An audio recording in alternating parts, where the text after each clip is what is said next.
You are unmuted.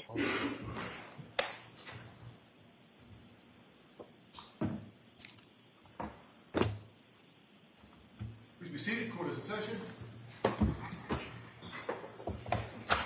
So, Mr. Alessi, I was told you wanted to see me? Yes. Can I just have a moment with Mr. Brennan? Okay, sure. With regard to the lawsuits that you got about Dr. Russell, we're not going to agree to that. That's what I wanted to see. But You don't want to agree to vote.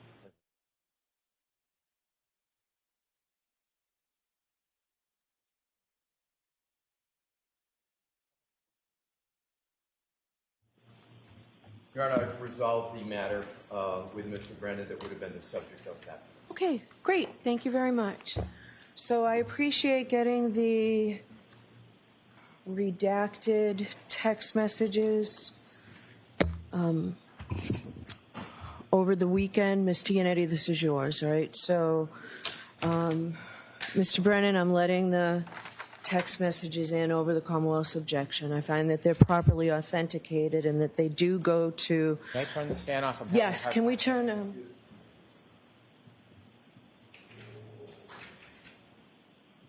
Thank you. So I do find that they're properly authenticated, and I find that they come in as they go to the state of mind of Trooper Proctor, specifically as that goes to potentially reflecting any bias or omissions in the police investigation. So I'll give a limiting instruction at the time they come in. I understand that what was still remaining with disagreement are in orange. So I've got rulings on those. I don't think we need argument. We've heard plenty of argument on this.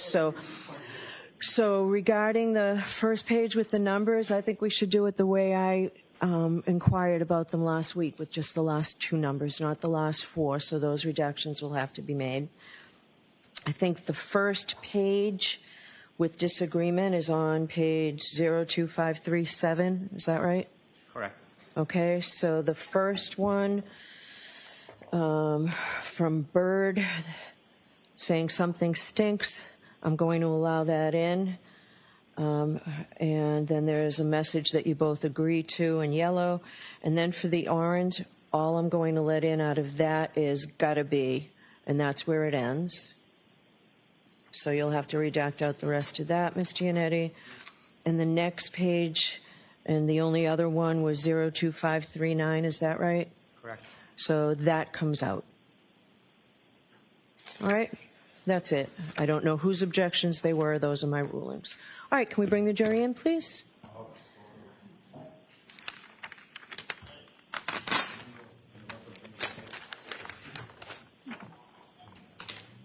Tony, do you want me to?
Hear ye, hear ye, hear ye.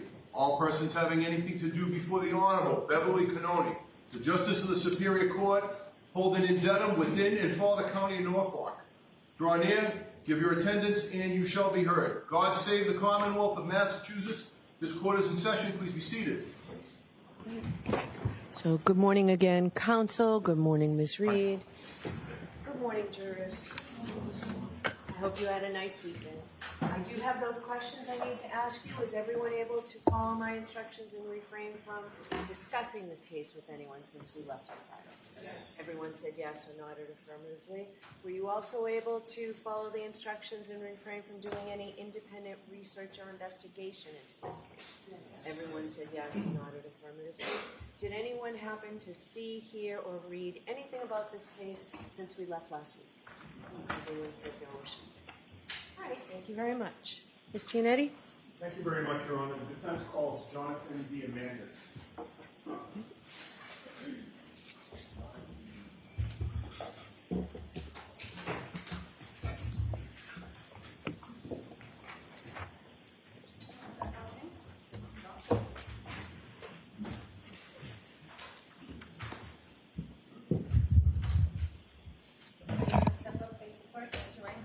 You solemnly swear the evidence you give to the court and jury in the case now and hearing should be the truth, the whole truth, and nothing but the truth, so help you God. I do. Thank you. Thank you. Good morning. Morning. May I proceed, Your Honor? Yes. Good morning, sir. Would you please state your name and spell your last name? Jonathan Diamandis, Diamandis. Sir, do you know former trooper Michael Proctor? I do. How do you know him? We've been friends since middle school, approximately 30 years. And in what town? Canton, Massachusetts. Did you graduate high school with Michael Proctor? I did. When was that? 2000. How close did you remain in contact with Michael Proctor after high school? Very close. Do you have his cell number? I do. How often have you texted him over the years? Frequently. And when you text him, is that direct one-to-one or part of a group chat or both? Both. And I want to direct your attention to one particular group chat that had 9 people on it. Do you know the one I'm referring to? I do. And what one is that? It's one that's been in existence for many years. We've been texting on that text chain for 10 plus years, I would suggest. Okay. And over those 10 years, the members of that group chat, I'm not asking you for names, but if you could tell me where are these people from, how do you know them? We all grew up together and went to school together at some point. All from Canton? All from Canton.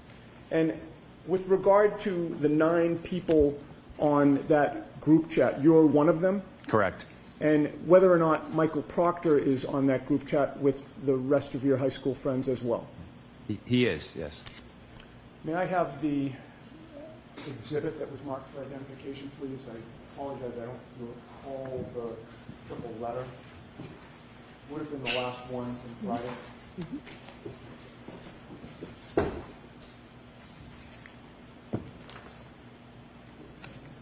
It's triple N as in Nancy.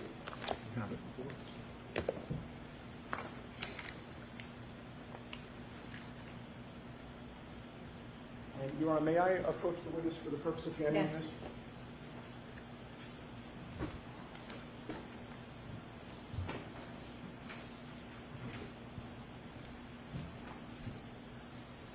And I've handed you what has been marked triple N for identification. Do you recognize that, sir? I do. Have you seen that before? Yes, I was shown it last Friday. And what do you recognize it to be? A portion of our text chain. Okay. And when you say a portion, it's a limited time period within a much longer text chain. Is that fair to say? That's correct. And with regard to how you're able to recognize it, I'd like to just ask you a few questions.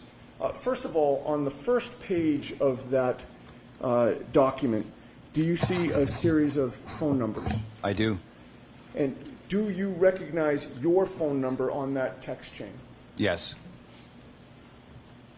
And having reviewed that text chain on Friday, did you see that you had actually sent one text of the whole body of text that's included in what has been marked N for identification?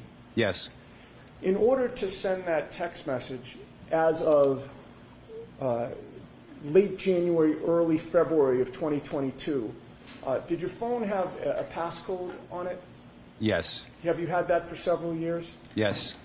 In order to send a text chain, do you have to enter the passcode to your phone first to unlock it? Correct. And so it would have been you who sent that message. Yes. And having reviewed the content of that text chain, were you able to identify which entries were typed and sent by Michael Proctor? Yes. Who is he on that text chain? He's listed as local user. Okay, and it says local user, and there's a bunch of letters and numbers after that? Correct. Everybody else is identified by a phone number? Yes, or a nickname. And actually, even the ones with a nickname have a phone number, correct? Correct, yes. So three of them have nicknames, correct? Yeah, I see two on the first page here. Do you see... Of the Third on the bottom, yes, I see three. So you see Yeah, three there? Yes, yes. And so of the 9, we have 3 nicknames with phone numbers, right? Mm-hmm. Yes. We have 8 phone numbers total, right? Yes. And 1 local user. Correct. And you've testified the local user is Michael Proctor. Correct. And having known Michael Proctor for as long as you have, does he have any nicknames? He does. And what are his nicknames? Chip and Bear. Chip, C-H-I-P? Yes. And Bear, B-E-A-R? Correct. And having reviewed that text chain, is that a true and accurate documenting the texts that were sent in that chain for the time period that is listed on N for identification? Yes. Your Honor, I would offer that subject to our discussions outside the presence of the jury. Okay.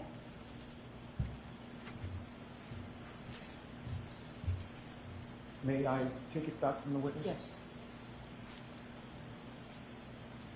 Exhibit 209. Thank you.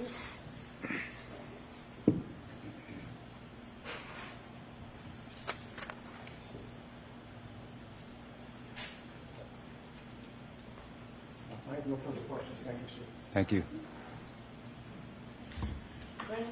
Can I have exhibit 209 when it's ready, please?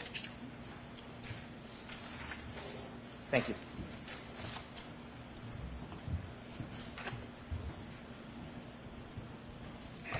Good morning, sir. Good morning. Have we met before? On Friday, I saw you. We didn't meet. You had been friends with Mr. Proctor for about 30 years. Yes, Are you still friends with him? I am. Are you still close with him? I am. You were on a text chain with Mr. Proctor over the years. Correct. Did that include other friends of yours and Mr. Proctor's? Did. The extent of that text chain, did it go back many, many years? Yes. Have you ever looked at any records that summarize some of that text chain? Yes. Did it note that there were over 38,000 texts in that group? I did notice the number, but it sounds accurate. When there is conversations in that group, do you always respond to the conversation? No. There's a particular section or segment of those 38,707 text messages that were shown to you. Did you see that document? I did. Are you familiar with it now that you've seen it? Now that I've seen it, yes. In that document, are there inappropriate comments that your friend Michael Proctor made about one of his investigations? There are. Was it about this case here? It was. In those inappropriate comments, did other people on that text chain, not you, comment or respond to Mr. Proctor? Yes. In that text chain where Mr. Proctor made inappropriate comments, you did not respond to any of those inappropriate comments, did you? Correct. You're on the text chain at a point later on in conversations, but not relevant to the inappropriate comments. Correct. Did you know that Mr. Proctor was fired by the Massachusetts State Police because of his inappropriate comments? Objection. I'm going to allow that. May we approach, please? Sure.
Last question and answer.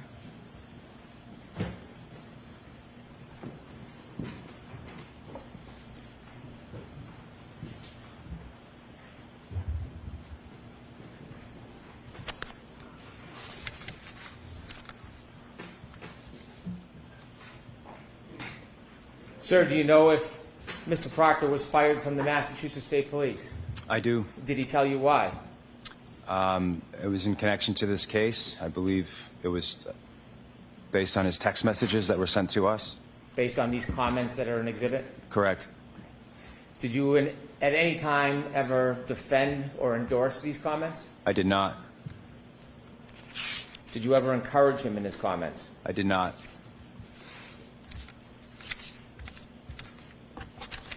May I approach? Yes. I'm handing you Exhibit 209. Thank you.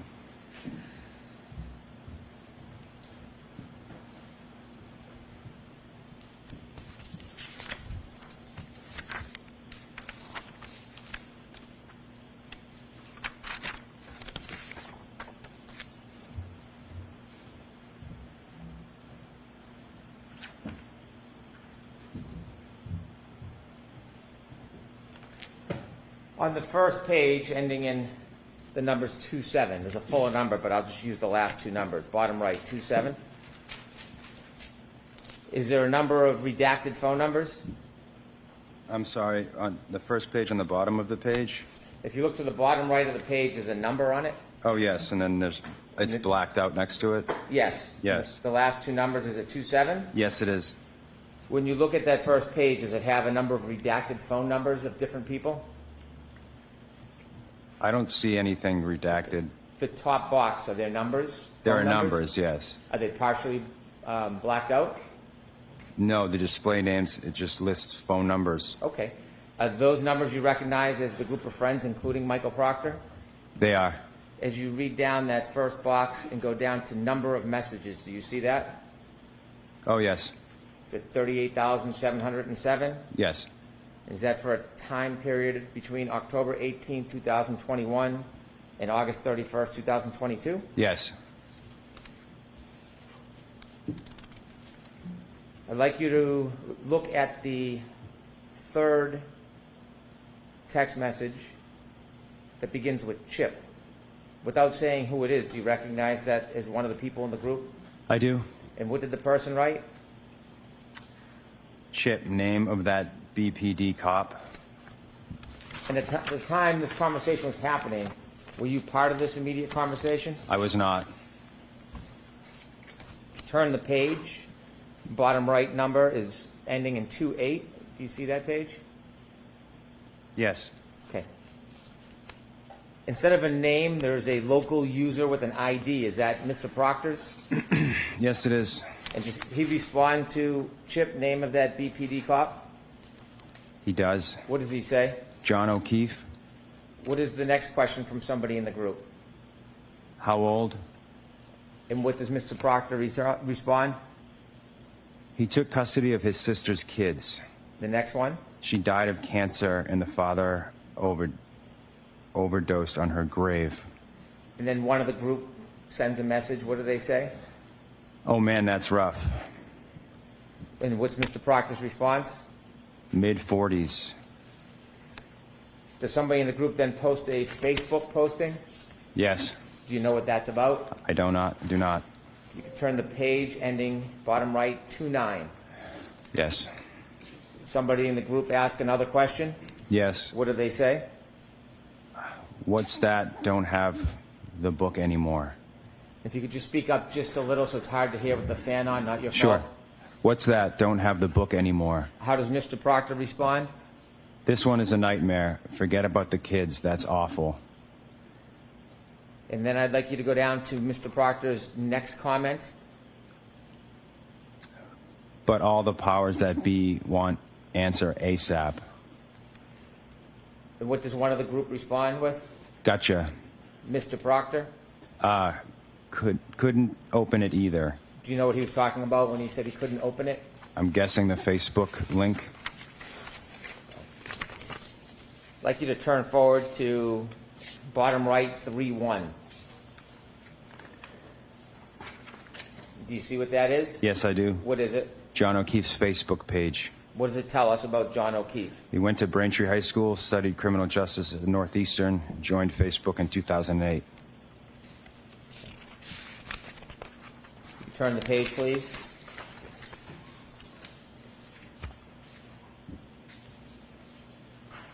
The first line from Bird, and I'll note this is January 29, 2022 at 10:56:39 p.m. Did I read that accurately?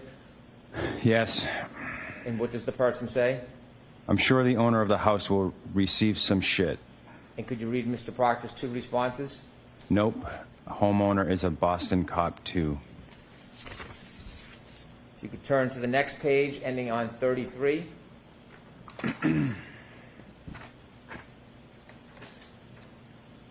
This is January 29, 2022 at 10:57:21 p.m. Could you read Mr. Proctor's two comments? She waffled him.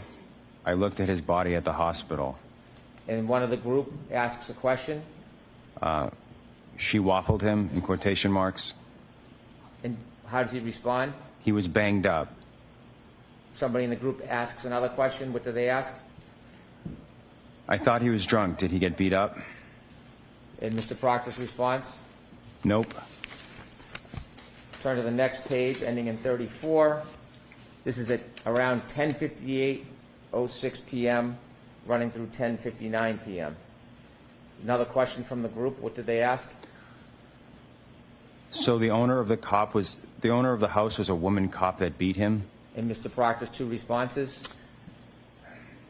That's what I initially thought after talking to Canton paramedic. Then I saw the guy. One of the group asks further down, what does...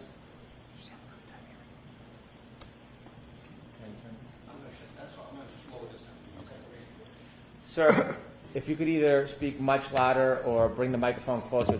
We have a couple fans back here. It's just difficult to hear you. Okay, sorry about that. That's not your fault. If we can keep our voice up. So one of the group asks, what does, quote, she waffled him, quote, end quote, mean? And then asks, what's the story? Does Mr. Proctor return? He does. What does he say? She hit him with her car. Turn to the next page, please, ending in 3-5. And these texts are from 10:59:13 p.m. to 11:08 p.m. The person by the name of Bird asks a question. What does he ask? Or what does he say? Okay, that's fucked up. How does Mr. Proctor respond? Intentional or not? And somebody in the group again? Gotcha, he was frozen in the driveway and she didn't see him. And Mr. Proctor's two responses? That's another animal we won't be able to prove. And the next one? They arrived at the house together, got into an argument. She was driving and left. What does the friend say? What's the name of the Canton cop living in Canton? The other one involved. What does Mr. Proctor say? Biffed him.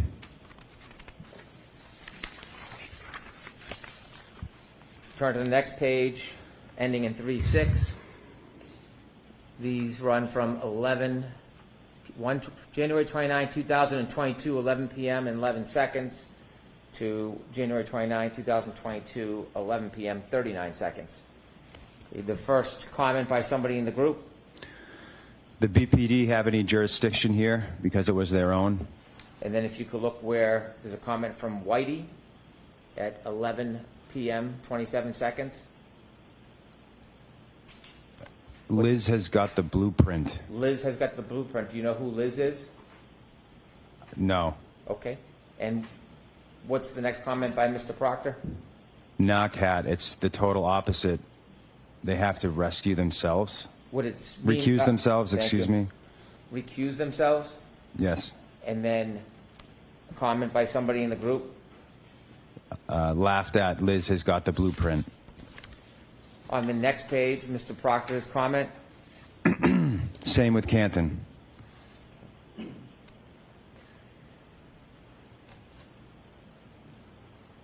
At January 29, 2022, 11:02 p.m. and 15 seconds, there's a comment from one person in the group, number ending in 5051. Could you read that?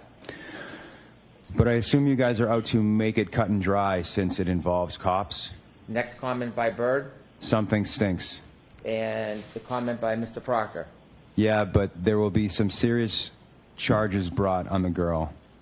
And the beginning of the next sentence is gotta be. And finally, the last comment on that page, She hot at least. and that's a question mark. Yes. Turn the page, please. Ending in 38. These messages begin at 11:05:57 p.m., run through 11:06:39 p.m. on January 29, 2022. Does it begin with comments from Mr. Proctor? It does. Could you read all of them, please? These are not my words. I'm not really comfortable reading these. Do I have to say these words out loud? So I'm going to see you at sidebar.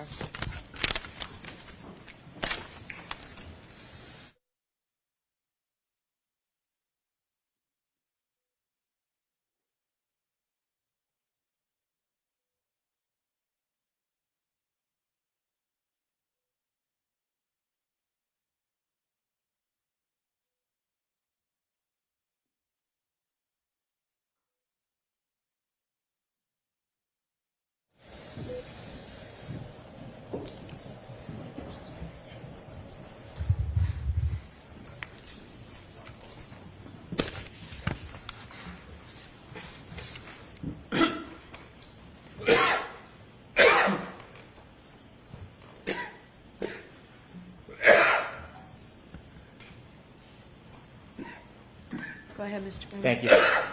Sir, I'm appreciating that you're not comfortable with these words. These are not your words, are they? No, they're not. You didn't see them at the time? I did not. You've never condoned them or adopted them? No. In fact, you would denounce these, wouldn't you? I would. I don't want you to say words that are not yours, so I'll say the words, and I'm going to ask you if I'm reading accurately. Is that better? Yes. Is that a fairer way to do it? Yes, it is. Thank you. Okay.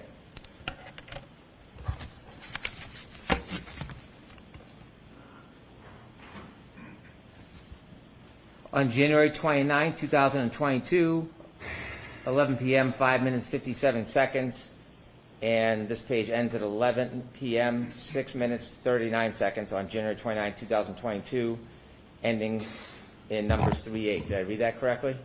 Yes. Mr. Proctor says, from all accounts, he didn't do a thing wrong. She's a whack job, and then uses the C word to describe. Is that accurate? That's accurate. He then says, yeah, she's a babe. Weird Fall River accent, though. No ass. Are those the words that he wrote? Those are the words. And there's a response at the bottom from one member in the group stating, oh, she's skating. Yes. Let's turn the page, ending in 39. These begin in January 29, 2022, 11:06 p.m., 55 seconds. Is that accurate? Yes, it is. Mr. Proctor responds, zero chance she skated. She's effed. She's fucked. Yes. Is that what he said? It is. And then one person in the group says, no ass bitch. Accurate? Yes, that's accurate. Mr. Proctor, there's a response, laughed at, quote, no ass bitch. Yes.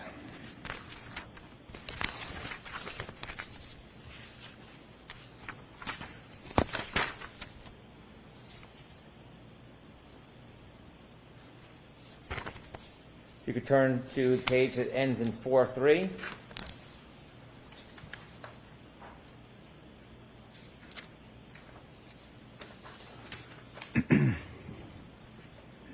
You ready? Yes. Okay. Somebody in the group says, is that chick a smoke? And then the same person follows up with a question mark. Accurate? Accurate. Mr. Proctor responds, E-H. Yes. Nutbag, as my chief would say. Yes. She's got a leaky balloon knot. Yes. Leaks poo. Yes. Are those the words of Mr. Proctor? They are. Did I read those accurately? You did. And then a person in the group says, what are you guzzling on? And this is on, well, let me take a step back to be more clear. The comments I just read those weren't on January 29th. Those were on February 2nd, 2022. Correct. And the time is 12:50 p.m. 12:50 and 5 seconds p.m. begin the page? Yes, beginning of the page, yes. So these are different in time than the ones we read before, the series of text messages. Correct. Okay.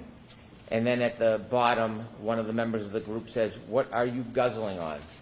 Correct. And that's still February 2nd, 2022, and that's at 1:51:33 p.m. Yes.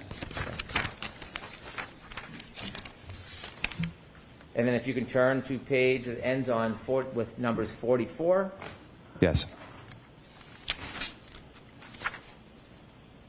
And this is on February 2nd, 2022, 1:52:24. Mr. Proctor says, "Nothing, writing a warrant." That's accurate. There are no further text messages? From Mr. Proctor? Yes, or anybody in this group that you have as part of this exhibit? That was not the last comment. Okay, let me look. Okay. Is there another YouTube video? There is. You were not part of any of these conversations with Mr. Proctor, No, but you're still friends with him? I am.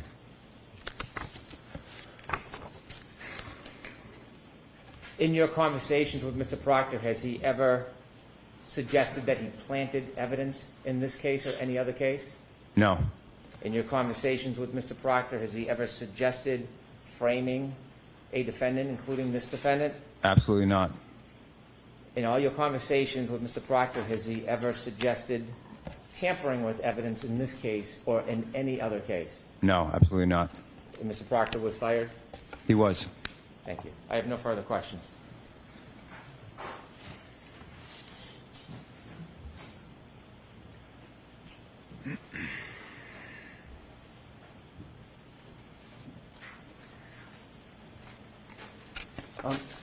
Sir, at the time Michael Proctor was revealing this information on this high school group chat, was this information public? I have no memory, one way or the other.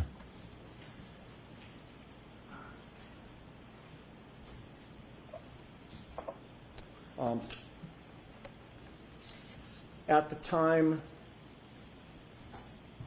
Michael Proctor was texting these messages to you and your other high school friends, were Ms. Reed's medical conditions public? Did you know anything about Ms. Reed's medical conditions? I didn't know anything about this case at all.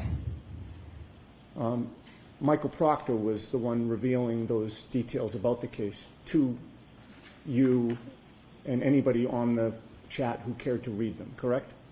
Correct. And you were asked questions about why Michael Proctor was fired, and I believe you answered in a shorthand way for these text messages. Were you aware he was fired for being biased? I'm not aware of that. Objection. So the answer will stand. He's not aware. Were you aware that he was fired for revealing confidential information about an investigation? I was not aware of that. And were you aware that he was also fired for conduct unbecoming a state trooper and a lead investigator in this case? I was not aware of that. I have no further questions.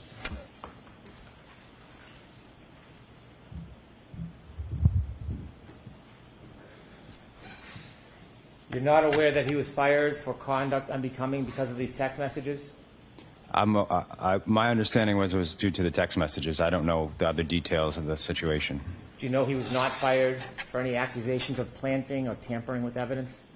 I do not know that. Do you know that he was not fired for doing anything to compromise the integrity of the evidence in this investigation? I do not know that. All right. So, sir, I am going to let you step down, and then, folks, I have an instruction for you that I should have read at the time that text messages came in. You can leave them right with Madam Court Reporter. Thank you. And you're all set. Thank you.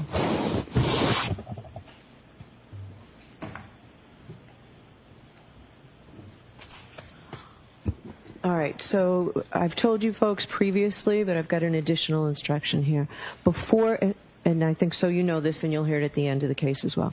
Before you consider any electronic communication in your deliberations, you must first find that it is more likely true than not that the person who authored or created or transmitted the communication was in fact the person alleged. And here we've heard it be Michael Proctor and high school friends, the testimony was, I believe.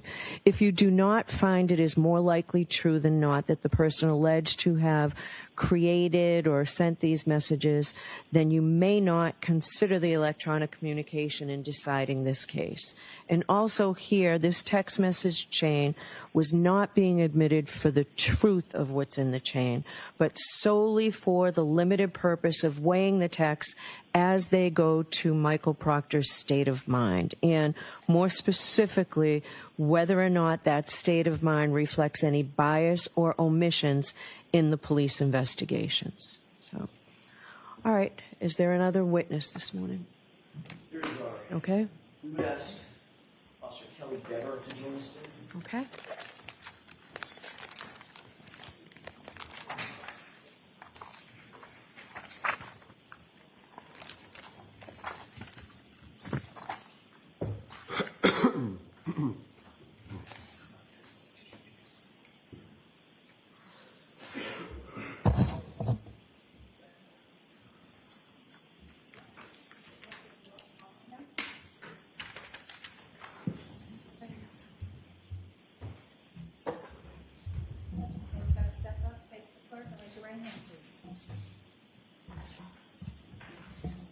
You solemnly swear the evidence you give to the court and jury in the case now and here is the truth, the whole truth, and nothing but the truth, so help you God.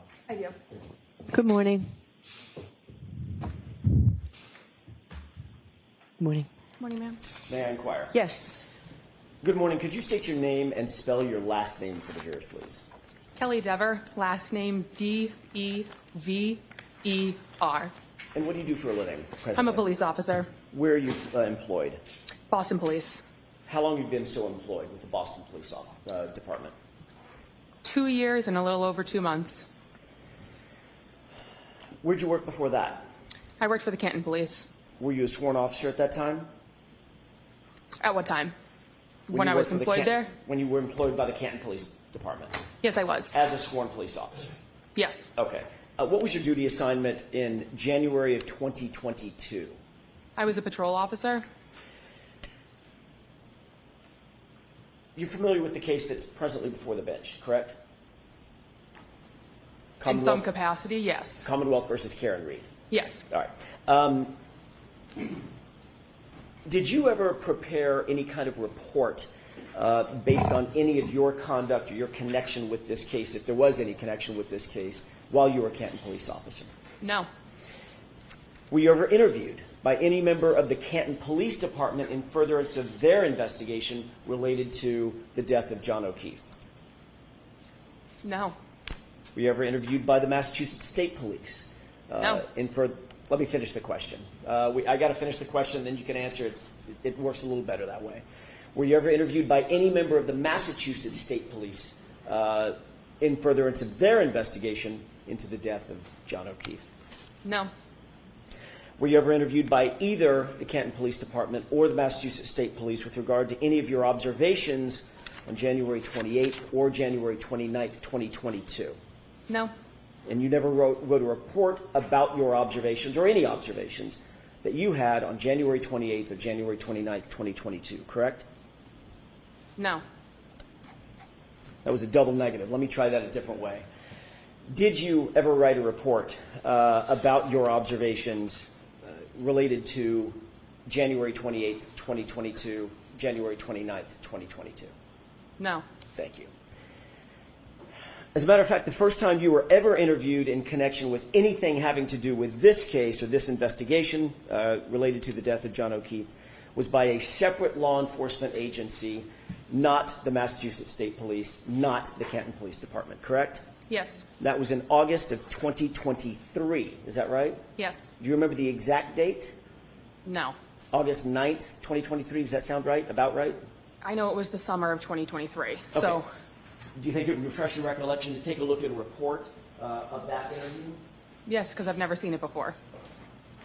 Just insofar as the date is concerned, may I approach? Yes. Thank you.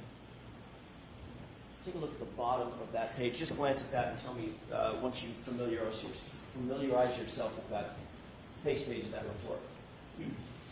Okay. May I approach? Yes. Thank you. Do you have that date in mind? Yes. Does that refresh your recollection that it was August 9th, 2023? Yes. Okay.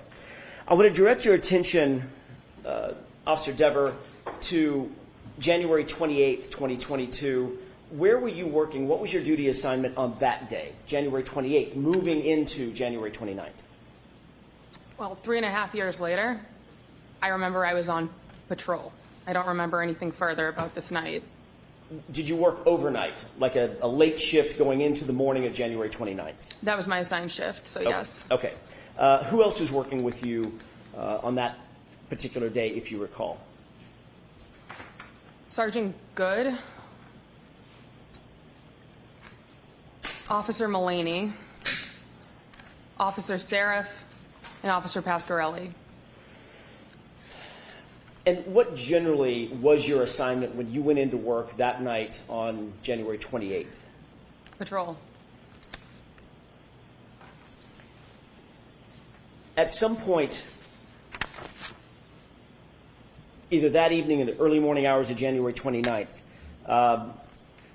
did you note that a call came in related to a person found in the snow, unresponsive in the snow? Yes. Tell me about that, the nature of the call, and where were you? I was in my cruiser. A call came in that said person in a snowbank, something along those lines. Immediately followed by that transmission, my sergeant requested that I come to take over dispatch. Is that Sergeant Good? Yes. Okay. Did you, in fact, respond back to Canton PD to take over dispatch? Yes, so I was already in the parking lot of the Canton Police while this took place, so I was already at the station. Did you note whether or not Sergeant Good and or any of the others responded to the location while you stayed back to handle dispatch at the police department? Yes, that's why I went inside so he could respond. Were you aware that Sergeant Good, did you have any knowledge at that time that Sergeant Good was familiar with or knew who Brian Albert was? Objection. Sustained. Did you know who Brian Albert was at No. that time? No. Do you now? At least Because of familiar this with the case, name? yes. I spoke over you. I'm so sorry. Based on this case, are you familiar with the name? The name, yes. Okay. Did you know Kevin Albert? No. Oh, the detective Kevin Albert. Yes, I did. Correct. How did you know Kevin Albert? He was a detective for the Canton Police. Were you aware of his relationship to Brian Albert at that time? No. Are you now aware of his relationship with Brian Albert? Yes, from the media. And what is that relationship as you know it? Sustained. Did you know Brian Higgins at that time? Yes, in passing. I'm not asking if you're social friends, asking if you knew who he was. Yes. How'd you know who Brian Higgins was? He had an office in the Canton Police. Was he a sworn police officer? Not for us. Was he a sworn federal agent? Yes. Worked for ATF? Yes. Okay. How long had you known and been familiar with Brian Higgins? Say, for instance, by sight, to be able to recognize who he was. Sometime during 2020 is when I was probably first familiarized with him, because that's when I was employed with the Canton Police Department first. Okay. Pass him in the hallways, hi, bye, things like that. Yes. Sustained is to form, Mr. Jackson. Understood. Did you know him by sight? Yes. Could you recognize him if you saw him? 2.5 years later, no, but at the time, yes. I'm not asking you about right now. I'm asking you back in January 2022. Could you recognize him by sight? Yes. Did you know who Kenneth Berkowitz was? Yes. Who is Kenneth Berkowitz? He was the chief of the Canton Police. Obviously very familiar with him. He was your boss, correct? Yes.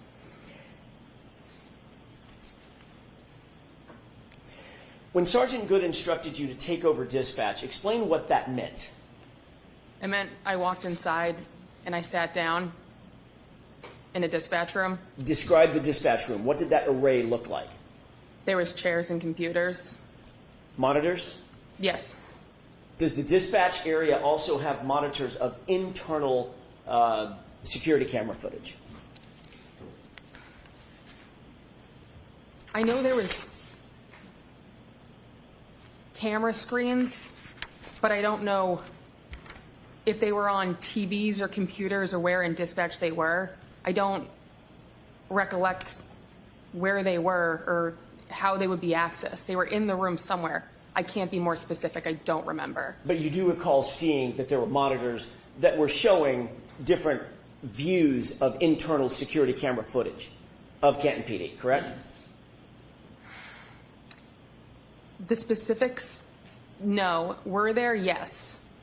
I don't know what you mean by specifics. I'm asking you, were there monitors that you could look at that showed security camera footage from inside Canton PD, different areas, hallways, corridors, offices, the Sally Port, for instance?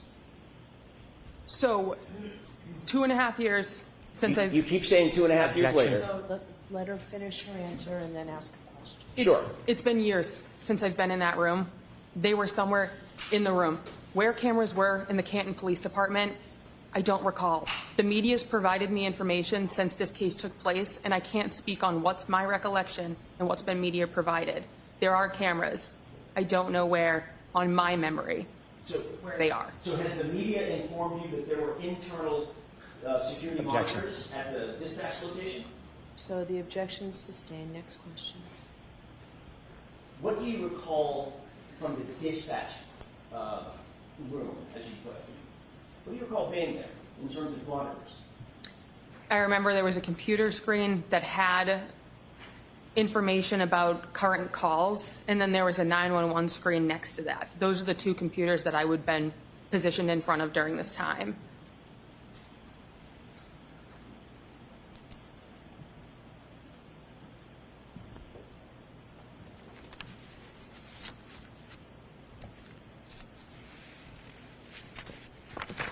As a dispatch officer, by the way, you were a sworn officer at Yes. that time, correct?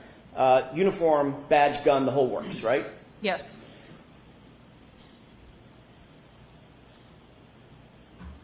Had you ever been in the Sally Port at Canton PD? Yes. What's the Sally Port? A Sally Port is a garage, essentially. Okay. You were aware that the Sally Port garage had a camera, a security camera? It would make sense because that's where we bring prisoners to drop them off. Well, more than just makes sense, I'm asking you, do you recall that it had cameras that serviced the Sally Port garage? Security cameras. It's where we brought prisoners, so there would be cameras, yes. Okay, you're saying there would be cameras. I'm asking you, were there cameras? According to the media, yes. I've seen the footage, so yes, there were cameras. All right, so hold on. So I'm going to strike that, officer. You have to answer the question based on your own independent knowledge. Okay? And if you don't have them, tell us. But you can't reference what you know from the media. All right. There were cameras in the Sally Port. Thank you.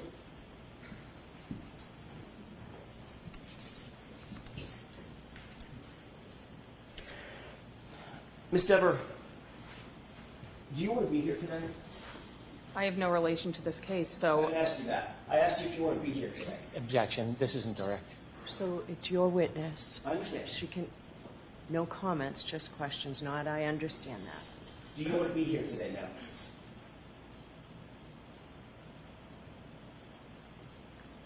I am put on the stand in a murder trial. I don't know why I'm here. I have no connection to this case. You have no idea why you're here? You've never talked to me. Nobody on the fence seems to talk to me since prior to the first trial. So I don't have any idea why I'm here. No clue whatsoever, as you sit here, why you might have been called to the stand. No. Are you uncomfortable testifying? No, it's part of my job. You're a professional police officer, correct? Correct. That means you're a professional witness to a certain degree, correct? In the crimes that I've gone on the stand before, Yes, I have been. And you understand the oath? Yes, I do. What is that oath? The oath is to tell the truth. The whole truth and nothing but the truth, correct? Objection. Sustained. I'll rephrase it. Is there more to that oath when you raise your right hand as a witness? I'm objecting. So I'm going to see it side by for just Sure.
Thank you, Your Honor. May I inquire? Yes. Thank you.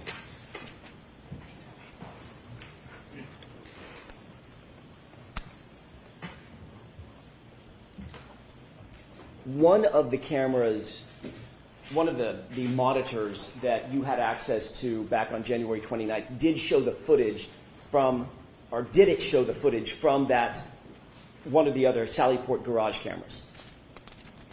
Can you rephrase the question? Sure, it was a little bit clunky on my part. Did one of the monitors that you looked at, that you had access to at the dispatch area, did it show the video footage or the video feed from the Sallyport garage?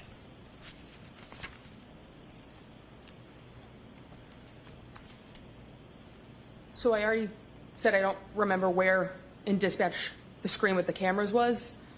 There was a camera in the Sallyport.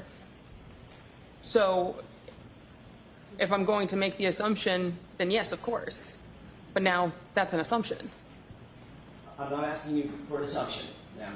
I'm asking you, did one of the feeds, now we've talked about the camera, the other side of the camera is the feed. Do you recall whether or not there was footage that you could see on a monitor in the dispatch area that showed the Sallyport?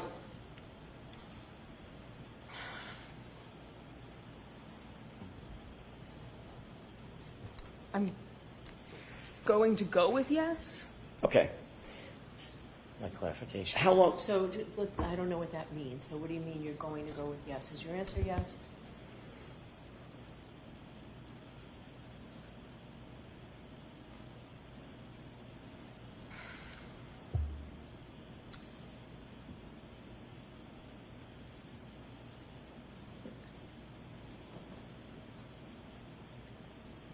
Yes. Thank you. What time about did you take over the dispatch desk that morning? Immediately following when the 911 call came in. Would have been 6-ish in the morning. Does that sound about right? Sometime, I would say towards the later of my shift, but it was the middle of winter and dark out, so I don't know if it was 4, 5, 6. Understood. But it was still dark out. Yes. Once you took over the dispatch desk, did you stay there even past your normal shift ending to support the investigation that was ongoing? Not to support the investigation. I was just on overtime. Okay. So you stayed past your normal end time of your shift that day? Yes, on overtime. You stayed into the afternoon, correct? I believe the shift ended at 3:45 p.m. for the Canton police. But you stayed past your ending shift time, correct? Correction. I'm sorry, I'll rephrase it. Did you stay past your ending shift time? For my regular shift, yes, because I was on overtime on the day shift. Did you observe anything unusual that stood out in your mind that occurred, pardon me, in the Sallyport while you were on that shift? So we've discussed this previously. I can't make that statement on the stand because I've been provided information released by the defense that it was not a memory, that it was a distorted memory. Therefore, I can't state it because at this point it would be a lie. I cannot make that statement that you're wanting me to make on the stand because I've advised that that would be a lie. Ms. Debor, I've never asked you to make a statement one way or the other on the stand. I'm asking you an open-ended question. Okay, Did so you, prior let to me the ask you a first question. Did you observe something in the Sallyport garage on January 29th, 2022 that you found unusual, that stuck out in your mind? Given factual information that makes it so I know I did not, no. So the answer is no. Correct. Do you remember being interviewed on August 9th, 2023? I do. That was by a separate law enforcement agency, correct? Yes. 2 separate law enforcement agents, is that right? Yes. And you were advised during the course of that interview on August 29th of something, correct? Can you rephrase I'm sorry, that? August 9th. So what was I advised of? Can you rephrase that? Sure. Were you advised that lying to those officers would be a crime? So it was a willing conversation. I've spoken with their legal team.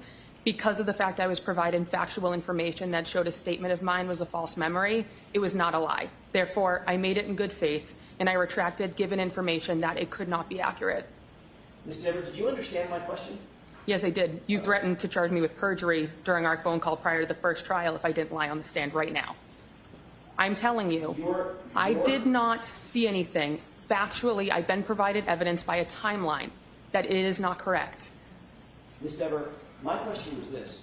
Were you advised that it was a crime to lie to those law enforcement agents? Yes or no? No. They never told you, they never admonished you that it would be a crime to lie to them? Objection. Sustained. As to form, Mr. Jackson. Sure. Did they advise you of anything? Any consequences of lying to them? So we had a willing conversation. Yes or no? I don't recall. So, okay, there's your answer. You don't recall if they advised you of anything? No, because it wasn't. As a trained law enforcement agent. Go ahead and ask a question, but both of you only one at a time, okay? As a trained law enforcement officer, are you aware that it's a crime to lie to certain other law enforcement agents? When you have intent to lie, yes. Okay. So you knew that when you spoke to these law enforcement officers, correct? Yes.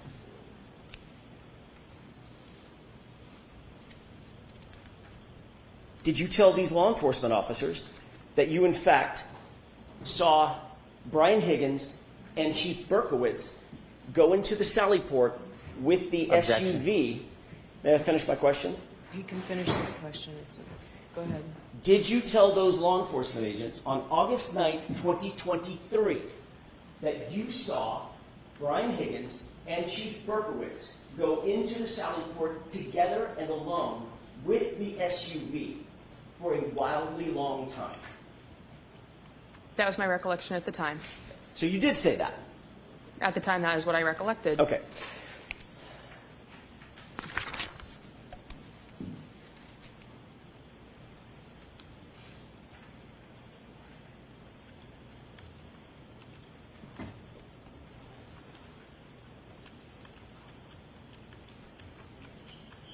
Did you indicate that you noted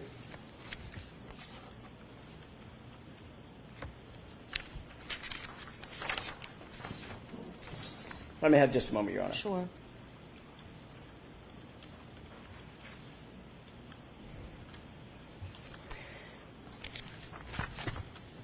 You and I spoke,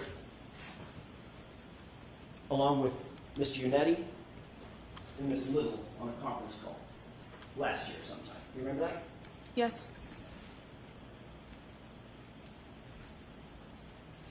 Between the time that you were interviewed on August 9th, 2023, and when we spoke sometime in maybe it was April or so of last year, does that sound about right? Yes. Did you have any conversation with any other party about your potential involvement in this case? No. Did you have a conversation with anybody in the commissioner's office at Boston Police Department? Not about anything malicious. I didn't use the word malicious. Why do you say malicious? I had a conversation, but it was my department saying, regardless of what I need to say on the stand, they support me. You were asked to go to the commissioner's office, correct? Yes. How long had you been on the Boston Police Department at the time that you were invited to go up to the Commissioner Michael Cox's office?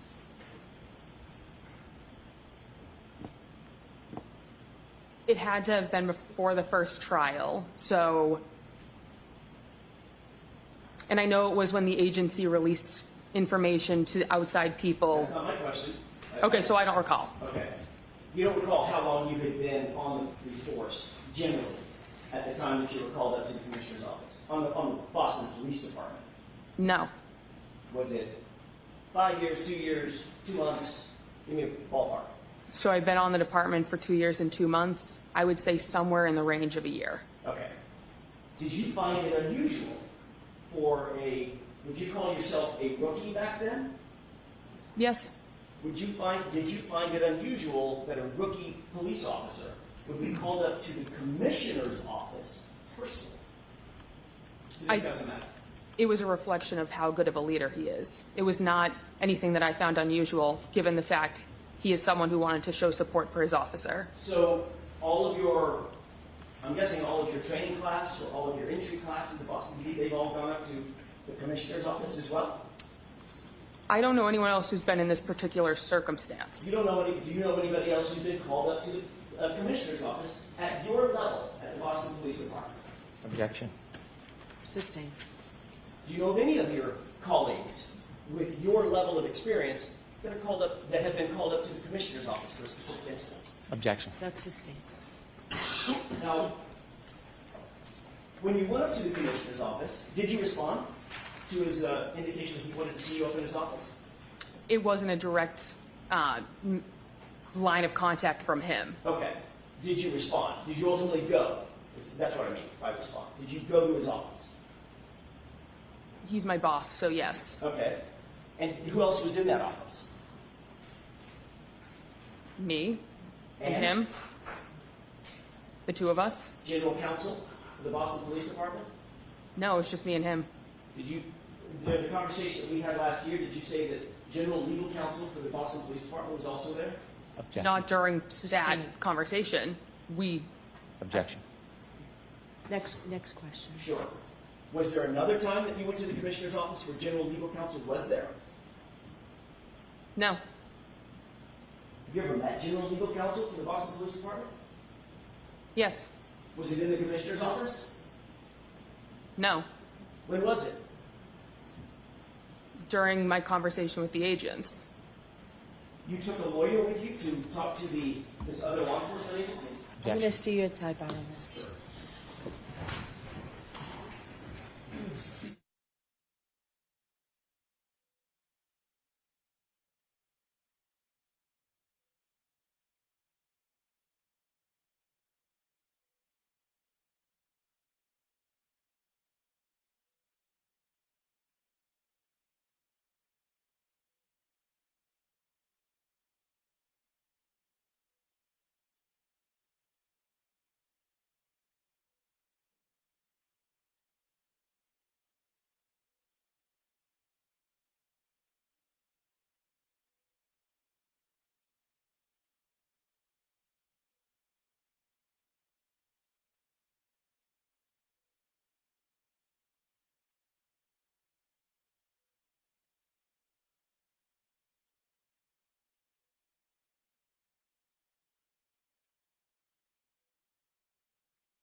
May I continue, Your Honor?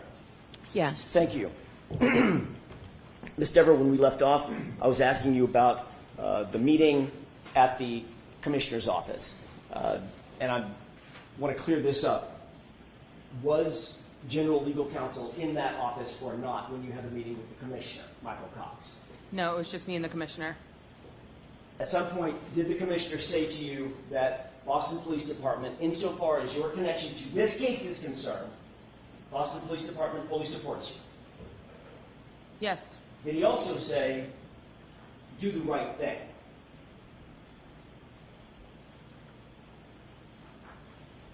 That's a direct quote, so I can't recollect if he said a direct quote 2 years ago. A year ago, when you talked to us, the defense, did you tell the defense that when you were called up to the Commissioner's office, he told you two things?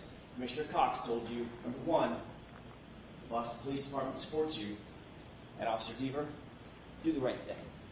So he said my name correctly. He said Debor, and That's my mistake. Let's see. Like, you want me to repeat the question so I get So, that right? Mr. Jackson, let's go ahead and answer, please. yes, and he said nothing with the intent of guiding me one way or the I didn't other. ask you what his intent was, madam.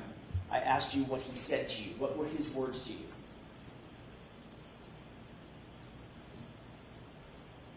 That he supports me. And Just wanted me to tell the truth up here. his words were, do the right thing, right? I don't recall.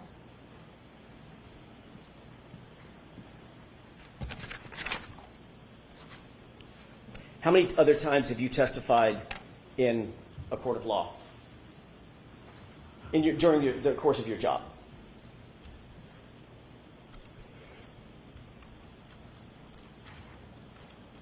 Two dozen, 3 dozen. And Actually testified probably ballpark a dozen times.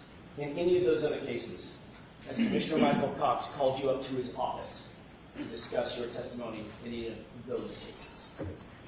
Yes or no?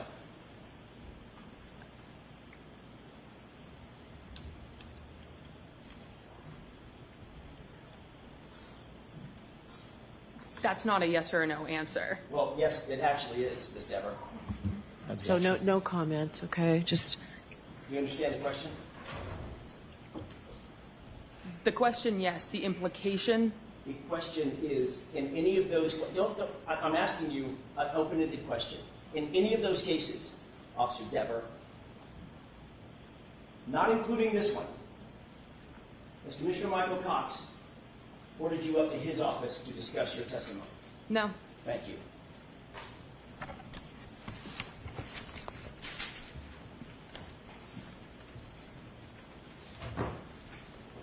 all right, Mr. Brennan.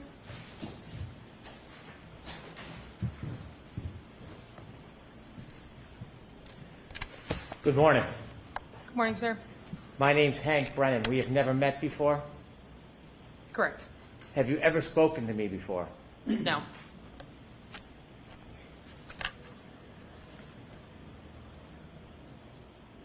The defense team, Attorney Jackson, asked you some questions this morning. Yes. It sounds like you've met them before. Only by phone call.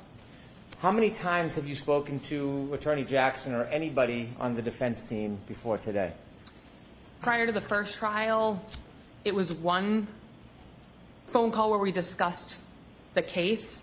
Outside of that, there may have been one other phone call before the first trial, but it wasn't a discussion of the case. And then prior to this trial, I received a phone call that said, confirm you will be available for one of these days. Other than confirming you'd be available, was there any discussion before this trial with anybody on the defense? Not about this case, no.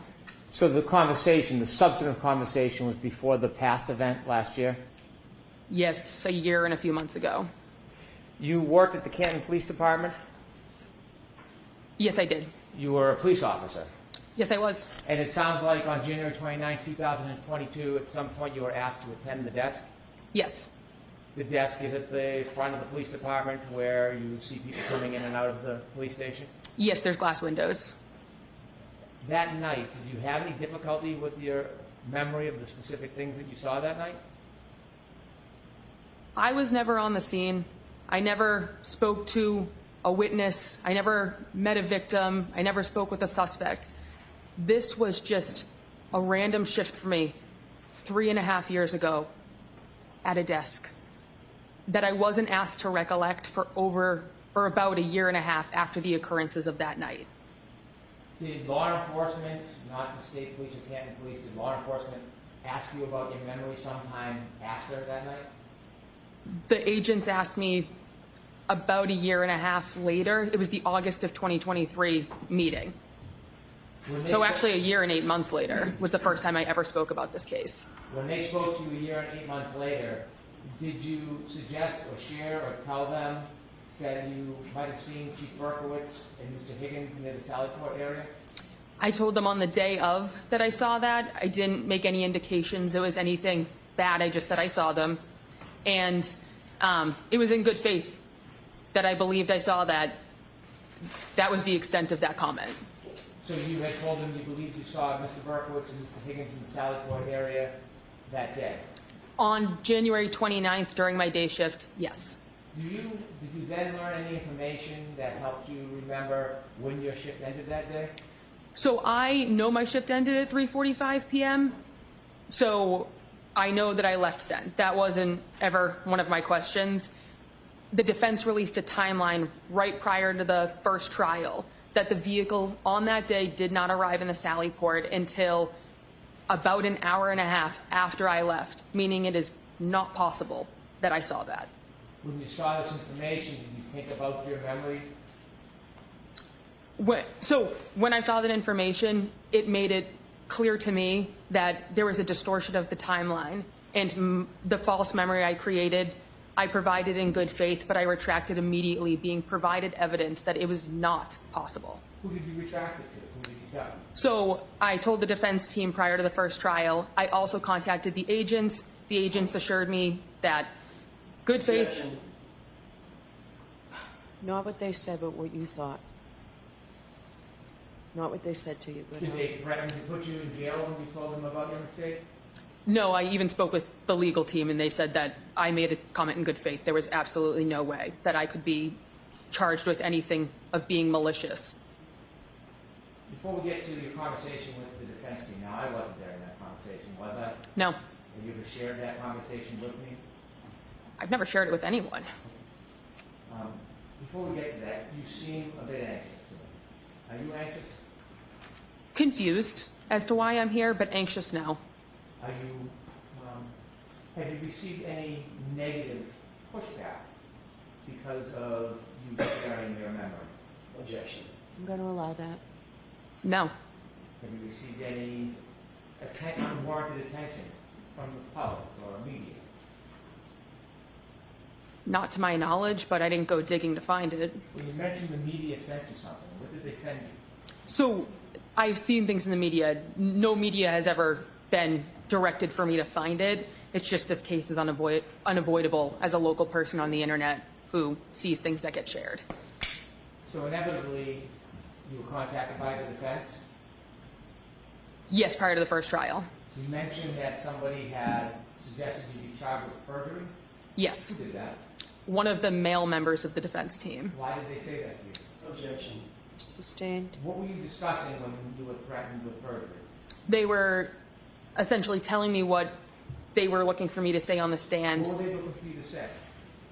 They were looking for me to say that I saw Higgins and Berkowitz in the garage with the car. Did you share with them that that wasn't an accurate memory? Yes. How did they respond? They became very aggressive, raised their voices, and the one word that I can very definitely remember is they said that they would charge me with perjury. What did they want you to say? They wanted me to say that statement, although I knew at that point it was not an accurate statement given the timeline. How many times were you threatened with perjury? At least once during the phone call, but once you say it once, it was enough. What else happened during that phone call? Tell us the tenor of it. Tell us the content of it. That was essentially the thing I remember most. because I understood that was what they wanted me to provide for the trial. I was never called for the first trial. Therefore, I'm not exactly sure what else there is for me to say when the one thing that they wanted on the stand, it is factually not correct and cannot be provided.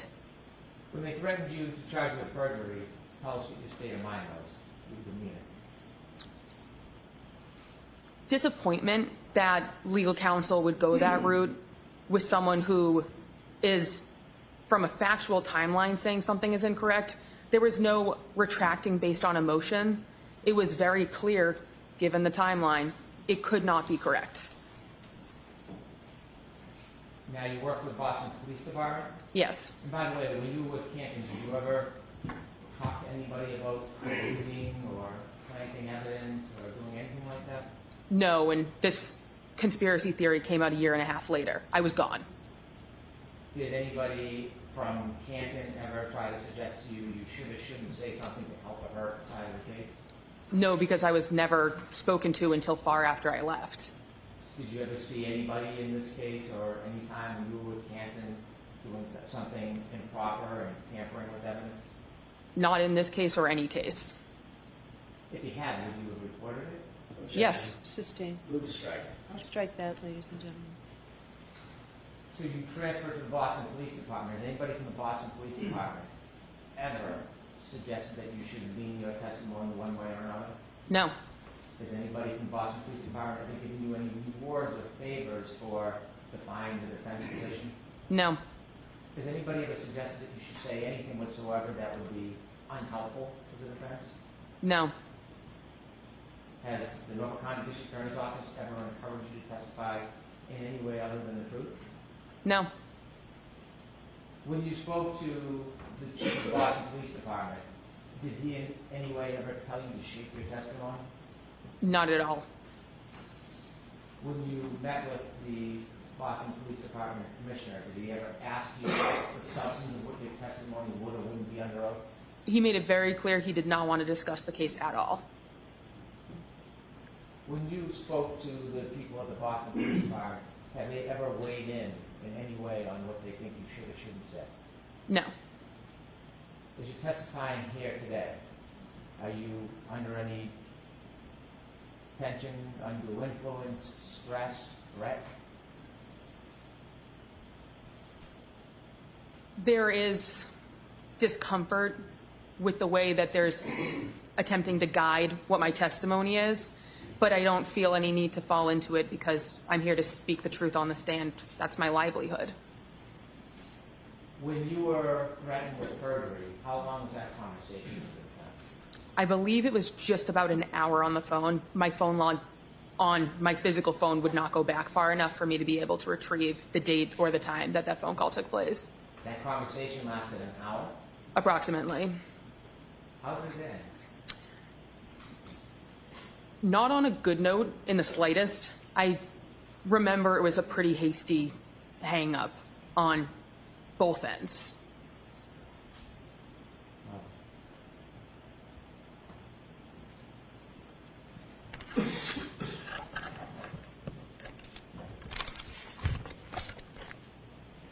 Thank you for your time.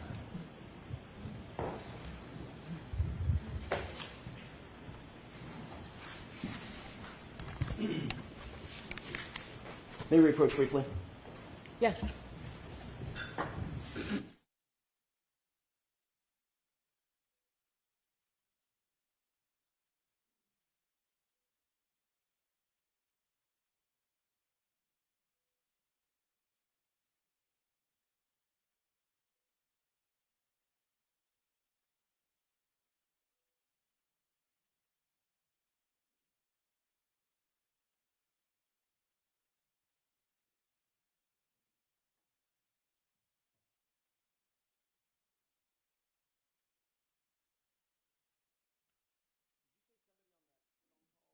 A male voice on that phone call threatened to charge you with perjury.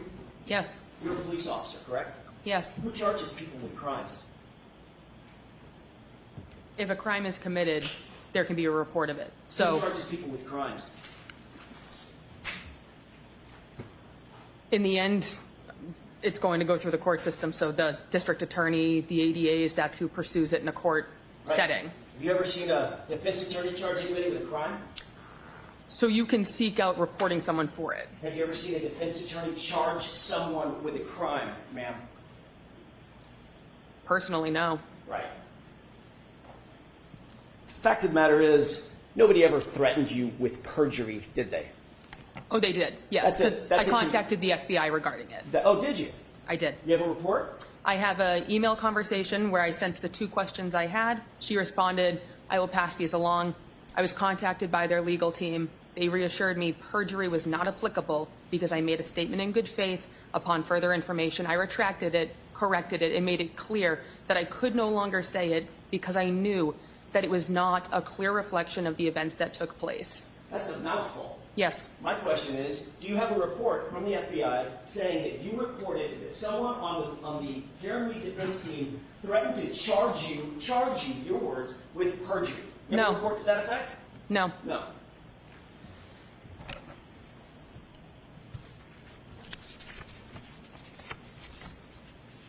Your job as a police officer is to be objective, isn't it? Yes.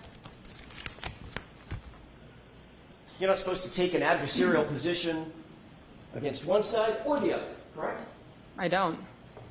Just right down the middle, just the facts as you know them, correct? Yes. You feel like you're being unbiased in your testimony here today in front of these jurors? I'm telling the truth. You think you're being fair to both sides? All I have to do is tell the truth. If it's not perceived to be fair, that's someone else's opinion. Let's talk about that truth for a second. What you told those law enforcement agents on August 9th, 2023 was, quote, you recalled seeing Higgins at the station later that day on Saturday.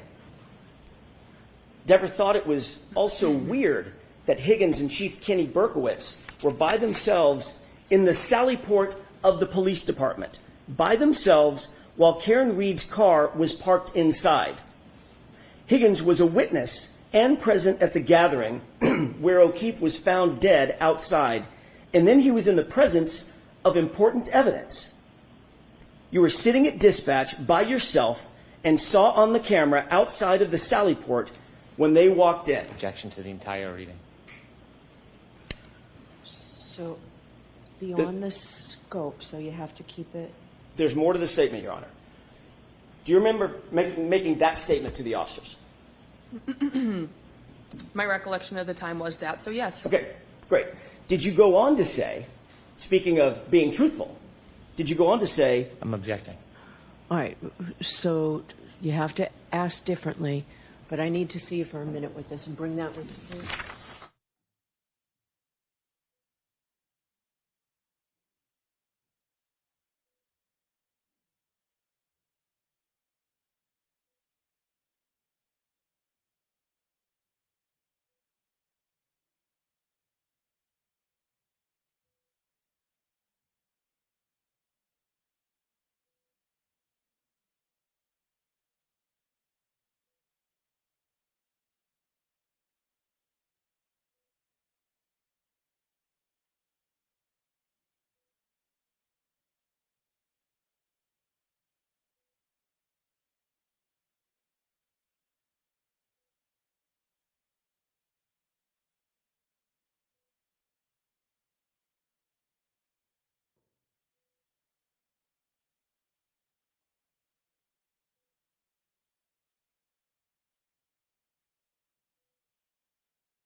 May I inquire? Yes. Thank you.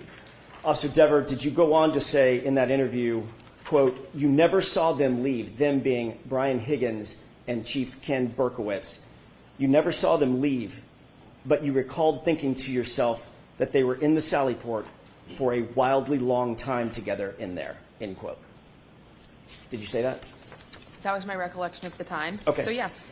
Have you ever heard of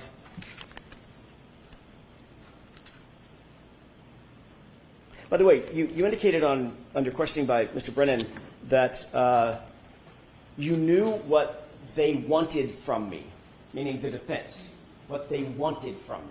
You Yes. understand that? Yes. Do you remember on that phone call that we read directly from the exact same report that I just read from? Do you remember that?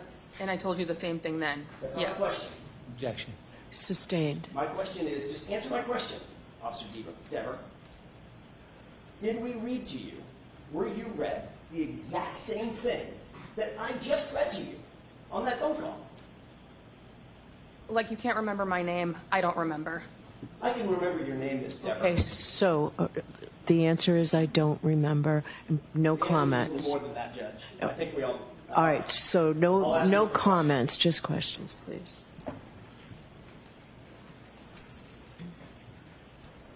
Do you recall us telling you that we were looking for the truth about your Objection. comments?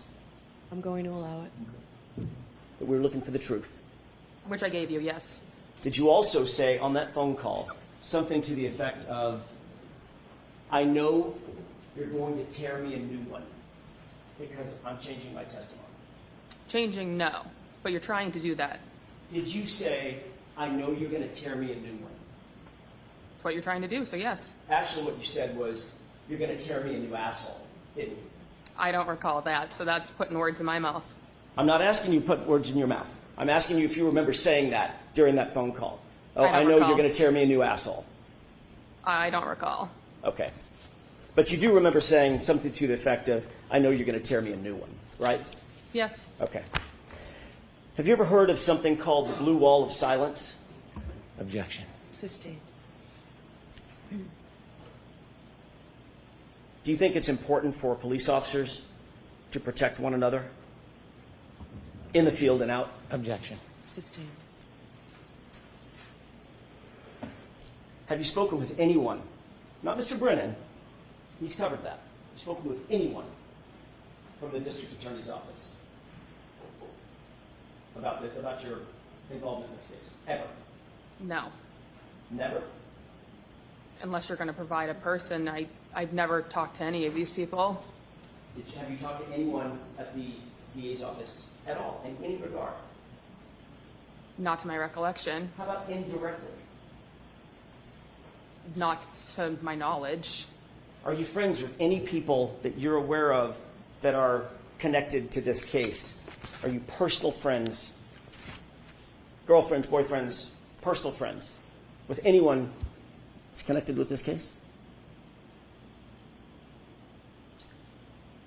Other people who's been on the witness stand, one person, yes. Who's that?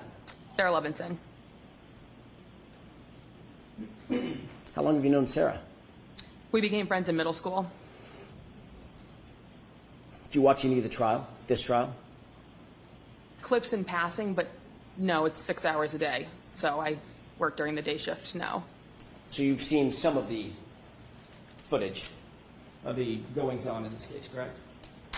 Yes, nothing with her. I did not watch her testimony. Were you aware there was a sequestration order? I don't know what that means, so no. You're a sworn peace officer. You don't know what sequestration means No. in terms of witnesses? Not No. watching the proceedings in order to affect their testimony? No, I wasn't aware. But you did tune in to the case, correct? In small clips, yes. And you did, in fact, on August 9th, 2023, have a fulsome conversation with two sworn police officers about your memory of what you saw, your observations on January 29th, 2022, correct? I don't know if they're police officers necessarily, but yes. Law enforcement agents, how about that? Yes. And that conversation is reflected in this piece of paper that I just read to you, correct? Yes. Thanks. That's all I have. Okay.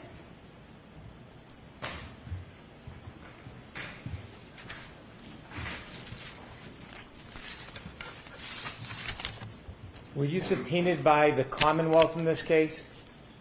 No. You were subpoenaed by the defense. Yes. Did they tell you that there was a sequestration order or that you shouldn't watch any of the footage? Did they fairly inform you about what the ground rules were? No, and I wasn't part of the first trial, so I had no idea about anything to do with this trial. When you spoke to those law enforcement officers back in 2023, do you know that they made a report where you had informed them that you knew Sarah Levinson, and that report had been provided to the defense a long time ago? Did you know that? Yes, I informed them very clearly. So the question about if you know Sarah Levinson, that's no secret in your world, is it? In that form, I'll sustain it. That isn't a secret, is it? Not at all. That's something you were open and candid about? Yes. Do you understand that regardless of what you say, it doesn't matter as long as it's the truth? Do you understand that? Yes. The Commonwealth in no way is asking you to accommodate it or please it in any way. Do you understand that? Yes. If there was something that may be perceived by others as adverse to the Commonwealth, you understand we would want you to tell that if it was the truth, don't you? Sustained. You understand, well, the Commonwealth has never intimated, suggested, or advised you to say anything other than the truth, have they? No. Have you been given any consideration or reward because you remedied your memory? No. After being shown the evidence that you left that day, January 29, 2022 at 3:45, and learning that the defendant's car did not get to the Sally Port at 5:30 or so p.m., is there any way you could have seen Mr. Berkowitz and Mr. Higgins in the Sally Port with the defendant's car that night before you left for work? There is no way. Understanding you made a mistake, was the defense receptive to your explanation that you made a mistake? Objection. Sustained in that form. Did the defense pressure you when you told them you were going to come into this court and tell the truth about your mistake? Objection. No, allow it.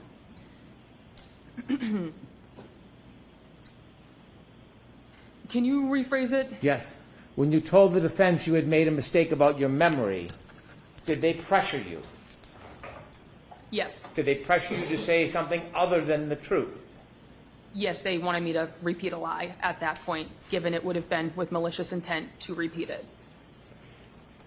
Understanding a lawyer has no power to charge with contempt, does that change the reality of whether or not you were threatened? Let me ask it a different way. You were asked questions about whether or not you knew who could take out charges for a crime. Yes? Yes. Okay. Regardless of whether an attorney has that power, were you threatened that there would be a charge of perjury if you didn't comply with the defense wishes in this case? Yes. And knowing you were going to come into court, given this experience you had with the defense, is that why you felt like they were going to tear you? Is that the phrase we used? Yes, because they did not want me to tell the truth. So I told them that knowing they were kind of trying to eat me alive into repeating something that is not the truth. Rather than to come in here and be attacked, wouldn't it have been easier just to said what you had earlier thought was true? Objection. I'm going to allow that. Wouldn't it be easier just to come in and accommodate them rather than be threatened? Well, of course. So why did you come in here? My entire job revolves around what I say on the stand right now. If I was to lie, I lose my job. I lose everything. I'm here to tell the truth. I cannot lie while sitting on the stand. Thank you. One question. Okay. Your entire job revolves around what you say on the witness stand. Is that what you just testified to? Yes. And if you agreed that what you said to those two law enforcement agents on August 9th, 2023, you would be implicating not one, but two police officers, law enforcement officers, correct? If you agreed with what you said in August of 2023 on this witness stand, you would be implicating two officers, fellow officers, correct? So I'm confused as to what you're asking. You would be implicating, if you agreed with me, you have not agreed that that was the truth. You've now indicated that what you told to law enforcement agents in August of 2023 was a lie. No, if you agreed with that statement here on the witness stand, you would be implicating two officers as having been in the Sally Port, weirdly, for a wildly long time with the SUV, implicating not one, but two fellow officers, correct? That's what you would be doing. it's not possible I If saw you that. agreed with Objection. me, would you be implicating the reputations of two officers? If I was to lie, then yes. And your entire job revolves around what you say on that witness stand. That's what you said, correct? I'm still, That's what you just said, Officer Debor, correct? I still don't really understand the question. You just said, all I'm asking you is what you just said. I wrote it down. You just said, my entire job revolves around what I say on the witness stand, correct? Yes to that Thank question. you. That's all I have. I'm confused. When you spoke to those agents, you didn't implicate Chief Berkowitz and Mr. Higgins with doing anything criminal, did you? No, they were friends. That's why Higgins had an office there. You didn't implicate them ever suggesting they had tampered with evidence, did you? No. You never implicated them saying that they had framed anybody, did you? No. So when you talked to those agents, did you ever suggest that Mr. Higgins and Mr. Berkowitz did anything to touch or tamper with the defendant's Lexus at all? No. Never. No. Is there anybody you're protecting? I have no one to protect. Do you need to protect anybody? No. All right, Officer Debor, you are awesome. Thank you, Your Honor. All right, jurors will take our morning recess, 20 minutes. All rise, please.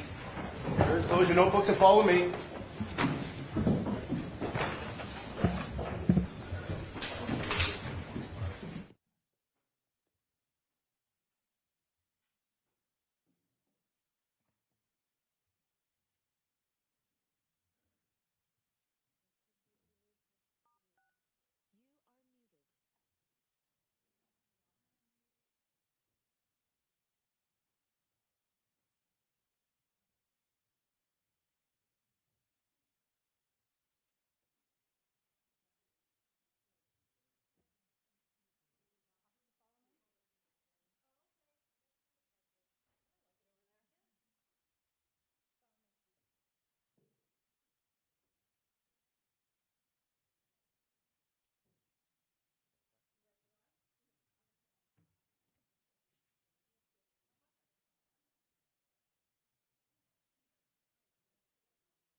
Muted.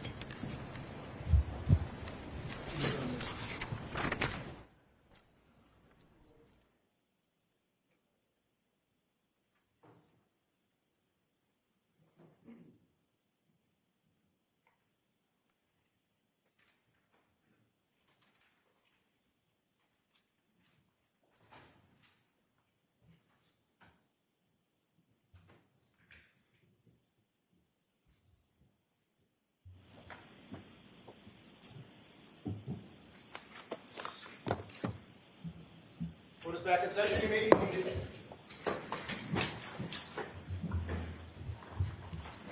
So, Mr. Alessi, you're at the podium. Who is your witness? Thank you, Your Honor. The defense calls Dr. Marie Russell. Okay.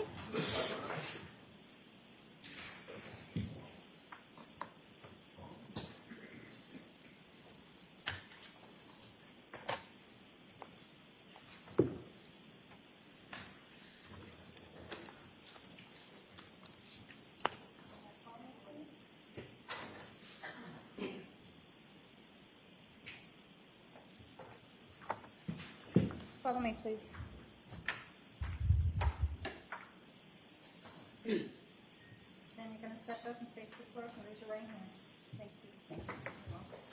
You solemnly swear the evidence you give to the court and jury in the case now and hearing to be the truth, the whole truth, and nothing but the truth, so help you God. I do. You may have a seat. Good morning. Good morning.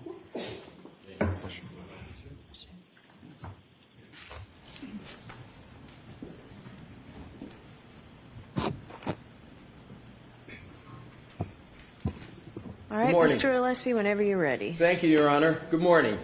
Good morning. Could you please state your full name and spell your last name and introduce yourself to the jury? Yes. Marie Russell, Russell. Can you summarize your professional background? Yes, I am an emergency physician and a forensic pathologist. How long have you been an emergency medicine physician? For over 30 years. How long have you been a forensic pathologist? For over 30 years. Do you have a medical license? I do, several. When were you first licensed to practice medicine? In 1988. What medical licenses do you currently hold? Well, I have a physician and surgeon license in California. I have a medical license in Massachusetts, New York, and Idaho. Where did you attend college? I attended both MIT and Northeastern University here in Massachusetts. I'm sorry. Oh, I said in Massachusetts. Right. When did you attend pre-med, and what was your major for MIT? Yes, when I was at MIT, that was in 1972 to early 1974, I took pre-med courses. My major was biology, but I took pre-med courses. Did you obtain a degree from MIT? No. Why not? Unfortunately, my mother became sick with cancer, and I ended up going back to New York. Where did you ultimately obtain your bachelor's degree, and which degree was it? Well, after my mother passed away, I came back to Massachusetts, and ultimately I obtained my degree at Northeastern University. And what was the other part of the question? Did you have any distinction with regard to your degree that you achieved from Northeastern? Yes, I obtained a bachelor's degree with highest honors. After college, did you go on to receive a Doctor of Medicine? Yes. Where did you attend medical school, and when did you obtain your medical degree? I attended the University of Massachusetts in Worcester medical school, and I obtained the medical degree in 1987. Did you complete any residencies, and if you also could just explain to the jury very briefly what a residency is? Yes. I completed an internship and residency in emergency medicine initially. And what that is internship is and residency both are very intense years of study and training and getting experience in a particular area. So I obtained the internship, I completed the internship and residency in emergency medicine. Where did you obtain those internships and residencies? Well, I was interested in emergency medicine, so I went to Los Angeles because they had a very, very busy emergency medicine program. And it may be obvious, but let's just make it perfectly clear. Why is Los Angeles very busy for an emergency medicine practice? Well, it's a big city, and in this particular hospital that I was at, it was right in the heart of the city. It was in the, near the downtown, but it was in a very, very busy and underserved area, so it was very busy. Did you complete any fellowships, and could you please explain to the jury the significance and prestige of a fellowship? Yes, so after my residency in emergency medicine, I then decided to do a second residency, and that was in pathology, in anatomic pathology. Pathology, of course, is the study of disease, and so I did the 2 years of anatomic pathology, also at the same busy medical center, and after that, I did a fellowship, 2-year fellowship in forensic pathology at the Los Angeles County Medical Examiner's Office. What did your forensic pathology fellowship involve? Well, forensic pathology training involves the investigation of deaths, usually sudden and unexpected deaths. And so I investigated many death cases. I performed over 500 autopsies at the medical examiner's office for sudden and unexplained, sometimes unexplained, sometimes very obvious deaths, but sudden deaths. And then in addition to that, there were classroom hours, there was on-scene time, there was time in the crime lab. We spent a week at the crime lab. I spent some time at the FBI. So it was a very, very comprehensive training program. Approximately how many autopsies were you performing a day? Oh, usually 1 to 2, unless there was another assignment. In addition to performing the 1 or 2 autopsies a day, did you attend any conferences or participate in any forensic case discussions as part of the fellowship? Yes, so it was very organized, and we had conferences on some, mostly Thursdays, but also sometimes on Tuesdays. Interesting case conferences or very structured lectures. You spoke of cases. Can you briefly tell the jury so they have an understanding of the type of cases that you would typically work on as part of your forensic pathology fellowship? Well, there were many unexplained deaths, so some of them would be natural deaths in somebody who might be a little younger than usual old age. And then there were cases where there might be a drug overdose. Many cases were accident victims, including car accident victims and other kinds of accidents. There were quite a few homicides, and in fact, many homicides, and quite a few suicides. Did any of those cases deal with wounds and wound patterns and wound identification? Many of them, in fact, I would say almost most of them, because part of the examination, and a very important part of the examination, is the external examination of the body.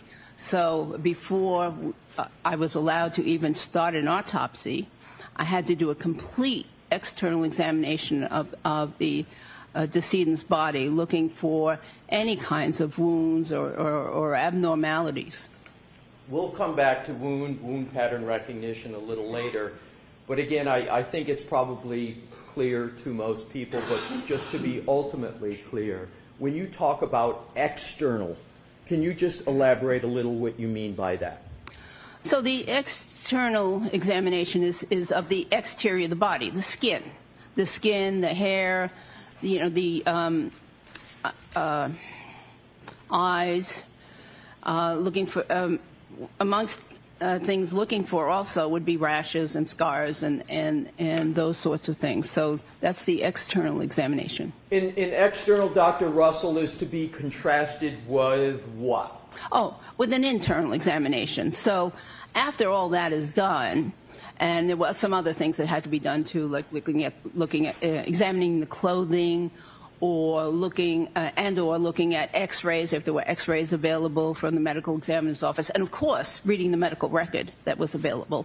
After all that was done, then I would proceed with the examination of the internal structures of the body, including the organs, the soft tissues and muscles underneath the skin, the bones, etc. Do you have any certifications? Quite a few. Can you name them, please? Well, I'm board certification. I'm sorry to interrupt you, doctor. Okay, so I'm board certified in emergency medicine, and that was after the residency training, had to take a qualifying examination, and then I've had to be recertified.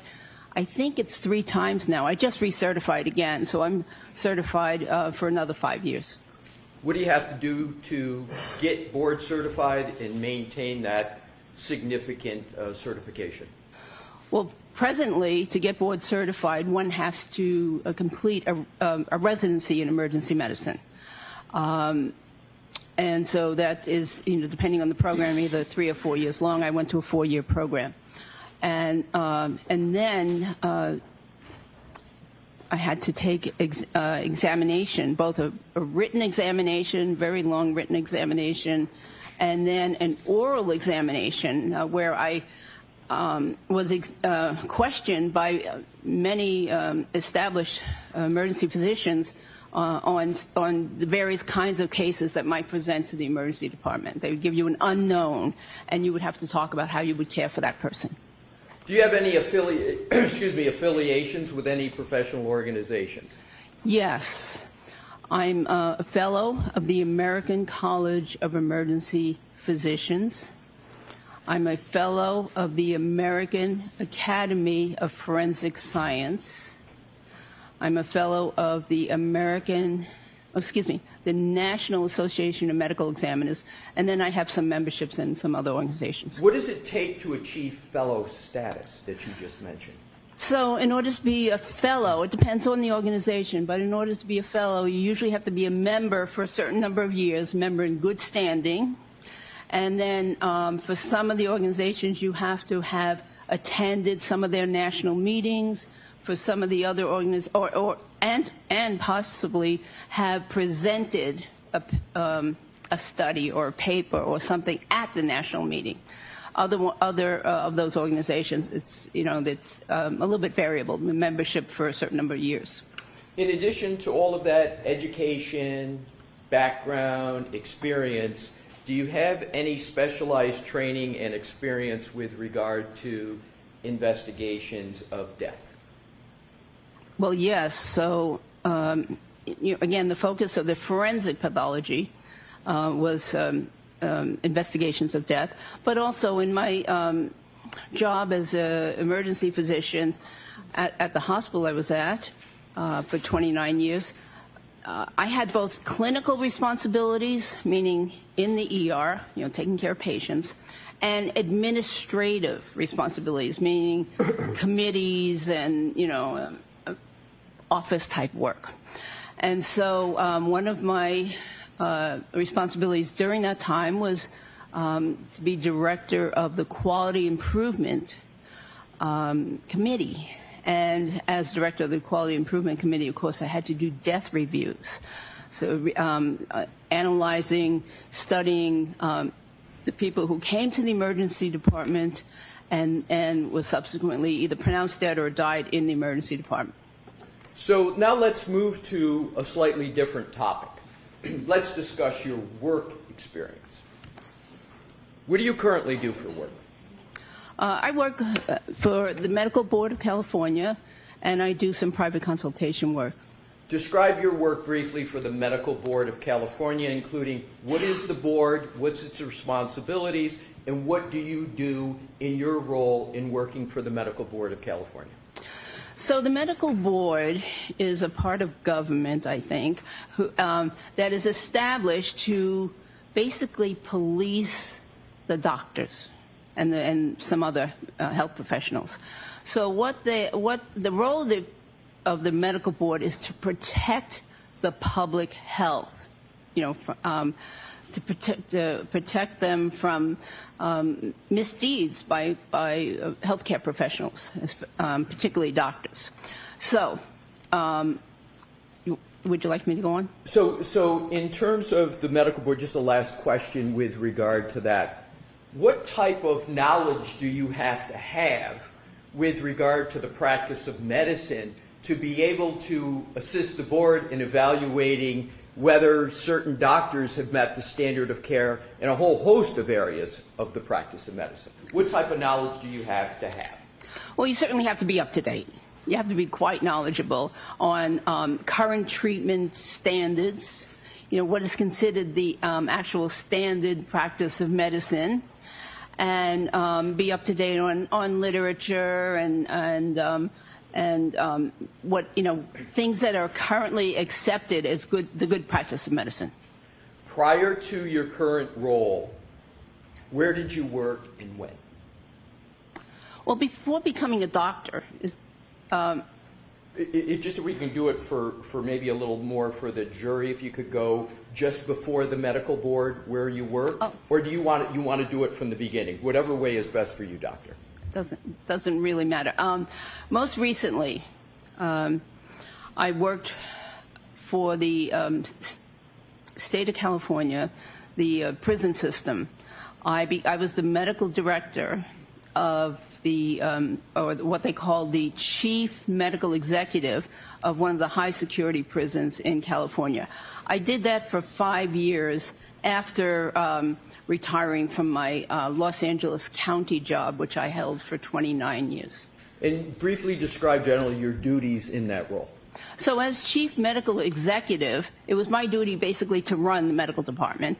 So I hired physicians, I supervised the physicians, made sure that they were providing the standard of care to the inmates that they were assigned to take care of. I reviewed many of their charts. I reviewed transfers and requests for services outside, such as specialty services, orthopedic services, and other kinds of services. And I reviewed every single death that occurred during my years there. So you just said you investigated every single death that occurred at the prison during your time in that role? Yes. Approximately how many death investigations were there that you performed? I think approximately 60. Now, did you have any involvement there in examining or identifying wounds of deceased individuals? I did. My office was in the medical building, and it was very close to what was the equivalent of the urgent care center on site. And so when the patients would come in with an extreme injury, a very serious injury, or near death, I would frequently go over right to the urgent care because that was my specialty. That was, my interest. And even though there was a doctor or another practitioner assigned to care for the patient, I would oversee that. And I would also, examine the patients, look for wounds, look for, signs of injuries. There were some, in some of these cases, there were some deaths, and I would examine those bodies very carefully for any kinds of wounds, just like I had done in the coroner's office for those years. To move this along, before you became the chief medical executive at Corcoran, where did you work and what did you do? So I worked for 29 years, I worked at what's called the Los Angeles County USC Medical Center. Now, I know that's a lot to say. It was a county hospital that was affiliated with a medical school. It used to be called, prior to that, prior to when I got there, it was called General Hospital. It was a 19-story building, General Hospital. Well, no. And now it's actually called LA General or something of that nature. So anyways, that's where I worked for 29 years, and as I said, I had a variety of different roles there. Can you just briefly name off the roles that you had while at the General Hospital?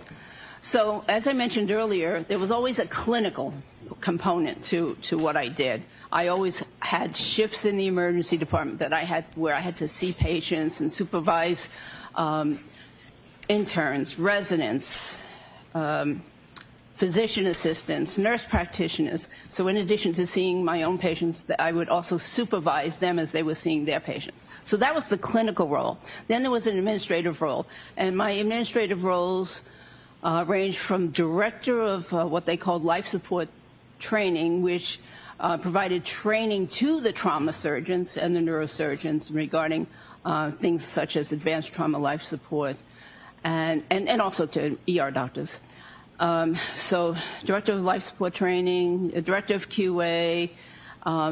For many years I was director of the jail unit, which was a very unique unit at this hospital.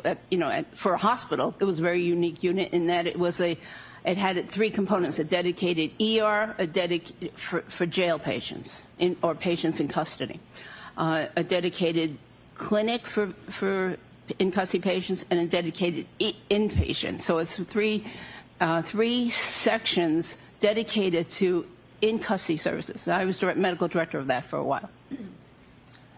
In addition to all that, were you also a professor? I was an assistant professor. Assistant professor. And what did you teach? Just a brief summary of what you taught. Well, most of my teaching was clinical, bedside teaching, rather than in lecture halls. I would occasionally give lectures to the residents, the residency group, which was about 50 doctors. And those residents are medical doctors, correct? Yes, they are. Yes, Yep. they are medical doctors. So I would occasionally give lectures to them, but a lot of the teaching was actual bedside teaching. Switching gears just a little bit and segueing, over your course of your career as an emergency department physician and otherwise, did you treat individuals with animal-inflicted injuries? Yes. And did any of those animal-inflicted injuries involve dogs? Yes. And generally, is it correct to say that in terms of dogs, there's sort of the canine police dogs, and then there's the civilian dogs with which most people have experience? Yes. Are those two categories that you're familiar with, you're comfortable, as we discuss dogs, to have canine versus civilian? Yes, because the injury patterns are a little different. Okay. So what is the difference between a canine dog on the one hand and a civilian dog on the other? Well, generally, civilian dog bites are rather minor, generally. Puncture wounds, maybe, some slight avulsions, skin defects, slight skin defects, usually not major. Whereas in the canine or trained police dog bites, the wounds the wounds I saw, were extensive wounds where there was extensive ripping, tearing, crushing of tissue, and many times even injuries to the muscles and blood vessels underneath. From your experience, do you know why the injuries from a canine dog are as you describe them, as opposed to injuries from a civilian dog? Well, in the LA area at that time, the dogs were taught to bite and hold. So they would, the canine dogs would get a grip on the individual that they were pursuing, and then hold on, even if the individual was trying to pull away. And so there were oftentimes tearing injuries to those, because that's how the dogs were trained at that time. Even with canine dogs, did you ever see injuries from canine dogs on humans that were not a complete bite, that were an incomplete bite? Yes. So if the dog missed on the first attempt at a grab, the teeth might only scratch the surface of the, usually extremity, by the way. And so you'd get what I consider an incomplete dog bite, because it was just scratch marks from the teeth. But the dog would then, try a second time and third time. Now let's go to civilian dogs, a term used for more dogs of household pets that people have. Can you describe from your experience the type of wounds from those civilian dogs that you would see, and contrast it with what you just described for a canine dog? Generally, they were minor. So a scratch, a puncture wound, maybe a little tearing of the skin, a little skin flap, but generally much, much different. In your 30, did you say about over 30 years experience in the emergency medicine department? Mm-hmm. What did you see more of? Civilian dog wounds on humans or canine wounds? Actually, it depended on where I was assigned at the time. So in the very beginning, because the jail unit was one of my first assignments, I saw these terrific, horrific wounds, many of them, I learned that what was in the textbooks about how to treat them was so wrong, because these patients many of them needed hospital admission, intravenous antibiotics, and many of them needed surgery. And what I was reading in the textbook was, that you could patch them up and clean up the wound and send them home with, sometimes with antibiotics, sometimes without. But anyway, so initially what I was seeing a lot of in the very beginning was the law enforcement dog bites, because I was assigned to jail ward. And also I was very interested in this because I used to be a police officer. And before going to medical school, I was a full-time police officer here in Massachusetts for 7 years. And so I had this interest in law enforcement type injuries sustained during the arrest process, et cetera, et cetera. So you had an early interest in with regard to dog-inflicted wounds on humans and a police officer. Where were you a police officer in Massachusetts and when? In the city of Malden. I was appointed as first woman police officer in 1977 to 1984, full-time. And while you were a police officer, were you doing that full-time and anything else while you were a police officer? Were you pursuing school while you were a police officer, your college education, or was it separate? No, I was a full-time police officer working the night shift.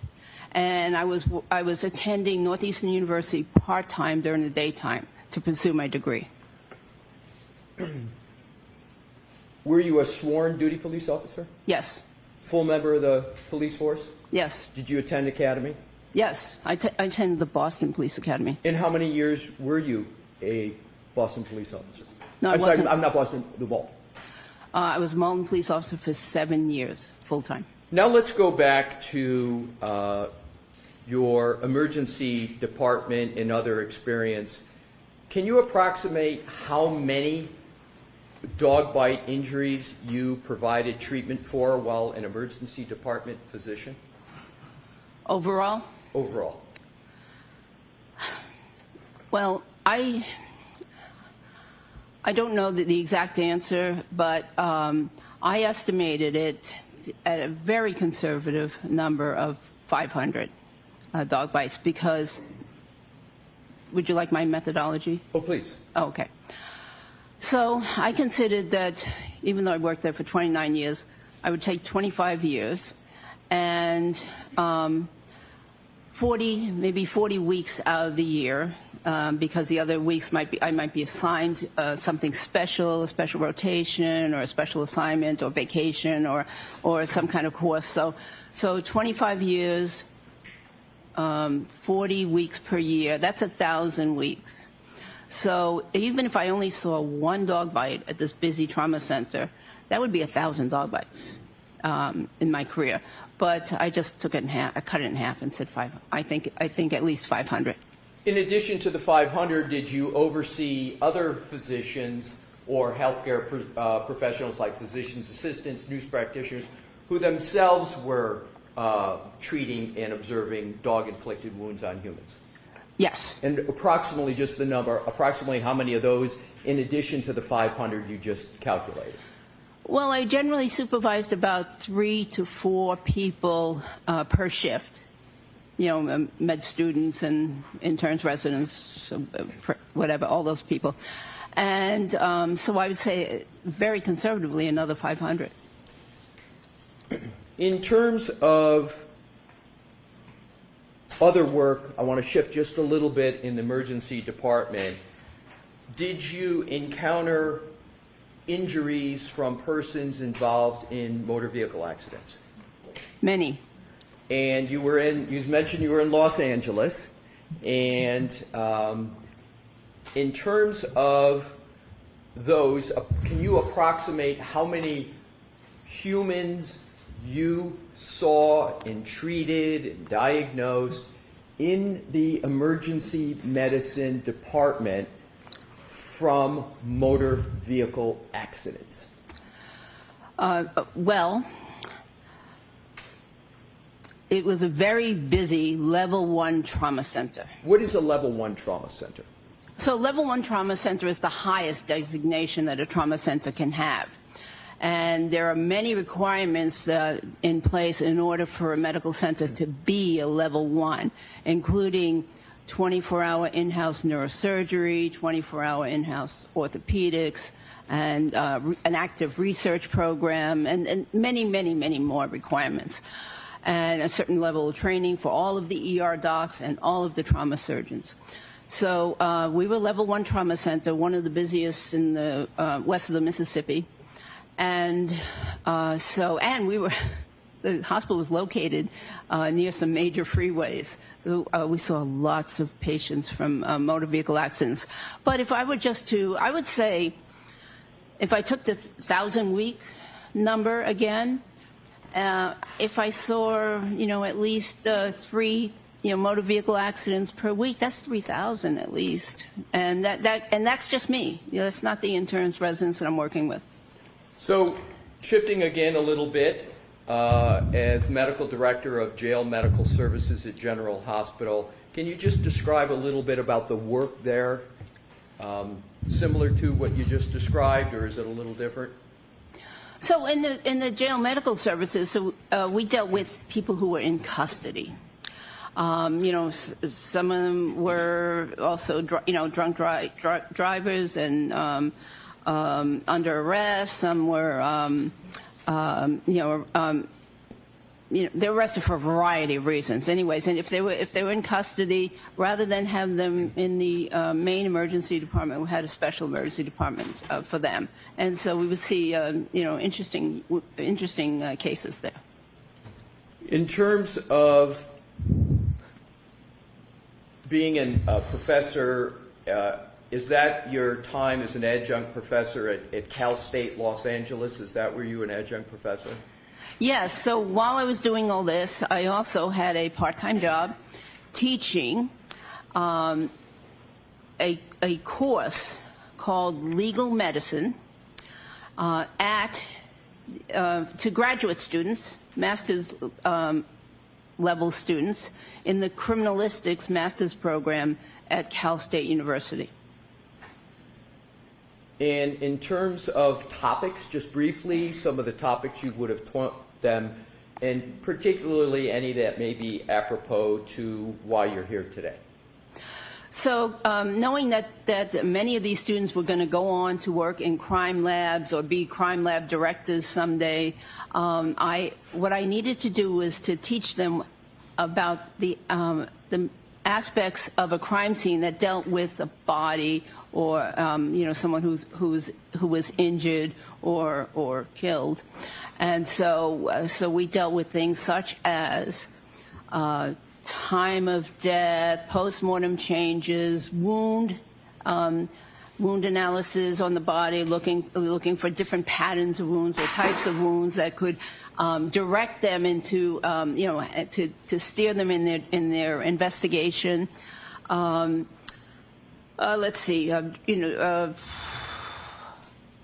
so many other things, yeah. There was a little bit of a noise here when you were talking about wounds and patterns. Could you just repeat that aspect of it? Sure. So when a criminalist or a crime scene investigator goes to the scene, they have certain duties to attend to, and they need to be aware, that certain kinds of wounds, might indicate certain types of deaths. For instance, gunshot wounds in certain locations, or lacerations or stab wounds in certain locations might mean that this could be a suicide, this could be a homicide.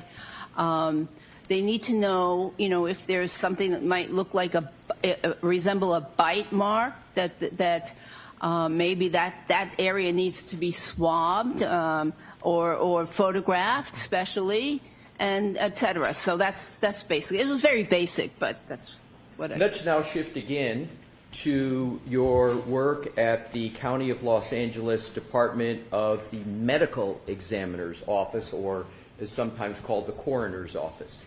When did you have that work, and what did that position involve? So that was from 1993 to 1995. And as I mentioned, there was death investigations. I was assigned a certain number of cases myself, but we also reviewed cases that other doctors had. And I, given my curious mind, when I would do my autopsy, I'd also look at whatever other cases were going on. And there was typically 10 to 15 cases going on any given day.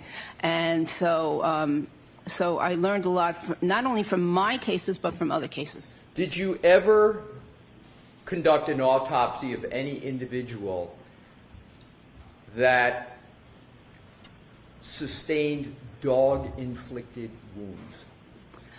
Yes. Please describe that autopsy. That was a case I'll never forget. It was a young boy who had been attacked by 3 dogs, large dogs, but not specifically canine, law enforcement trained dogs, but 3 large dogs. And the wounds there were extensive wounds all over the body, or as best I can remember, including a wide variety: puncture wounds, some scratches, abrasions, contusions. There were a number of different types of wounds. So let's now go. We talked about dogs and motor vehicles. I want to go back, please, to motor vehicles. Did you, as a forensic pathologist, did you ever conduct autopsies of decedents that were involved in motor vehicle accidents? Yes. Approximately how many? Hard to say. I'm not sure, really, but probably at least, motor vehicle accidents, probably at least 20 or 30. Did you conduct autopsies of victims of motor vehicle pedestrian incidents? Yes. Now, prior to working at the coroner's office, you worked at the jail emergency department at General Hospital that you described, right? Yes. And in that position, did you provide treatments to persons that suffered dog-inflicted injuries? Yes. And just approximately how many? And then we'll move on to the next topic. Approximately, personally myself, about 40, but I was involved I worked as part of a team, and so I think we saw probably about 60 of these severe dog bites. We're going to shift again to keep it moving. Have you authored or edited any publications on dog-inflicted injuries on humans? Yes. And what publications, please? So I was a co-author on 2 peer-review articles in major emergency medicine journals. One of them was describing the law enforcement dog bites, injury patterns, and another one was more focused on the management of the law enforcement dog bites. And did you, those are ones you co-authored, correct? Yes. Did you ever edit the work of others' articles or books as part of a peer-reviewed process? Yes. Describe that, please. Yes. I was asked to be a co-editor of a 2-volume series on forensic emergency medicine in a peer review article series. And one of the chapters in one of those issues was on was on bite wounds. It was written by Dr. Gerald Vale, V-A-L-E, and who is a renowned board-certified forensic odontologist. In terms of moving now from peer-reviewed articles you co-authored, peer-reviewed books and articles you edited, have you attended any seminars or talks or lectures on wound identification and or bite wounds? Yes. Just briefly describe a couple to give the jury a flavor of what those were. Well, there have been many lectures on wounds of all sorts. And in the emergency medicine program, of course, there were lectures on wounds from various types of animals and how to treat them. In the forensic arena and at some of the professional organizations, there were lectures or talks on wounds, and also there was a yearly talk on bite wounds given by Dr. Vale at the coroner's office. State perhaps the obvious. Have you had a lifelong interest in dogs and dog-inflicted wounds? Yes. And is that a professional and a personal interest? It's professional. Right, mostly professional, as you've described it. Let's now keep moving and go to another topic. Have you testified as an expert in court before? Yes. Is that in state and federal court? Yes. What topics have you testified to in state and federal court? Causes of death, wounds, child abuse, domestic violence, mostly causes of death. Have you testified as an expert regarding emergency medicine? Yes. Have you testified as an expert regarding forensic pathology? Yes. Have you been found to be qualified as an expert in each of those categories in the courts in the United States? Yes. Have you ever not been qualified to testify in any court in the United States? No. Have you ever testified as an expert regarding identifying dog-inflicted wounds on humans? No. And why not?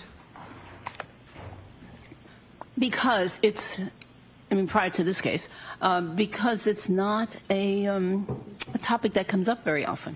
So although it comes up often in your practice, in terms of whether it's an issue in court, is it, my understanding from your answer, it just doesn't come up that frequently? Correct. Are you aware of any other physician practitioner that would be testifying in court a lot on this topic, given what you just said about the infrequency of it coming up? No, I'm not. Now let's go on to what were in the last question on this line, give a general idea of the types of wounds that were at issue and whether there were any pattern wound issues in those cases that you've testified in court about? Well, many of them were stab wounds. Some were blunt force wounds from from a variety of mechanisms, including assaults or motor vehicle accidents. Again, a lot of wounds from accidents, and then of course gunshot wounds. Were those the topics both living persons as well as deceased? Yes. Let's now move to, you've mentioned wound pattern, right? And are you familiar with the topic in the area of wound pattern recognition? Yes. Can you please describe for the jury what you mean by wound pattern recognition in your practice and from your experience? What is it generally, and we'll get to some more specifics as we go through. Well, generally, pattern recognition is very important in medicine. It's important in a lot of different fields of medicine, including radiology. They look for patterns on x-rays. Pathologists under a microscope looks for certain patterns to identify cancerous cells, for instance. So pattern recognition is very important. And then as a subset, wound pattern recognition is of course very important to physicians that deal with patients that come in from the street, so to speak, from who may have been assaulted, may have been child abuse victims, may have been domestic violence, elder abuse, those kinds of victims, because sometimes it's important to or you learn that what actually happened is not what the patient or the relative or the presenter said happened. And so you have to discern or figure out what happened in a case. And so you have to be able to identify certain patterns and regions of the body, for instance, where wounds are, in order to make that happen. And so it's very important. It's emphasized in emergency medicine. When you were in residency, were you taught wound pattern recognition methodologies? Yes. And is wound pattern recognition an area that you continue to learn and then gain experience from your over 30 years as emergency medicine physician? Yes, it was emphasized in both emergency medicine and forensic pathology, in both fields. Very important. Is wound pattern recognition a generally accepted methodology that is applied in the practice of medicine? Yes. And you've given a few examples of that pattern recognition methodology. Is that pattern recognition methodology generally accepted and discussed in the peer-reviewed medical literature? It is in certain articles, right. Yes. And we'll be getting to some of those. In terms of wound pattern recognition, just roughly how frequently in your experience as an emergency medicine physician did you have to exercise your skills in wound pattern recognition? I would say probably weekly, because I always questioned, what the patient was telling me, and did it fit? Did the story make sense? So I did it quite often. And was that particularly important in child abuse cases where you may not be getting the story and you'd have to look at wounds and make your own determination? Yes. Now let's go and slightly move on to a very similar topic as to whether you ever had to determine the source of the wound without any input from a patient. Oh, yes, many times. Many patients arrive to the emergency department unconscious. And that's one example of others. And with regard to language barriers, did you ever encounter that as an obstacle to you understanding what may have happened and you therefore had to exercise your pattern recognition skills? Yes. So now in terms of dog bites specifically,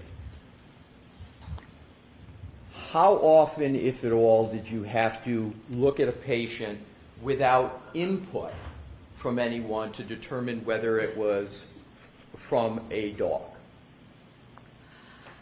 Occasionally.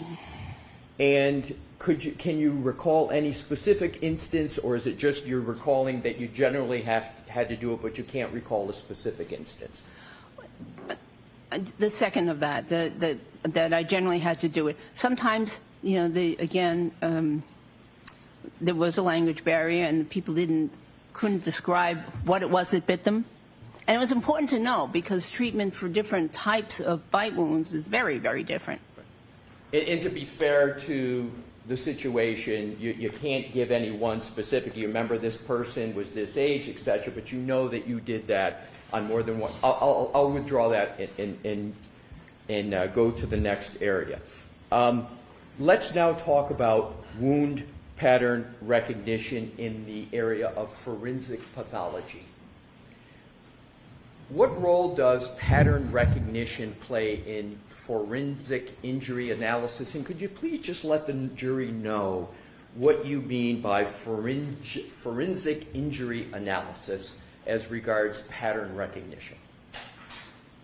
Okay, so forensic analysis or forensic injury analysis is the analysis of injuries from a medical legal perspective. In some areas of medicine, the doctors are taught to just treat the injuries, and no figuring out about how it happened or what caused the injuries, so much as they treat. But in my case, both the emergency department and the forensic pathology training, I was interested in how the injury happened. That was a very important factor to me. Why is pattern recognition important in the field of forensic pathology? Well, you could look at a wound all by itself, an abrasion, for instance. Abrasion is a scratch. And in and of itself, it might not tell you how the wound occurred, all by itself. But if there are a series of scratches or a series of lacerations or cuts, they can tell you more about how it happened. And have you applied wound pattern recognition skills in your practice as a forensic pathologist? Many times. Could you just give the jury a flavor by just a few examples? Maybe two. Okay. Self-defense wounds, for instance. An issue comes up often in court. If certain wounds were inflicted on purpose versus were they inflicted self-defense, and things like appearance and location can help you determine that. What was the question again? It's just a few examples of applying pattern recognition skills in forensic pathology. Oh, yes. Thank you, doctor. Oh, more? No, more, yes. Oh, yeah. Motor vehicle accidents, people who are struck by cars. There are certain patterns that one expects to see when a individual is struck by a car. And we're taught, to look for certain patterns, and that can help you determine if they were struck by a car. In terms of motor vehicle accidents and patterns, can you give an example of some of the patterns you would expect to see in someone, and that you have seen in someone that is struck by a motor vehicle? Oftentimes lower extremity fractures, for instance. Lower extremity bruises and fractures are commonplace for someone who is struck by a car. And in your practice as an emergency medicine physician, a rough approximation of how many lower extremity injuries you have examined and evaluated with regard to motor vehicle accidents, including in the Los Angeles area? Oh, I think probably hundreds. Alrighty, so now let's continue with the topic that you were talking about. You called it defense injuries and wounds. I want to cover that topic. Are you familiar with the term posterior surface? Yes, in terms of anatomy? In terms of human anatomy, and with Your Honor's permission, could Dr. Russell point to her arm to show what she's referring to with regard to posterior surface for a defense injury? Sure, go right ahead. Let me explain just in general. Sure. Anterior is the front of the body. And Excuse me, Dr. Russell, I'm sorry, if you want to stand up so the jury, with Your Honor's permission. Yes, are you Okay. comfortable standing up and doing this? Yes. Okay. So many years ago, anatomists decided on a nomenclature for describing parts of the body, and so the way the body, the descriptions go is that you take a person in what they call the standard anatomic position, which is upright, with their arms, their palms facing forward. Palms facing forward. So that is the standard anatomic position. So anything in the front is anterior. Anything in the back is posterior. Could you point to the arm when you talk about anterior and posterior, please? Yes. So with regard to the arm, if the palm is facing forward, that's the anterior. So the posterior part of the arm would be the back part that I'm touching right now. This back part of the arm and the back part of the forearm would be right here. So that's the posterior of the arm. And what relation does the posterior of the arm have in determining whether or not a wound is a defensive wound? Well, oftentimes, when someone is being attacked, they will put their arm up to defend or protect their face, their neck, their chest, their vital organs, their vital parts of their body. So they put their arms up. And in doing so, the posterior part of the arm becomes presented to whoever is attacking them, or whatever is attacking them. So this is the part of the arm that oftentimes gets injured when someone is defending themselves. Thank you, Doctor. How often have you observed and concluded regarding defensive wounds to the forearm? Many times. I don't know. I don't have a number. 20, 30, I don't know. In terms of decedents, and then in terms of live people, many, many more. And if we just start with the posterior part of the forearm that you've described and you encounter wounds there, are those wounds indicative or highly indicative of anything? Well, they're indicative of defensive wounds being caused during a defensive action.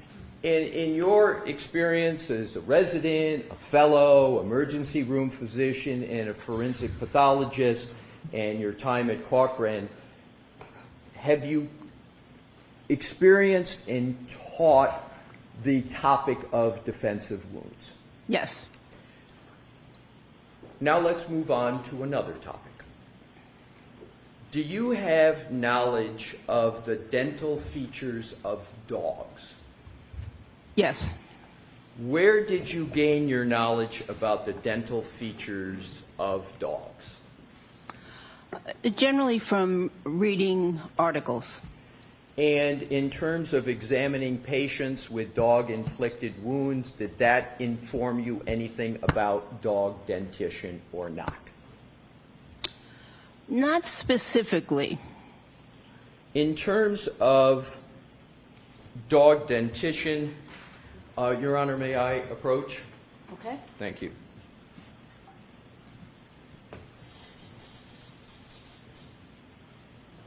May I approach, Your Honor? Yes.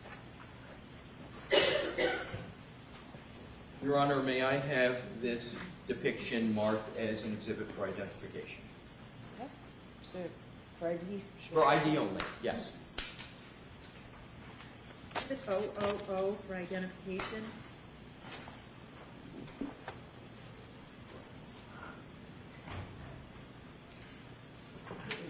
Thank you, Madam Court Reporter. Your Honor, may I hand it to the witness?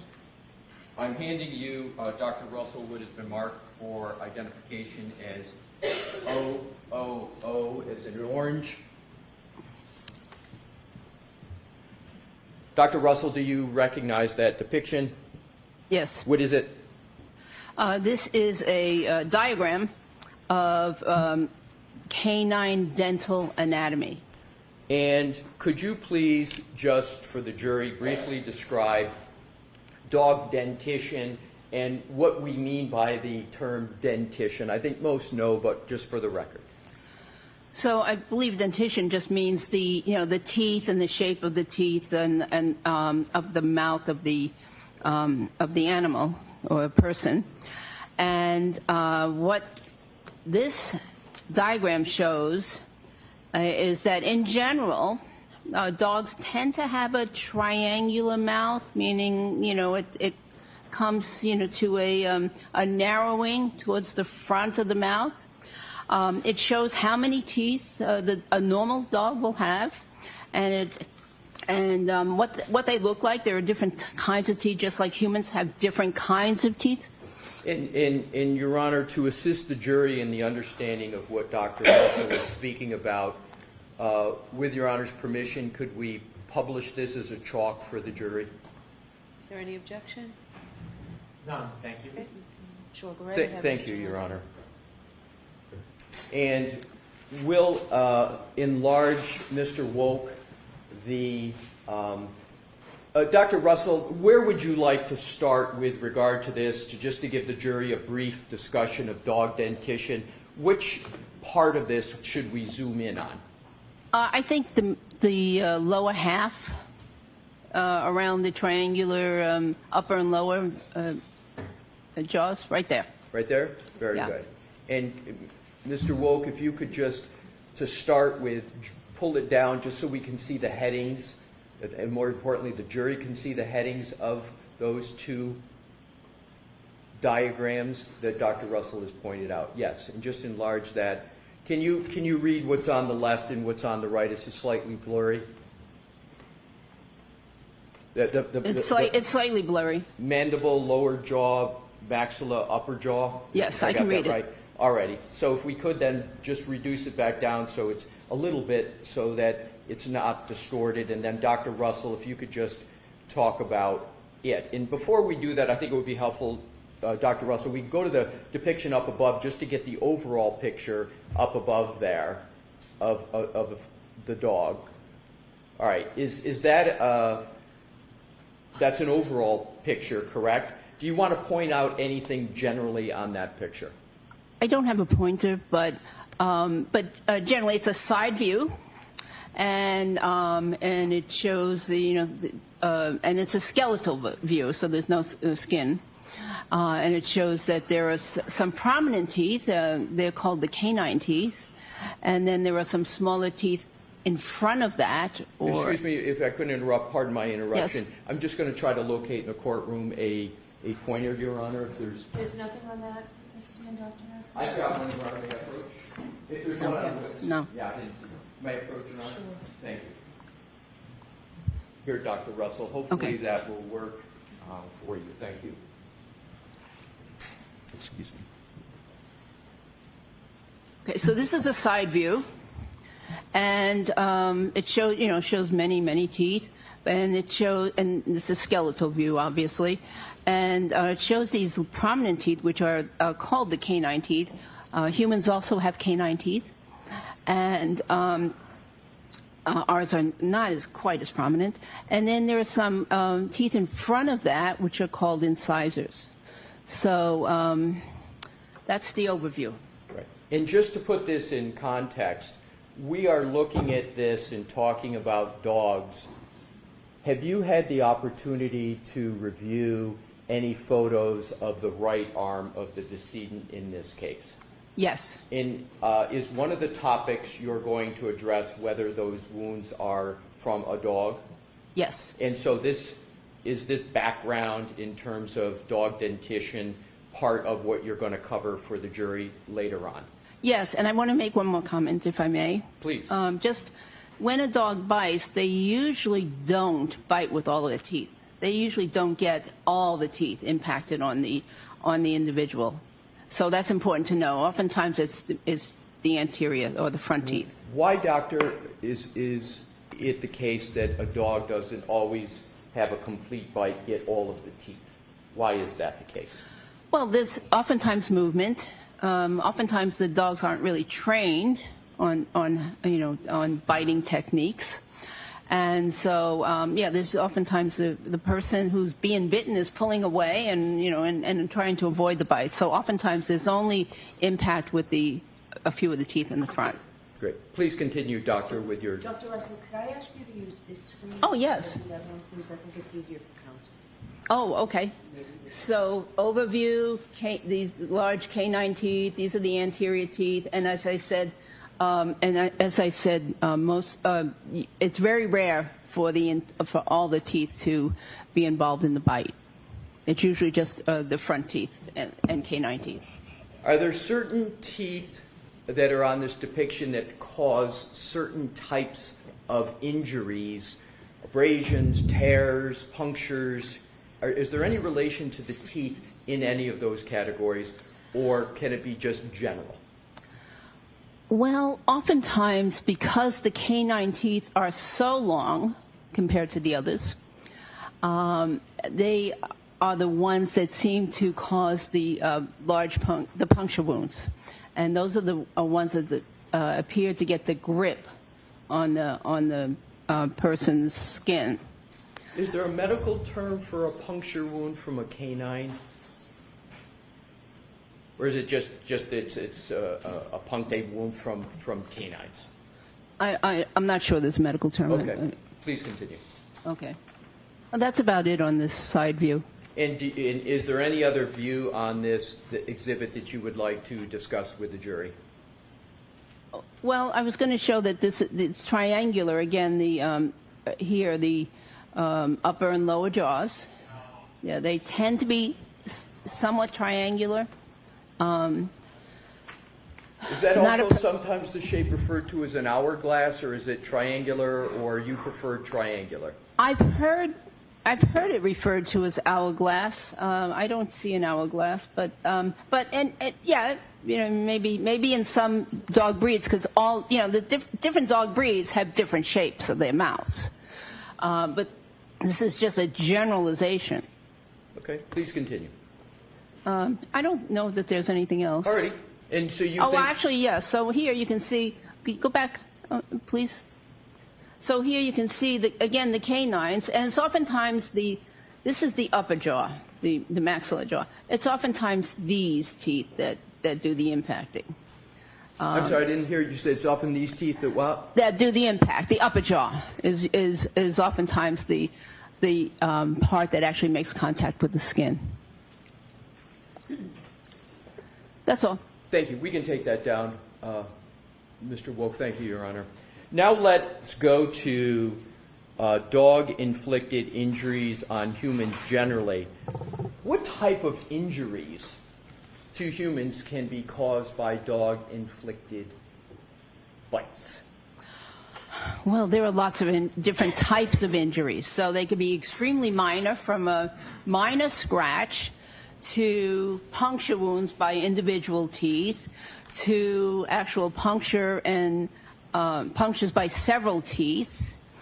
There could be several abrasions because there are multiple teeth involved, and if they don't puncture, they at least scratch. They can scratch the skin. That's what I call abrasion, is a scratch. So they scratch the skin, but in parallel, because the teeth are lined up. So they oftentimes have parallel lines. And then, of course, there are bruises that could occur because of the crushing injury, and there can be what we call avulsions, which are where an actual flap of the skin is removed, and I can go further. But there's a wide extent of injuries. So there's a wide extent, a wide range, and can you just give one or two factors that are going to determine whether you're on the more minor side of the range to the more major part as regard to the type of bite that the dog is able to get? Well, I think that when there is penetration of the skin and pulling away of some of the tissue, I would consider that a more significant bite because of what's needed for treatment. Just bear a moment, please. Thank you.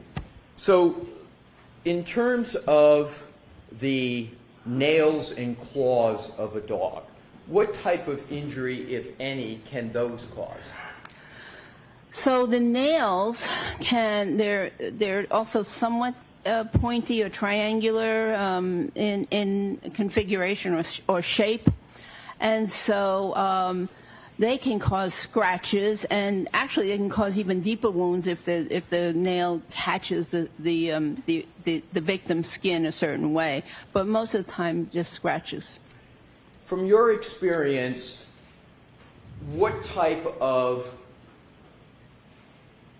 medical experience, peer-reviewed article experience, your whole professional experience with dog-inflicted wounds on humans, do you have experience with just a part of the range or the whole range of injuries that a dog can inflict?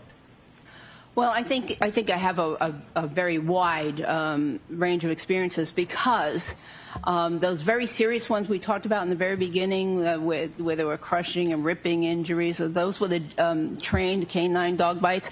Most emergency physicians don't even get to see those. They're so uncommon. But because I was assigned to jail ward, that's how I got seen. But in the majority, in the main ER, most ERs in our main ER, we saw the more minor type of injuries. So, in terms of if someone is bitten by a dog, where are they? Again, I think most people understand this, but just to be clear for the record, when someone gets a dog-inflicted wound, where do they usually go? Well, Sustained. Ask it. Doctor, are you aware of the medical facility, from your experience, where people go who have dog-inflicted wounds? Well, if they feel like they need medical care, they will either go to a family doctor or most likely the emergency department, because the emergency department is where the resources are, the people that with the experience. They go to the emergency department in general. From your experience, for people in your literature review and authoring of documents, do people with dog-inflicted wounds go to a veterinarian for treatment? I'll let you answer it. Not from my experience. All right. Now let's move to another category, and to keep this moving along. How did you initially become involved in this case? Well, very interesting. I live in Los Angeles, and I saw something in the Boston Globe about this case, but I really didn't pay much attention to it. And then eventually I saw or heard something, because I'm not from this part of Massachusetts. I'm from a different part of Massachusetts. So anyways, eventually I heard or saw something about there being an issue with some possible dog-inflicted injuries versus maybe car-inflicted injuries. So that got my attention. I thought, that's interesting. And so that's how I initially became aware of the case. Let's talk about the Boston Globe. How is a person from Los Angeles reading the Boston Globe, and why? That's Is it like a one-time thing, or why is it you're reading the Boston Globe? You know, I had a subscription. I would, not always read it. I lived in Massachusetts. I went to school in Massachusetts. I worked in Massachusetts as a police officer. So I have some interest in Massachusetts, but none of that was in this geographic area. It was all north of Boston. So that was the area I mostly paid attention to. Did you reach out to anyone after reading that article? And what do you recall from the article in the Boston Globe, if anything? I'm going to sustain that objection. Did you reach out to anyone after having read something in the Boston Globe? Yes. I thought the question was interesting. Objection. I'll let that stand, but just answer Mr. Alessi's question, Yes. please. Yes, I did. Go ahead. Andrew. Okay. Yes, I reached out to one of the DAs in Los Angeles County. And at that point, what, if anything, did you know about this case? I didn't know much. I just knew what I mentioned, and I knew that the decedent was a police officer, had been a police officer, and that interested me also because I was a police officer. Please keep your voice up, Dr. Russell. I said that interested me also because I had been a police officer at the time. Go ahead. So that's about all I knew, really. Right. So, did you know anything about what the prosecution was claiming or the defense was claiming at all? Did you know anything? Objection. Sustain. What did you know, if anything, about the case? I'm going to see its eyebrow really quickly on this.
Moment, Your Honor.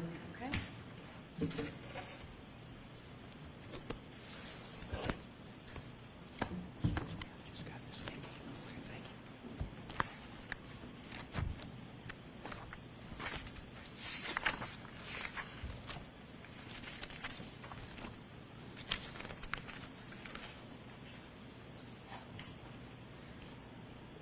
Doctor, in terms of Mr. Wolk, if we could please, and Your Honor, may we publish what is already in evidence, which is Exhibit 167? Okay.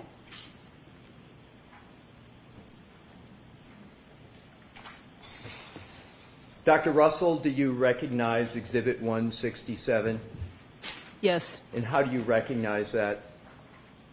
Well, first let's start, what is it, and then how do you recognize it? It is a picture of the decedent's right arm and forearm. Now, without stating what it is, have you been able to form an opinion as to the source and nature of the wounds that are depicted in that exhibit? Yes. Now, in terms of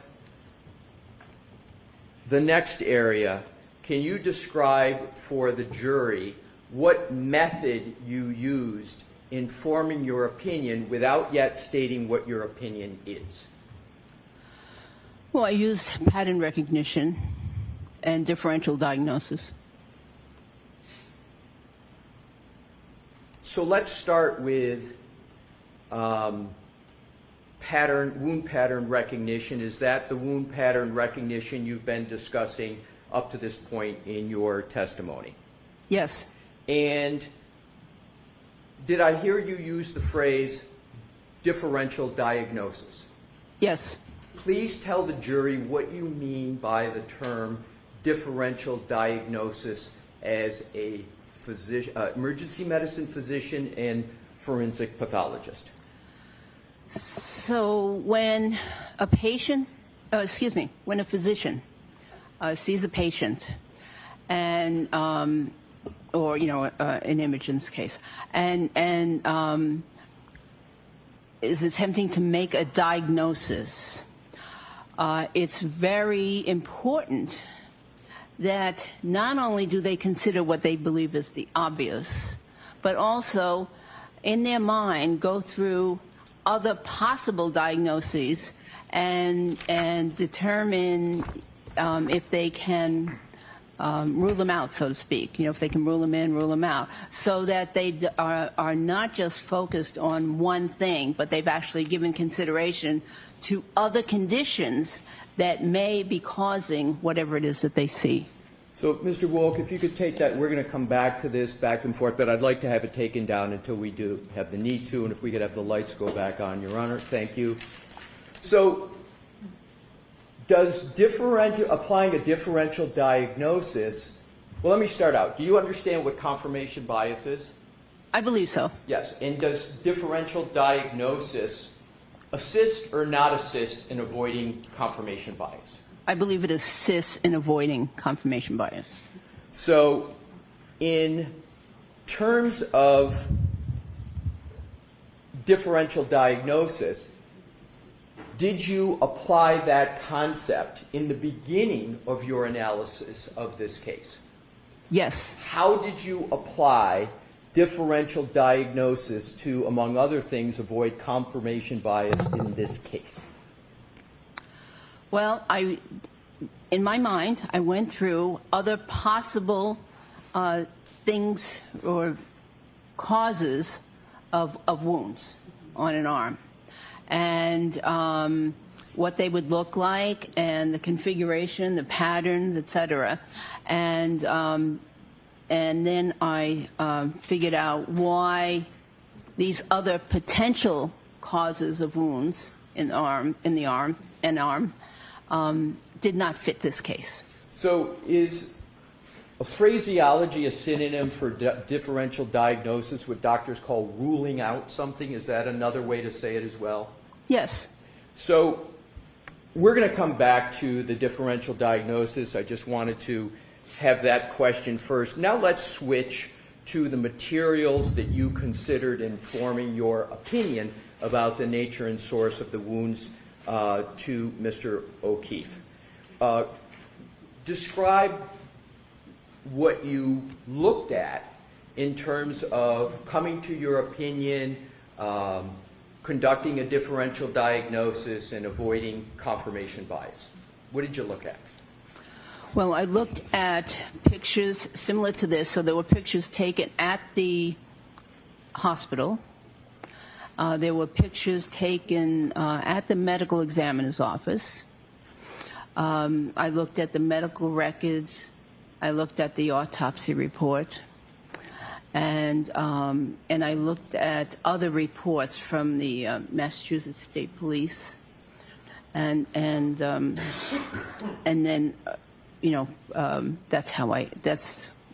those are some of the things I looked at. Did you look at any photographs, including of clothing? Of what? Clothing? Oh, yeah, clothing. Clothing, of course. What clothing did you look at? So there was a shirt, like a hoodie shirt, that I looked at that had many defects in it. And when you say defects, what do you mean by defects? Is there a more layperson's term? Holes. Thank you. Did you look at any history of any dogs with regard to any municipalities and dog incidents? I'm going to sustain that, Mr. Leslie. Did you look at any municipal records with regard to your review in this case? So that's sustained. With regard to other documents, if any, could you describe any other documents that you looked at? Well, I also, I'm going to see you at Cyber.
at 1 o'clock, and then today we'll give you an hour for lunch, okay?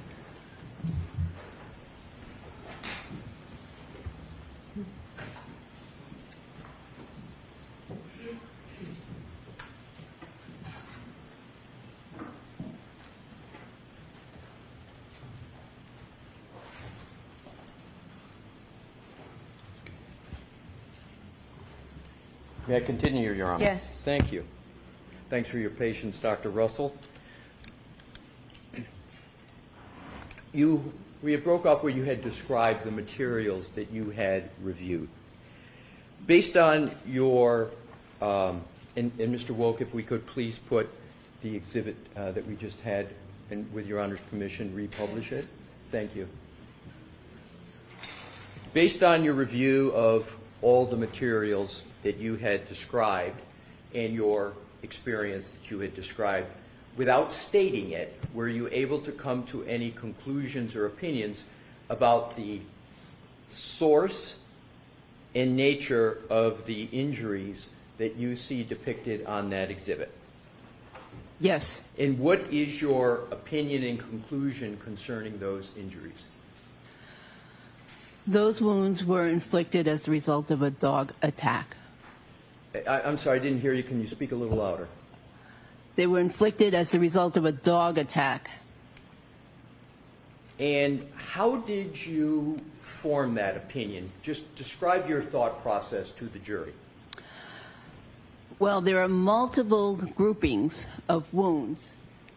Do you have the pointer? I there? do. And if you could use the screen that Her Honor has requested. So there are multiple groupings of wounds right here. Here's one on the what I'll consider the upper arm, which is above the elbow. Here's another grouping. Here's an interesting, complex grouping at the elbow. These are all at the posterior surface of the arm. And there's another grouping down here on the forearm. These multiple groupings are patterns. And they are, in my opinion, were inflicted by the teeth and claws of a dog. We've discussed previously pattern recognition skills and methodology, and you just mentioned the word pattern here. Can you elaborate on what you mean by pattern with regard to this exhibit? So there are groupings, and one can see that these wounds are going essentially in the same direction. They are oriented in the same way on the almost from the inner, close to the inner surface of the arm or the anterior surface towards the posterior surface. What is the arm. significance, if any, of that orientation you just described? So what that gives me direction, and that tells me that the dog's teeth were over here. The dog is over on this side of the arm, and the teeth started their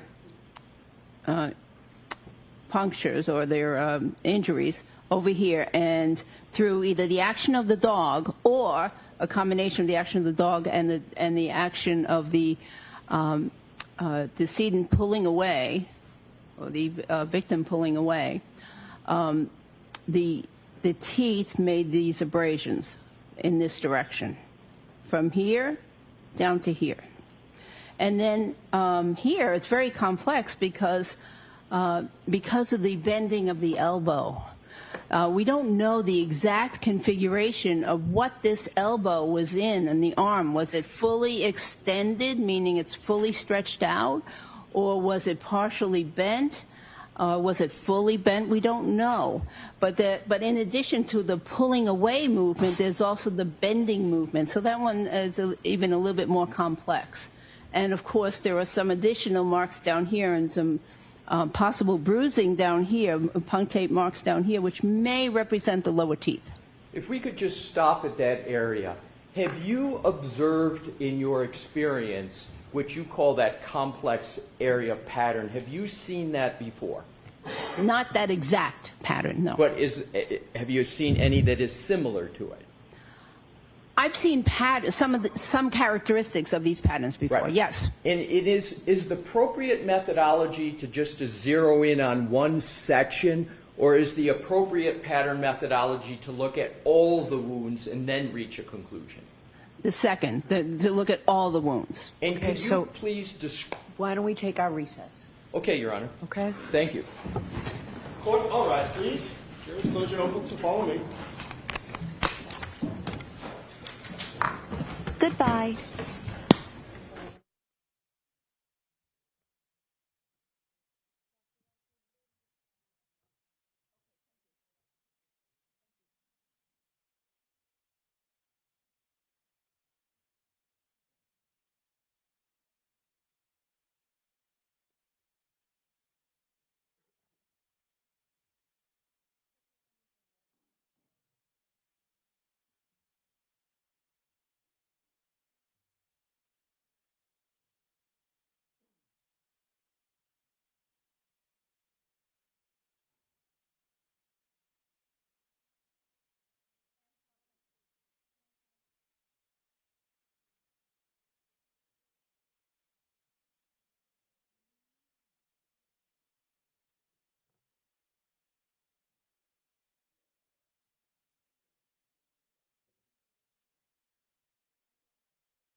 back in session. You may be seated.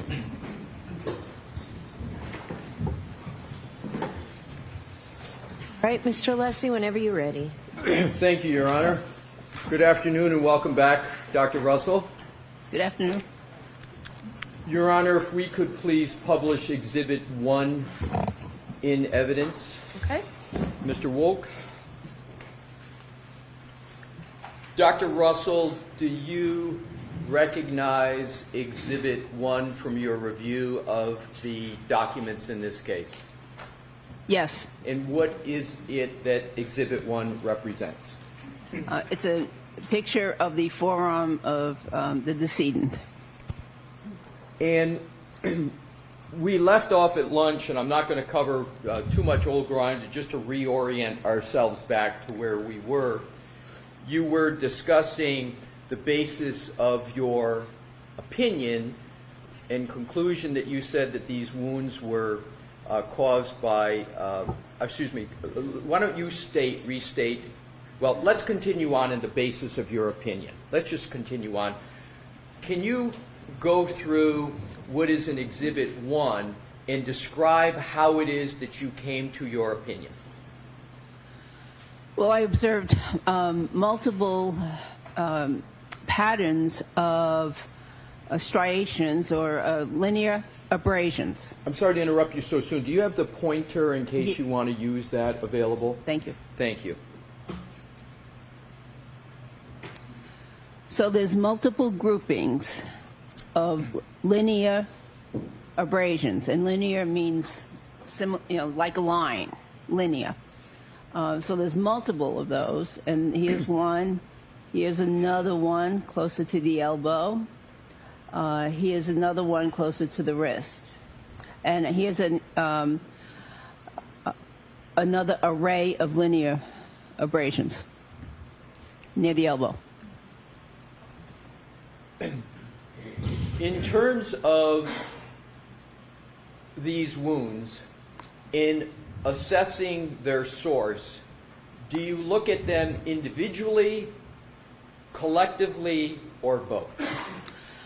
Both. I look at them individually, and then I put them in context of how they relate to one another. And how they relate to one another, is there a name of that methodology that you use in terms of how they relate to each other? Well, I think it's a pattern methodology, pattern recognition. And what pattern is it that you see here with regard to all of these wounds on the right arm?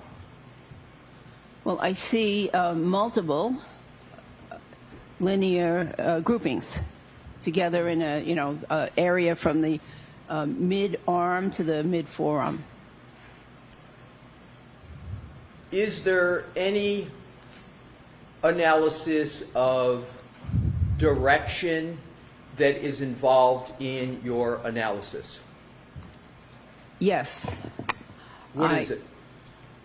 I believe that these wounds were initiated closer to the anterior surface or the front of the forearm. I'm sorry, Dr. Russell, to interrupt you, but there's a fan back here which I can hear, but if you could just keep your voice up, that would be great for me. Yes, I believe they all started closer to the anterior or front portion of the arm.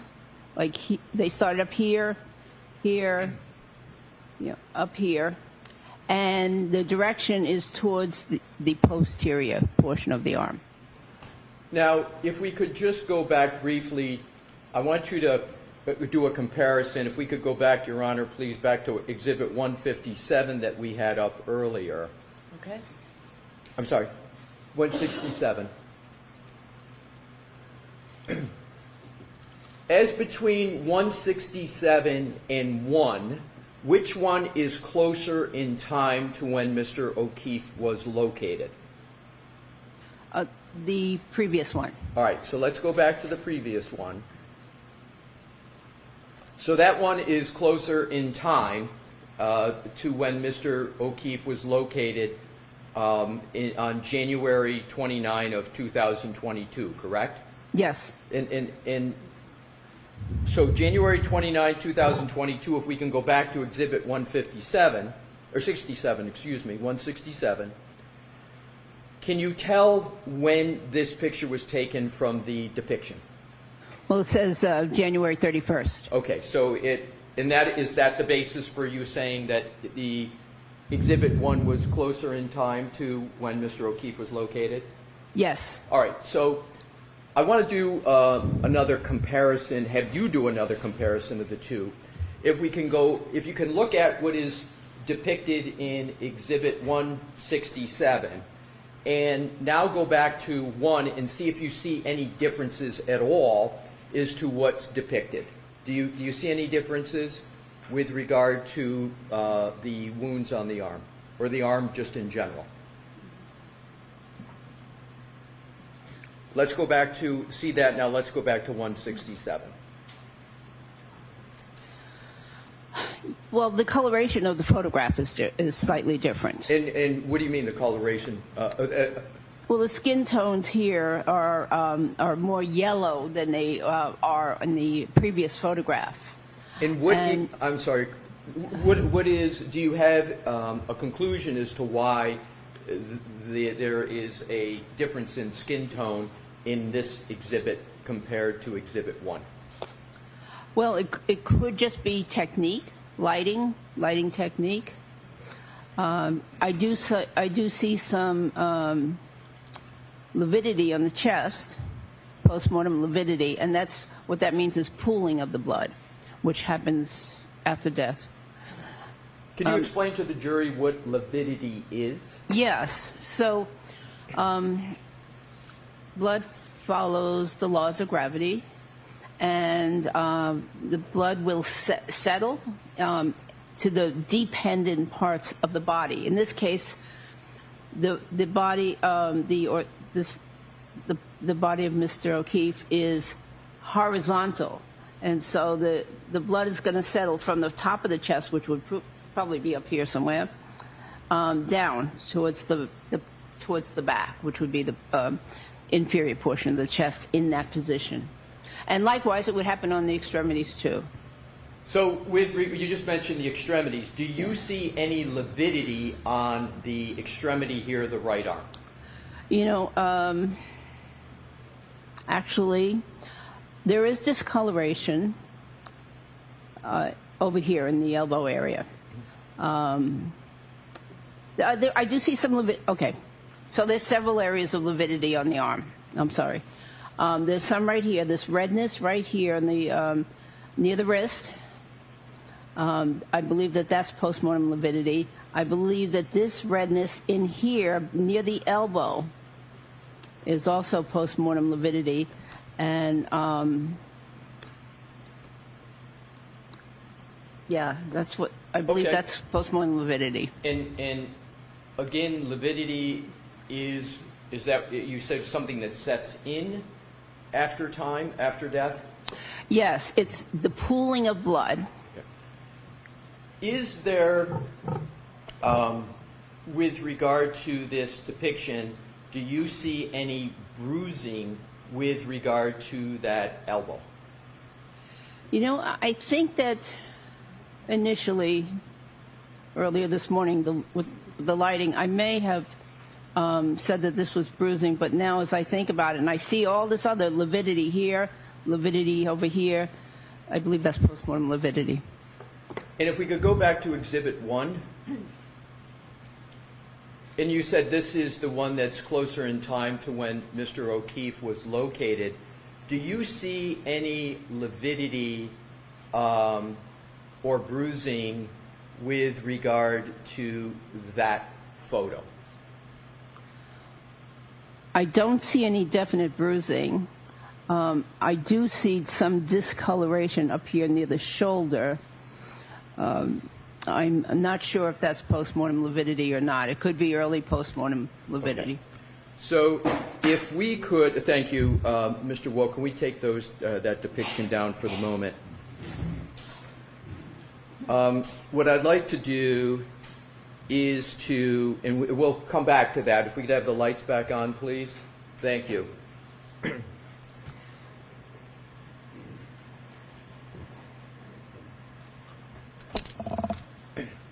have you had experience prior to this case in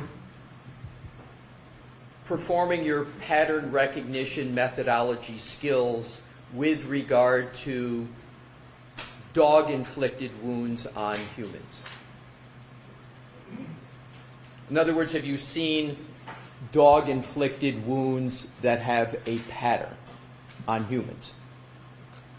I've seen dog wounds that have had a pattern. I didn't need to do it utilize that skill because I also had other information about the case. You know, for instance, the police officer or the victim himself said, you know, I was attacked by a dog. Right.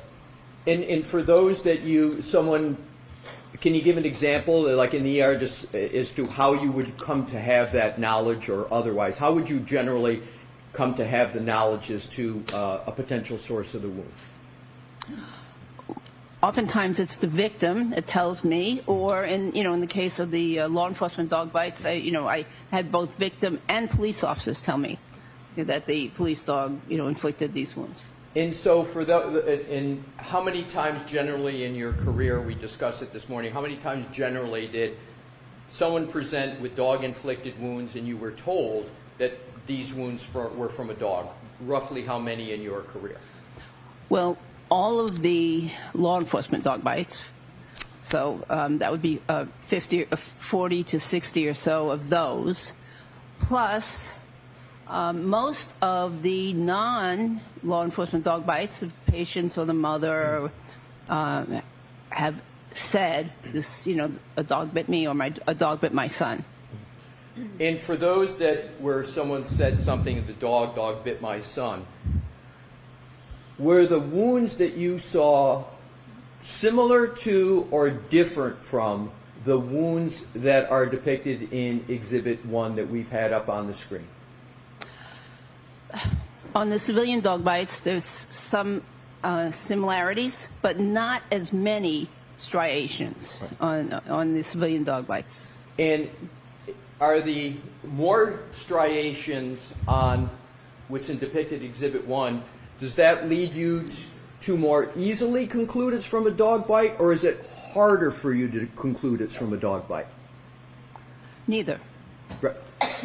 So is your prior experience as an emergency room physician, as a physician in Cochrane, does that experience allow you to exercise pattern recognition skills with regard to Exhibit 1 and Exhibit 157?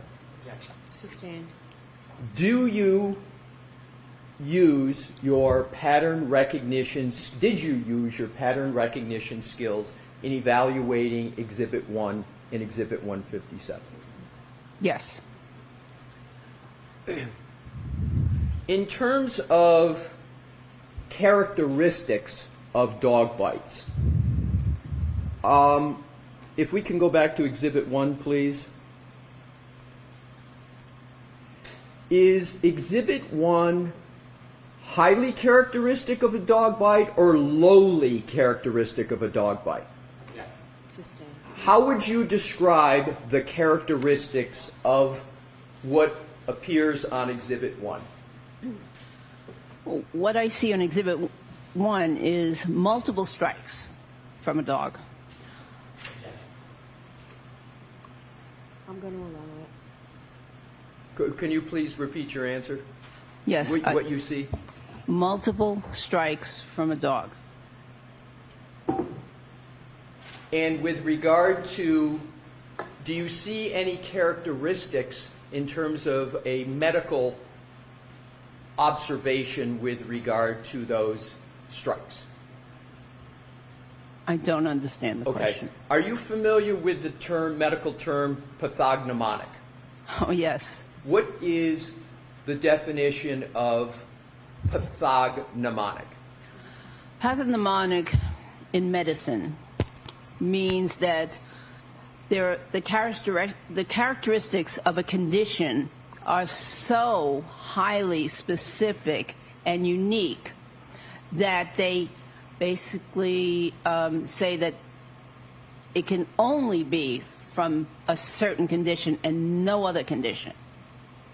So to the exclusion of all other conditions. That's what is meant by pathognomonic. At least that's my understanding. Do you consider these wounds pathognomonic? Yes. Sustained. How do you evaluate these wounds in terms of what you call their characteristics? I characterize them as highly specific for a dog attack. I'm going to strike the last word, Mr. Wilson.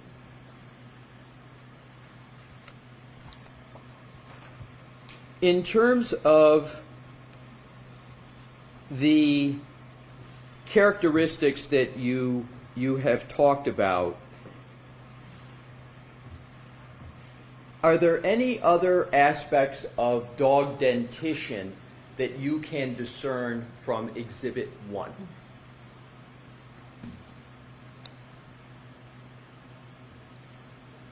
I don't understand the question. You mentioned earlier when we had the dog dentition exhibit up, you mentioned an arch. Is there any aspect of Exhibit 1 that concerns an arch? Yes. There is, in my opinion, an arch-like structure right here towards the lower part of the forearm, towards the wrist, suggesting that this here is made from the very front teeth of the dog. Now, when one looks at these injuries or wounds, one has to remember that, number one, this is not a mannequin. This is a person whose skin is somewhat elastic, whose skin will slide over the underlying bones, and so therefore some of the wounds may have been created by the exact same teeth, for instance, but look differently, depending on the part of the anatomy, the elasticity of the skin, also depending on things like if there was clothing or something in between the teeth and the skin. So one has to consider and also there may be motion motion effects. The living victim could have been pulling away from the dog. The dog could have been, pulling or jumping and only catching a glimpse, a little slight bit of the skin with his teeth. So there's a lot of movement and things that one has to consider when an injury is inflicted on a body. Objection, move to strike. I'm going to strike that. Can we approach, Your Honor? Sure.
May I, Your Honor? Yes. Thank you. If we could put the Exhibit 1 back up on the screen, please, Mr. Wolk. Dr. Russell, is what's depicted on the screen one dog bite or more than one dog bite? Ask it differently, Mr. Wilson. Dr. Russell, can you determine from this depiction, how do you evaluate this depiction with regard to dog bites?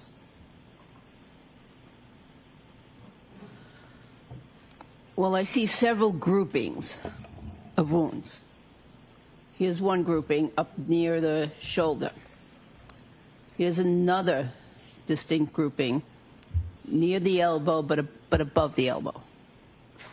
Here is a third grouping around the back of the elbow and the upper forearm.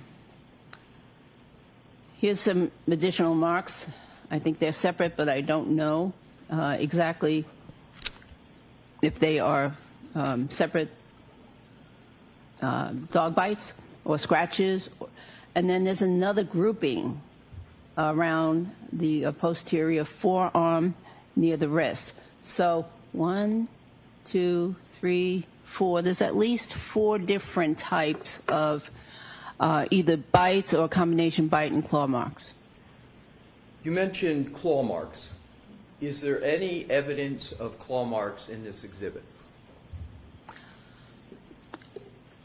It's hard to say exactly what what these marks are. This one here, and even to a certain extent, this one here has some characteristics of both claw marks and bites. So, even though you may not be able to determine whether it's a claw mark, can you determine, or the specific type of mark, can you determine that those are from a dog?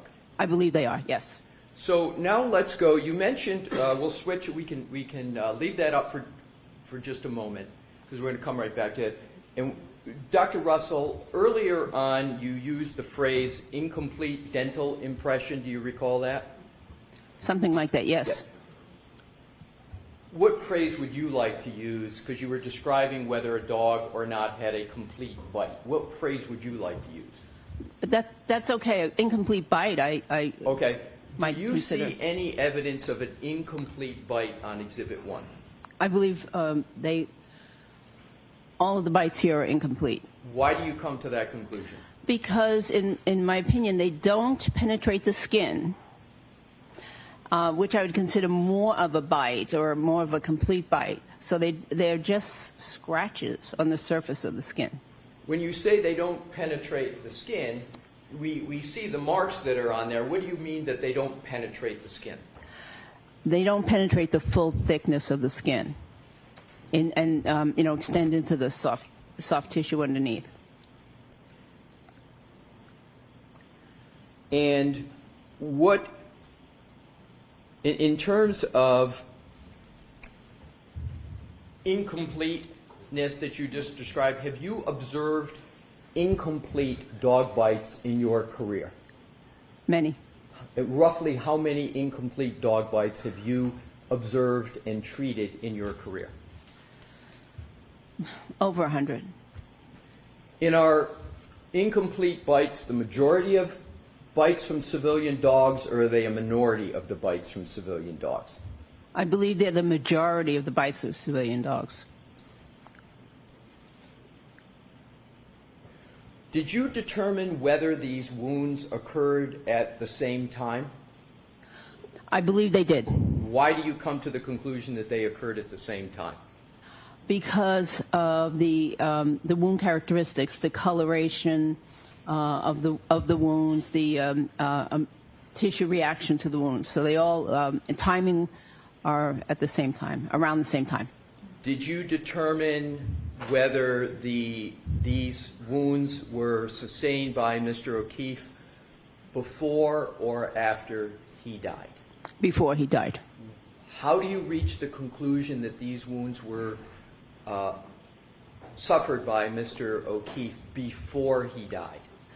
Because they have what we call a vital reaction So there is an ever so slight vital reaction or inflammation around the edges of the wounds. And so that determines that, that supports the fact that they were inflicted during life. Dr. Russell, did you observe Mr. O'Keefe's right arm personally? No. Is it generally accepted in the practice of medicine, particularly emergency or pathology, to observe and determine the source of a wound from a photograph after death? It is generally accepted. And have you, in your career, used photographs to determine wounds and patterns of wounds? Yes. And is that an accepted practice? Yes. And it is a generally accepted practice? Yes. Now, in conducting we're going to switch a little bit now to what you call the differential diagnosis. In conducting your differential diagnosis with regard to motor vehicle accidents, describe for the jury how you performed that differential diagnosis with regard to the decedent. And we can leave that up for just a moment. Go ahead, Dr. Russell. Objection. So I'm going to need to see you. Sorry, folks.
May I proceed, Your Honor? Yes. With Your Honor's permission to republish Exhibit 1.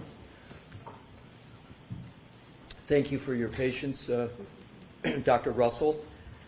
Is what the wounds you see on Exhibit 1 consistent or inconsistent with what you have seen from your experience with regard to motor vehicle accident victims? Inconsistent.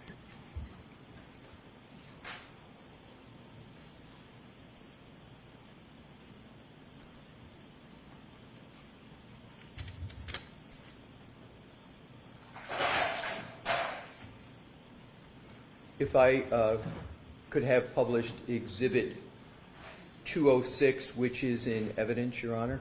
Okay.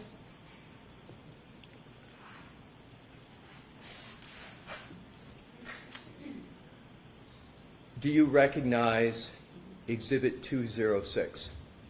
Yes. Did you review that as part of any report in this case? Yes. And can you describe how you reviewed this document as part of your evaluation of this case? Well, I reviewed the injuries, which are so this is a decedent, a picture of a decedent, a different case, not the decedent in this case, totally separate case. And is this from Dr. Welcher's report that you reviewed? Yes. All right, so continue, please. And so this is a person deceased, looks like in the street, and he's got multiple injuries. And this is allegedly from an auto versus pedestrian accident.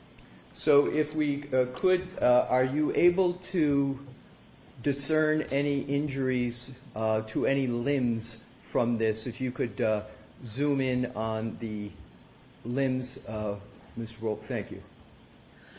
So there is a very extensive degloving, partially degloving, avulsion injury to the forearm of this individual, the extensive skin loss, damage to the subcutaneous tissue, possibly damage to other tissues beneath that.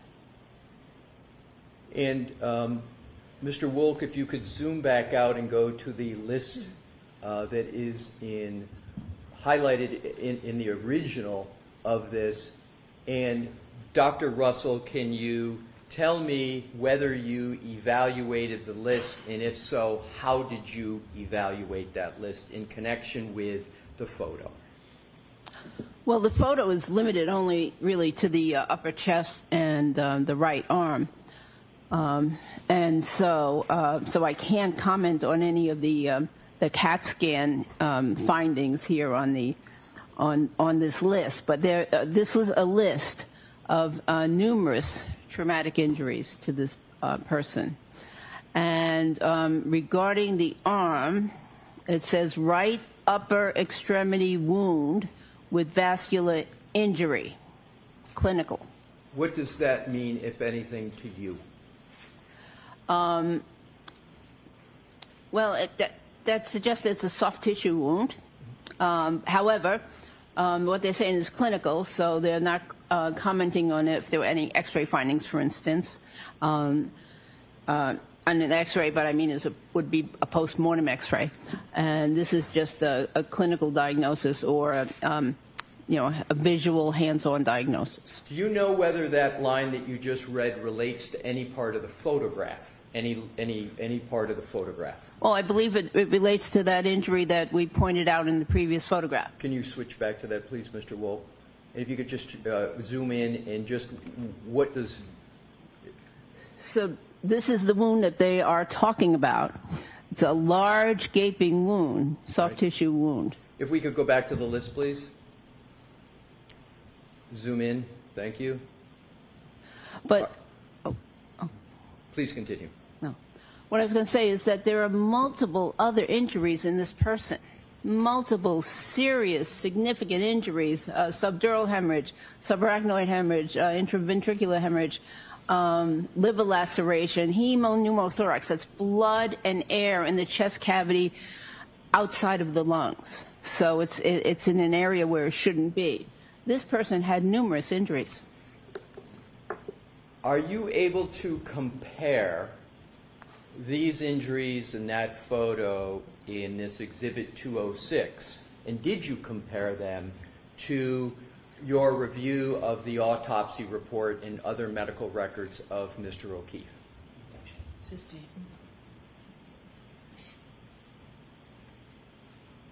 Answer the question? Oh. Okay. You can take that down. From your review, did Mr. O'Keefe sustain any liver laceration? No. Did Mr. O'Keefe sustain any gaping, as you called it, lacerations to the right forearm? No. Did Mr. O'Keefe sustain any pneumothorax injuries that you were describing with regard to 206? No pneumothorax.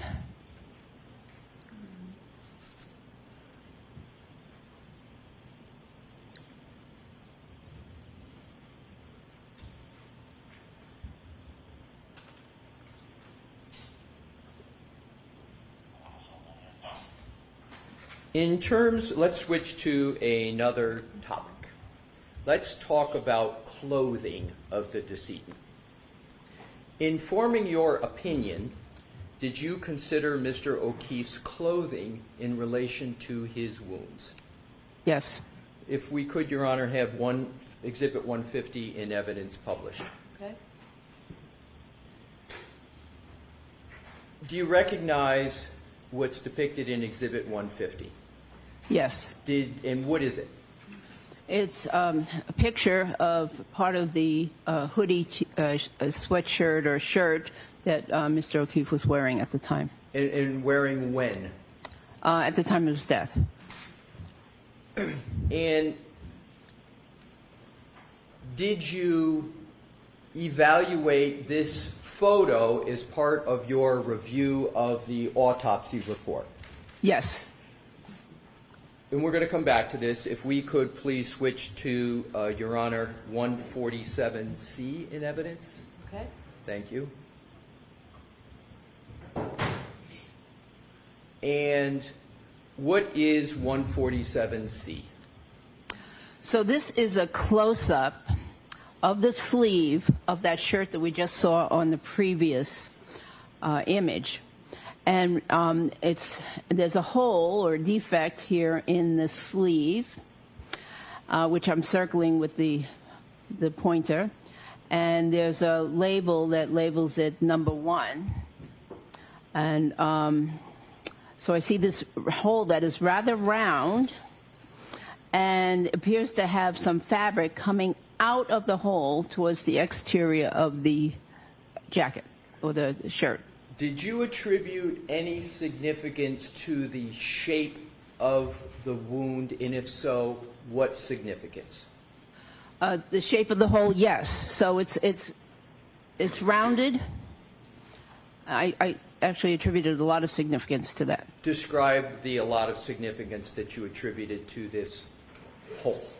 Well, I believe that this hole was made by a canine tooth, and with the tooth going into the shirt,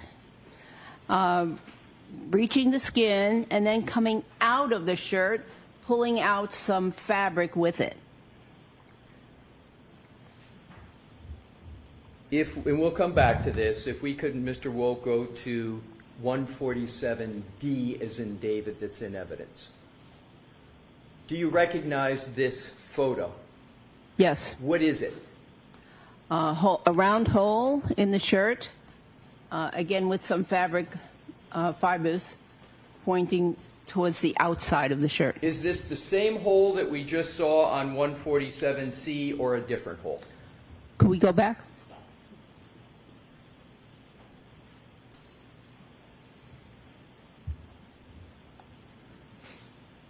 I don't know. Okay, so let's now go back to Exhibit 150.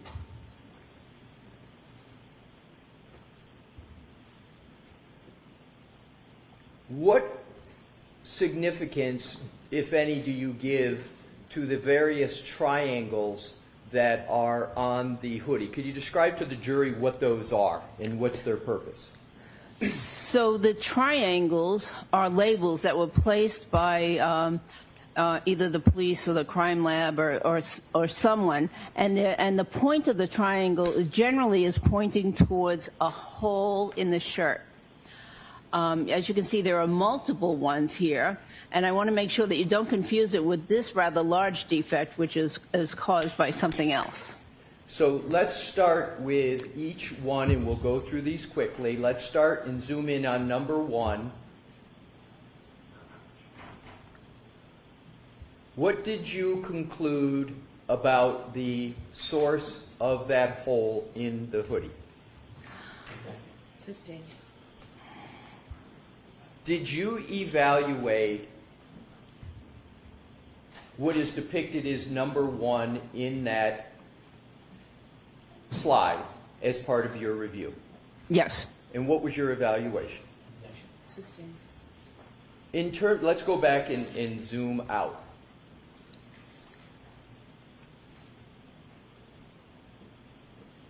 Have you, in your career, examined clothing either as part of your forensic pathology practice or your emergency medicine practice to determine the source of defects in clothing? Yes. How many times have you done that approximately in your career? Several hundred. And have you, in those several hundred times, have you ever had to reach a conclusion as to whether there was any connection between defects in clothing and wounds to humans? Many times. Can you give some examples of the many times you've had to look at clothing and defects in clothing to assist you in determining wound recognition in a human? Yes. So let me clarify. It's mostly used in forensic pathology, not so much in emergency medicine. The clothing and the cause of the wound is as important as in emergency medicine as the treatment of the wound. But in forensic pathology, it's a key component to any examination where you think that it was an unnatural death. So I've done it in gunshot wounds, in stab wounds, multiple times, looking at the defects, looking at the direction of the of what I think the bullet track was, determining entry and exit wounds. In stab wounds, I've utilized them to help determine offensive and defensive wounds or injuries. So yes, many times. Have you ever performed that analysis? You testified earlier, 500 to 1,000 evaluations of dog-inflicted wounds on humans. Have you ever performed the analysis of defects in clothing and compared them to wounds on humans in the context of dog-inflicted wounds on humans? I don't think so. Perhaps. Well, yes. So in terms of, have there been any instances of doing that in your career? Have you done that at all in your career? Maybe that one child case. All right. So let's go now to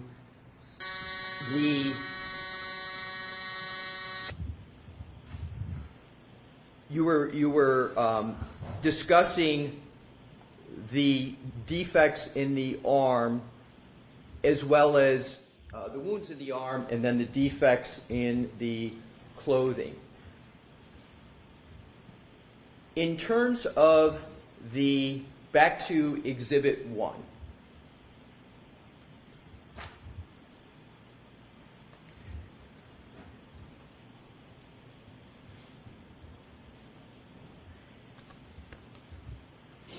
In terms of that pattern that is in the arm, and in terms, let's go back to the hoodie. I'll strike that.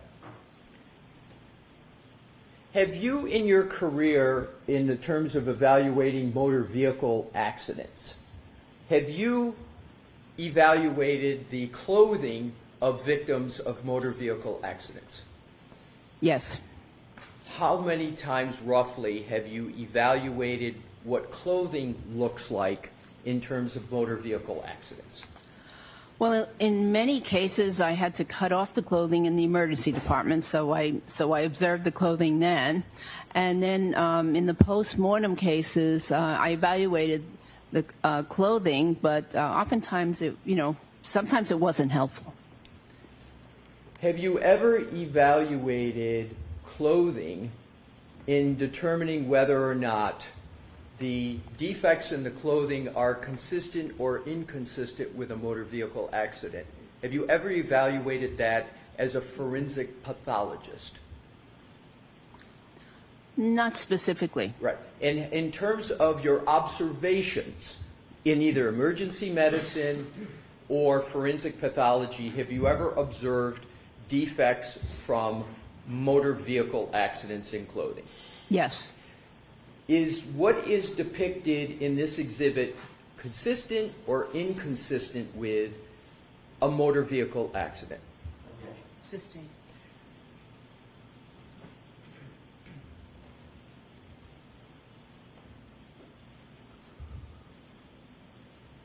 In determining, let's go back to Exhibit 1, please.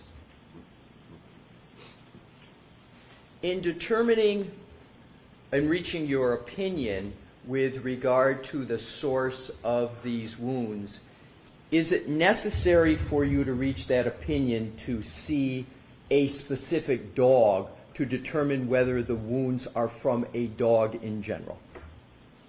No. And in your experience that you talked about earlier today, the 500 to 1,000, was it ever necessary in that experience to go locate the dog, to see the dog, to treat or evaluate the patient? No. Why is it, well,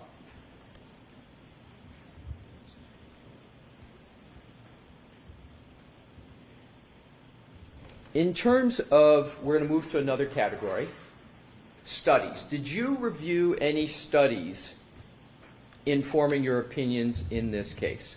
Can we put the lights on and take this? Yes, thank you, Your Honor. Yes. Yes, many.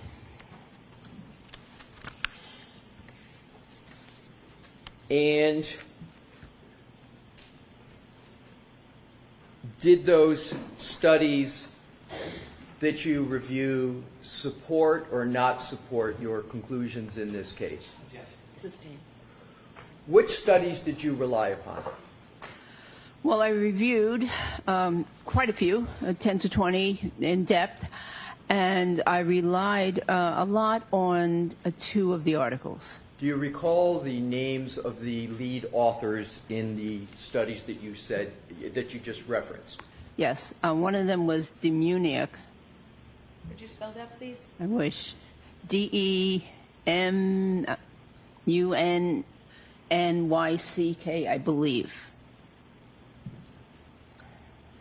And was there... And then there was another one, Pollack, Pollack.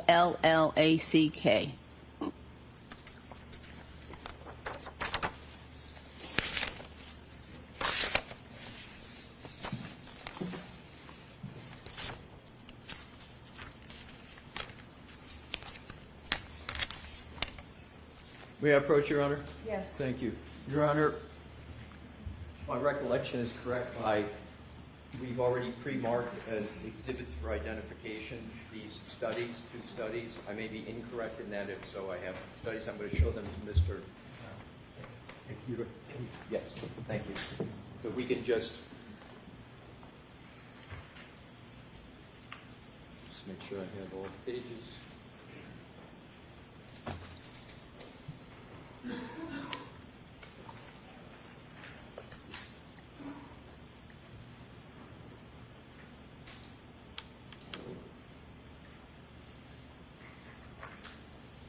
Do you have these handed out for the recorder? Oh, I have none. Okay. If I can just have a moment, Your Honor. Okay, I've got them. These are them. If I could have marked for identification as one document, please. Exhibit PPP for ID.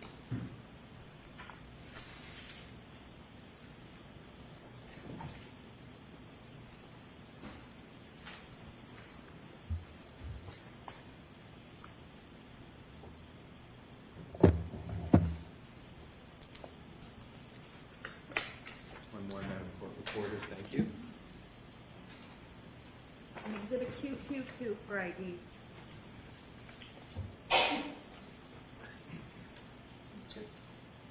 Alessi, and the court reporter's down. Sure.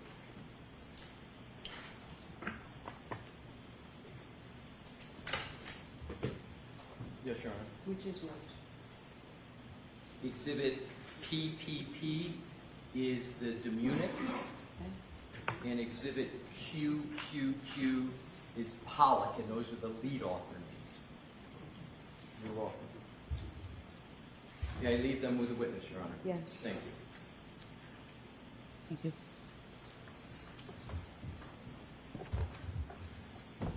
Dr. Russell, I have provided you with those two exhibits. I would ask you to just briefly take a look at them and let me know whether you recognize those as the articles that you were referencing before. Yes. Now let's start out with the Munich study. Is that exhibit PPP? PP. Right. So is this the study that you referenced earlier in your testimony? Yes. Can you briefly describe for the jury how that study related to the opinions in this case? Objection. Sustained. Are these the studies that you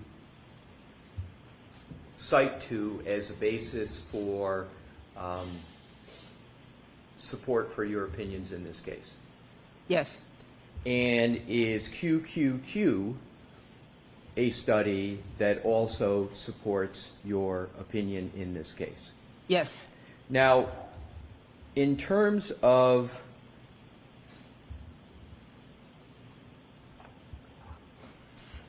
your conclusions with regard to, if we can go back once more to exhibit number 1.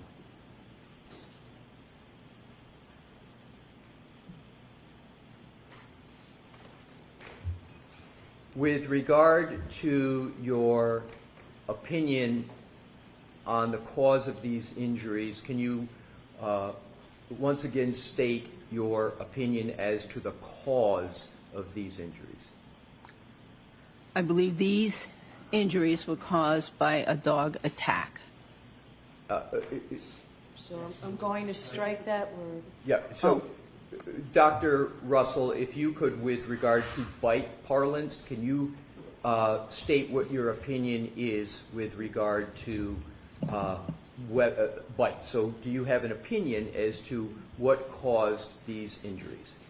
Yes. I believe that these injuries are the result of dog bites and or claw marks. And do you hold that opinion to a reasonable degree of medical certainty? Yes.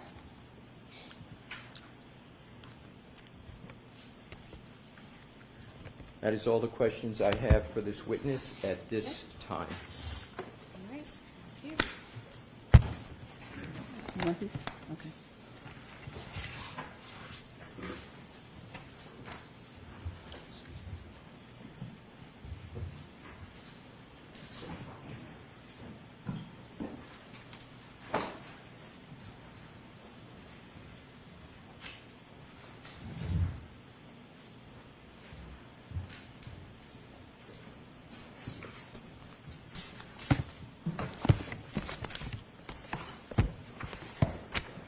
May I? Yes. Good afternoon, Dr. Russell. Good afternoon, Mr. Brennan. Dr. Russell, we've met before. Yes. I've asked you questions before. Yes. And you've testified before where I've had a chance to ask you about some of your statements and opinions, haven't I? Yes. Before this case, had you ever testified as an expert in dog bites in any federal court in the United States? No. Before this case, had you ever testified in any state court in anywhere in the country as an expert in dog bites? No. Other than this case, have you ever testified in a courtroom as an expert about dog bites? No. Last year, you learned that there was litigation regarding this case, Commonwealth versus Karen Reed, correct? Yes. You learned a little bit of information about it, and it piqued your interest, didn't it? Yes. Did you know that the case was receiving a lot of attention? No. Did you know that it was on television? I had no idea until I got here. You spoke to a colleague in Los Angeles, correct? I'm sorry, I spoke to who? A colleague? I spoke to a district attorney in Los Angeles. And did you just bring up the subject, or did that person bring it up to you? I brought it up. When you brought that up, is it because you knew of the relationship between that district attorney and somebody on the defense team? Yes. You wanted to get involved in this high-profile case, didn't you? No. Well, you weren't called by anybody on the defense and retained as an expert in the traditional sense, were you? That's correct.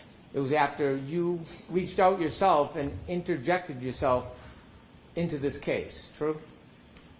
I did so for a reason, and the reason being that I knew I was one of the only people in the United States board certified and residency trained in emergency medicine and also residency trained in forensic pathology, and therefore I had a unique skill or knowledge set, and I was one of the very few people that had the knowledge of dog bites, as well as those other trainings. And because of the fact that you held this opinion about yourself, you wanted to get involved in this very high-profile case, didn't you? I thought I could help clarify the issues as to whether or not this could be a dog bite, and maybe they could move on to something else if it wasn't. Did you want to get involved? No, not really. Inevitably, you got hired by the defense, didn't you? Yes, I reluctantly agreed. And they paid for your time? They are paying for the time. Yes. Did you know that there was a relationship between the district attorney you spoke to in California and somebody on this defense table? I know, yes. So when you spoke to the district attorney, did you have the hope that they would reach out on your behalf to get you involved in this case? As I said, I hoped that they could reach out to the team and I could help clarify issues so that they could move on. If these weren't dog bites, then no sense spending a whole bunch of time on it. After you testified in this case last year, you then began to advertise yourself as a dog bite expert, didn't you? I had advertised myself many years ago as a dog bite expert, I think. I'm not sure, but yes, I did advertise myself as a emergency medicine and forensic pathology expert. Did you take with other, sub interests? Sure. Did you take a photograph of you testifying at trial and put it on a website to promote your accomplishments? It's a listing service for physicians, and yes, there is a photograph. So you took a photograph from your participation in this event? Yes, that's there. And you used that photograph in your participation at this event to try to procure future work, didn't you? I wouldn't say that was the reason, no. When you listed a number of things that you have experience in after this case, you then added that you were an expert in dog bites, didn't you? I believe I am an expert in dog bites, yes. But after this case, and after you took the photograph from this case, and after you created this advertising, you then added the fact that you were an expert in dog bites, didn't you? It was all at the same time, and it was submitted at the same time.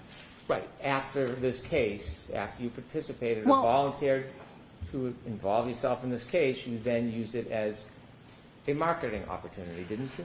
Well, I had retired from my full-time job, and I had time, and I wanted to get more involved in some forensic legal cases, and not specifically dog bite cases. I have much more experience with other cases. Undoubtedly, I respect that, but simply after you testified in this case, you did use your participation as a way to try to garner future interest in cases and income, didn't you? I did, but I did not mention this case. Have you testified in any other court since this case as a dog bite expert? No. You had written a few articles that were peer-reviewed on dog bites back in, is it the 1990s? Yes. And they involved law enforcement canines? Yes. And you describe in those articles how a law enforcement canine grabs and holds. Is that the technique they call it? Yes. Where they lock their jaw and then they pull and hold on to the subject that they're attacking or holding? Yes, that's what they were trained to do back then. And you would agree that there's a difference between, generally, the way a domestic dog bites and a law enforcement dog bites? Generally, yes. Since those two articles in 1990, have you authored anything else regarding dog bites? No. You had mentioned that you had gone to seminars regarding identification. Now, I had a chance to ask you a number of months ago about some details about training and education you have on pattern recognition analysis as it specifically relates to dog bites. Remember I asked you those questions a number of months ago? I believe you did. And I'd asked you if you could give us any specific listed trainings that you had regarding pattern recognition analysis of dog bites. And at that time, you did not have any names of any classes or seminars or certificates that you have. You mentioned again today that you have attended seminars regarding dog identification analysis. Do you now know some of those trainings and seminars? And are any of those listed on your CV? The trainings that I went to on bite marks in general, they were bite marks in general, and included things like how to determine what was a human bite, how to differentiate a human bite from a dog bite. But no, I did not specifically attend seminars limited to dog bites only. However, actually, there was one this past February that I did attend at the American Academy of Forensic Science. Over your many, many decades, you did not attend any seminars on pattern recognition analysis of dog bites, did you? Of specifically dog bites? No. I only want to talk about dog bites. I know you're well trained and educated. I respect that, but I want to talk about dog bites. You didn't attain any certificates in pattern recognition analysis of dog bites, did you? I don't think there are any that exist, any training programs like that.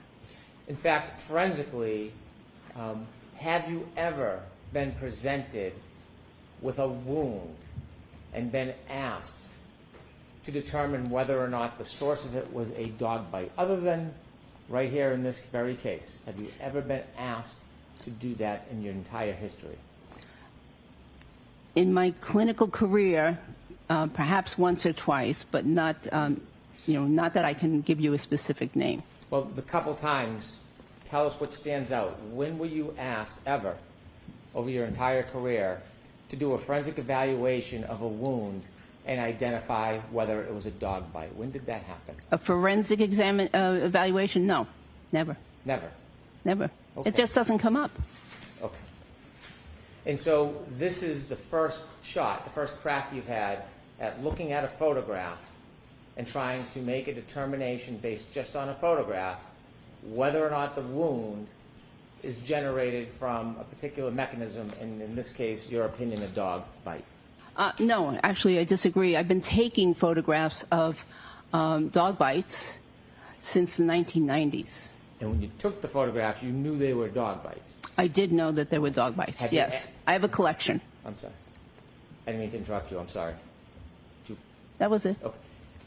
So, not when you knew it was a dog bite and you took a photo. I know you have an interest. I'm asking, other than this case, there was never, ever a time in your career where you were presented with a photo and asked to give an opinion whether the mechanism of injury was a dog bite, other than this case? That's correct. So this is not a pattern recognition analysis engagement that you have any experience in before this effort? I've recognized that pattern many times. I appreciate your opinion, but I want to ask my question. You do not have experience over your long, accomplished career in the effort of pattern recognition analysis of dog bite wounds. Isn't that fair to say? Okay. You mentioned before, and you just mentioned again, so I want to ask you some more questions. You believe that you are uniquely qualified to look at a photograph and give an opinion about the source of the injury. I'm not uniquely qualified. That's done all the time in forensic pathology. Many forensic pathologists do that. Did you just say you're one of the very few physicians in the United States who has both the forensic and the clinical experience to look at a photograph and make a determination the mechanism of injury? No, I said, if I said that, then that was incorrect. I meant dog bites. Dog bites. But your question just now was not specific to dog bites. Postmortem photographs are used all the time in forensic pathology for second opinions. You're right. My apologies. Did you say today and before, have you said that you believe you're one of only few physicians in the United States who could authoritatively distinguish between causes of wounds when it relates to dog bites? I did say that, and that's because of my unique training. I don't know of another doctor in the whole United States that did 2 residencies, one in emergency medicine and one in forensic pathology, and has a lifelong interest in dog bites.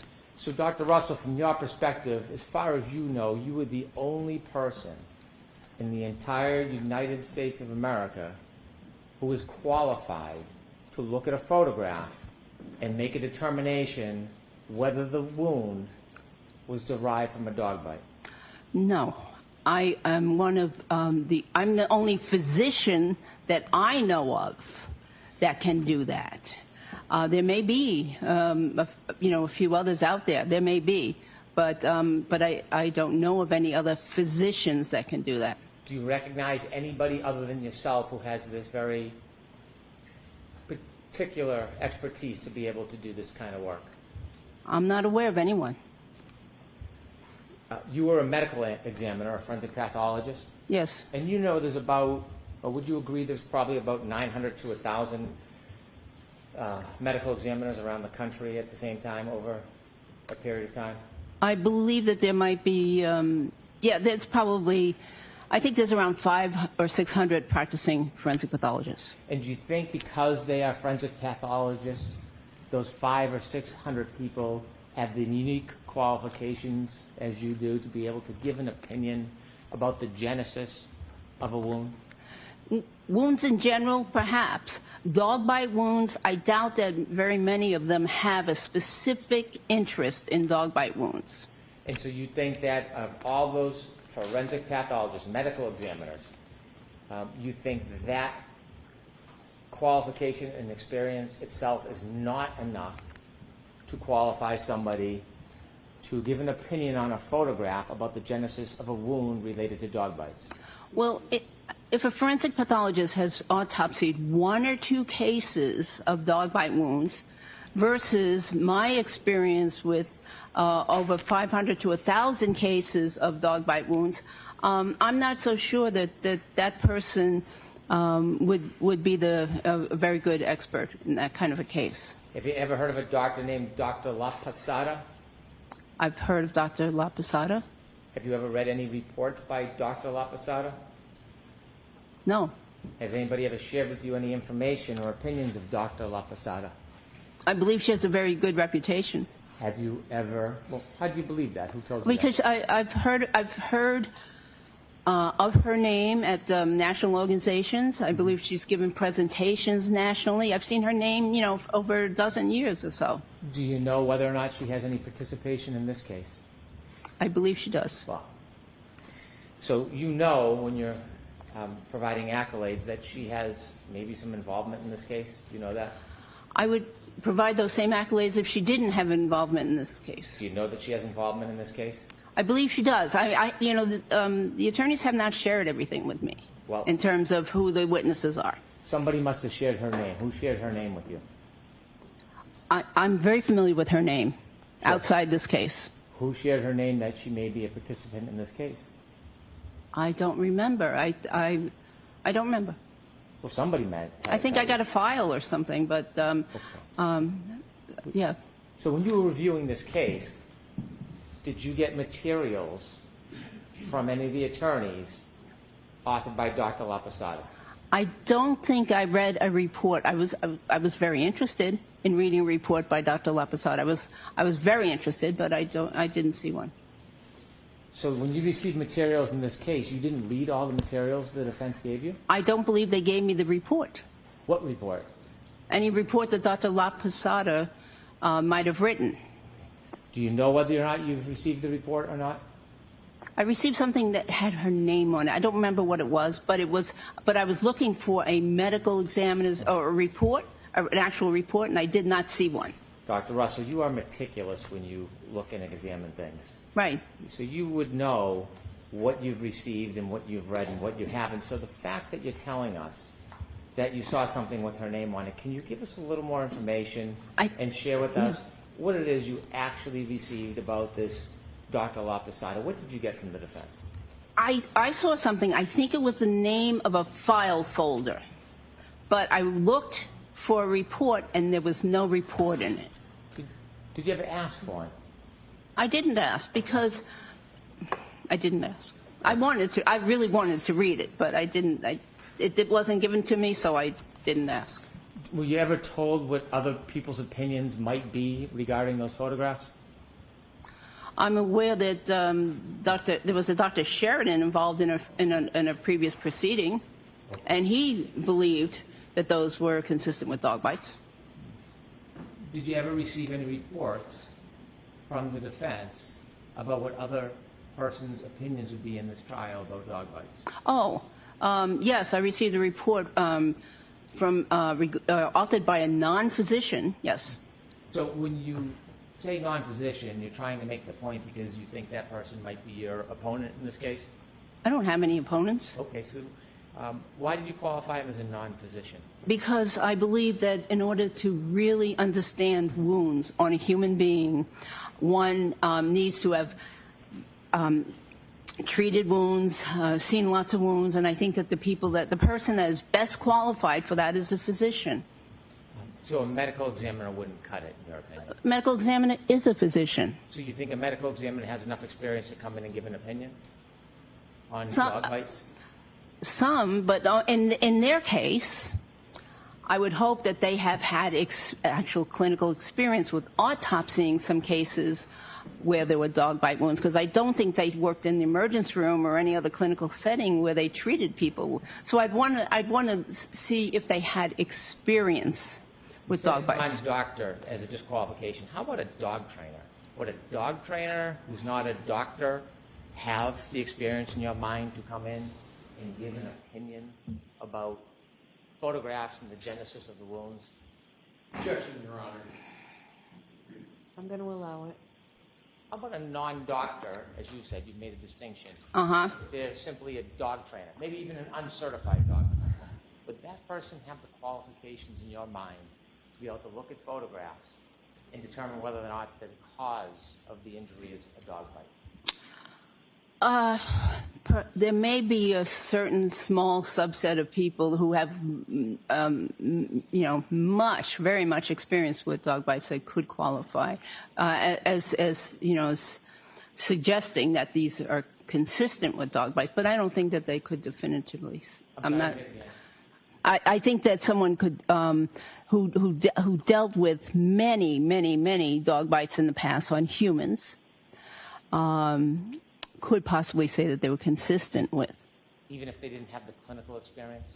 Well, I prefer to hear that information from a physician, but I wouldn't rule out that only doctors, only a physician, MD, could say that something was a dog bite. It seems like the standard is now kind of changing a little bit. Because when I asked Objection, Your Honor. Sustain. you mentioned the other person, you disqualified the person because they weren't a doctor. It seems now in some instances you're willing to accept a non-doctor into your very select group of experts. If someone, well, I can explain. If someone had looked at perhaps hundreds and hundreds of wounds inflicted by a dog that they know was inflicted by a dog, and they saw the resulting photographs on a person, I think that particular person may be able to make some comment as to whether or not some wounds are consistent. However,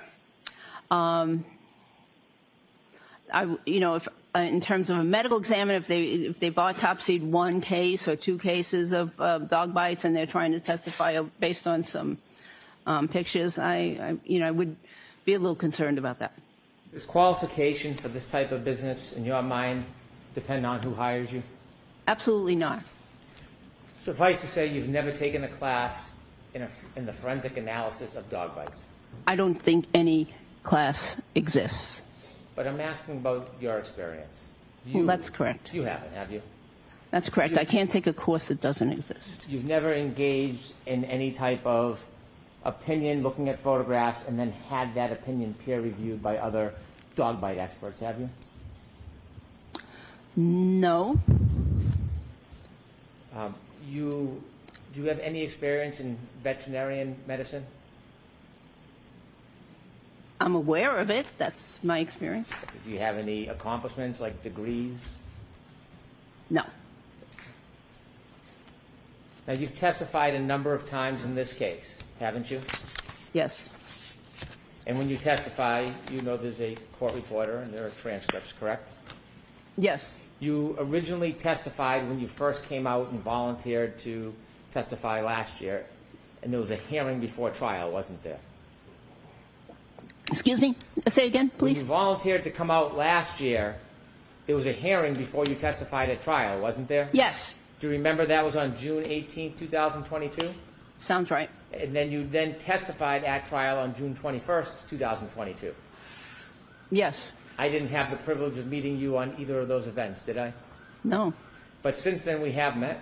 Yes. And we had a chance to speak at a subsequent hearing on December 12, 2024. Yes. And then after that, we again had an opportunity to discuss this on January 7, 2025. Yes. When you reviewed the case, when you first reviewed it before you testified last year, you had very limited information, didn't you? Yes. You had just an autopsy report, photographs from the coroner, photographs from the hospital, an emergency room report. Yes? Yes, I had more than that. The medical examiner file had a toxicology report? Yes, and there was more. Okay. I believe there was a dog bite, town of Canton report. Okay. So when you had an opportunity to look at the medical examiner's report, you yourself had been a medical examiner, correct? Yes. And there's a unique advantage of actually conducting an autopsy as opposed to just looking at photographs, isn't there? Yes, there is. And if you are actually conducting the autopsy, you firsthand can make observations about injuries, make measurements, and see things that don't always appear in photographs. That's correct. And when you would do medical exams, you had a distinct advantage over people who would later see your work, a written report, or photographs, because you were there actually conducting the investigation. Yes. And it's for that reason that when you testified before, you have acknowledged that you relied on Dr. Scorti-Bello's report for information. Yes. Because you didn't have the benefit of doing measurements or looking at depths or anything else firsthand. Yes. Correct. And when you look at that photograph that you discussed with the jury, you also had a chance to see Dr. Scorti-Bello's report regarding the abrasions on Mr. O'Keefe's arm. Yes. She described those abrasions as superficial, didn't she? Yes. She actually gave measurements, 3 centimeter superficial abrasion on the right medial upper arm. Right? Yes. You not only read that, you deferred to her ability to have a first-hand observation, and you accepted that as true, didn't you? Yes, but there's no interpretation of that abrasion. Multiple abrasions from 2 to 3 millimeters and up to 7 centimeters on the posterior right arm and forearm. Yes. Did you read that from I Dr. did. Scorti-Bello? Yes. Did you accept her finding and observation? Yes. And you would agree she was in a far superior position than you when she made these observations and notes, correct? They are not inconsistent with what I said. That's not what I asked, though. Okay. Sorry, I didn't mean to be sharp. Okay. I apologize. Did you rely on her ability and first-hand observation of those wounds? Yes. And did you appreciate or accept the fact she had a superior opportunity to evaluate those wounds firsthand that you did not have the benefit of? She made no interpretation of those ones. Well, did you know that Dr. Scorti-Bello had described them as superficial? They are. Did you know that she said there was no depth and no puncture? Not inconsistent with what I said. I understand, doctor, but I'm asking you, do you I know that her position is that there was no puncture and no depth to those wounds? Objection, Your Honor. Can we have the witness see the report that he keeps referring to? Can you answer that question without seeing it, or do you need to see it? Well, I remember it, but there's no inconsistency here. I agree with that. Would you accept that Dr. Scorti-Bello's opinion is that there was no depth and no puncture to those wounds? May I see the report? It might not be in the report. I'm asking about any testimony, anything that she's ever said. Would you agree or accept her position that there is no puncture or depth to those wounds? Objection, Your Honor. I'd like all the questions that were about an autopsy. Yes. Sidebar. Okay.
May I? Yes, please. Dr. Russell, I read to you the measurements that were in Dr. Scorti-Bello's report.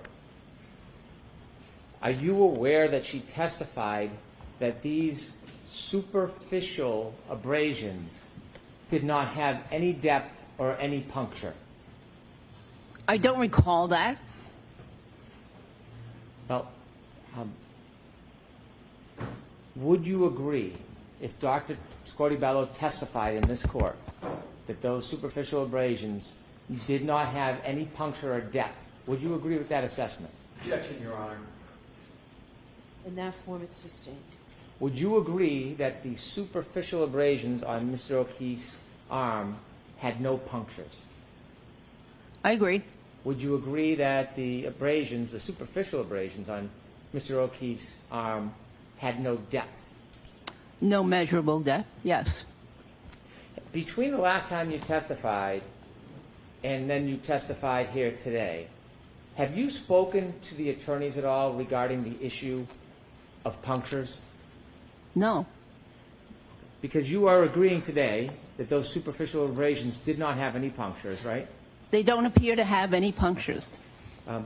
But you, in the past, have testified very, very differently than that, haven't you? No. Now, we've spoken many times. I'm going to go through many of those examples later, but we'll do that a little bit later, Dr. Russell.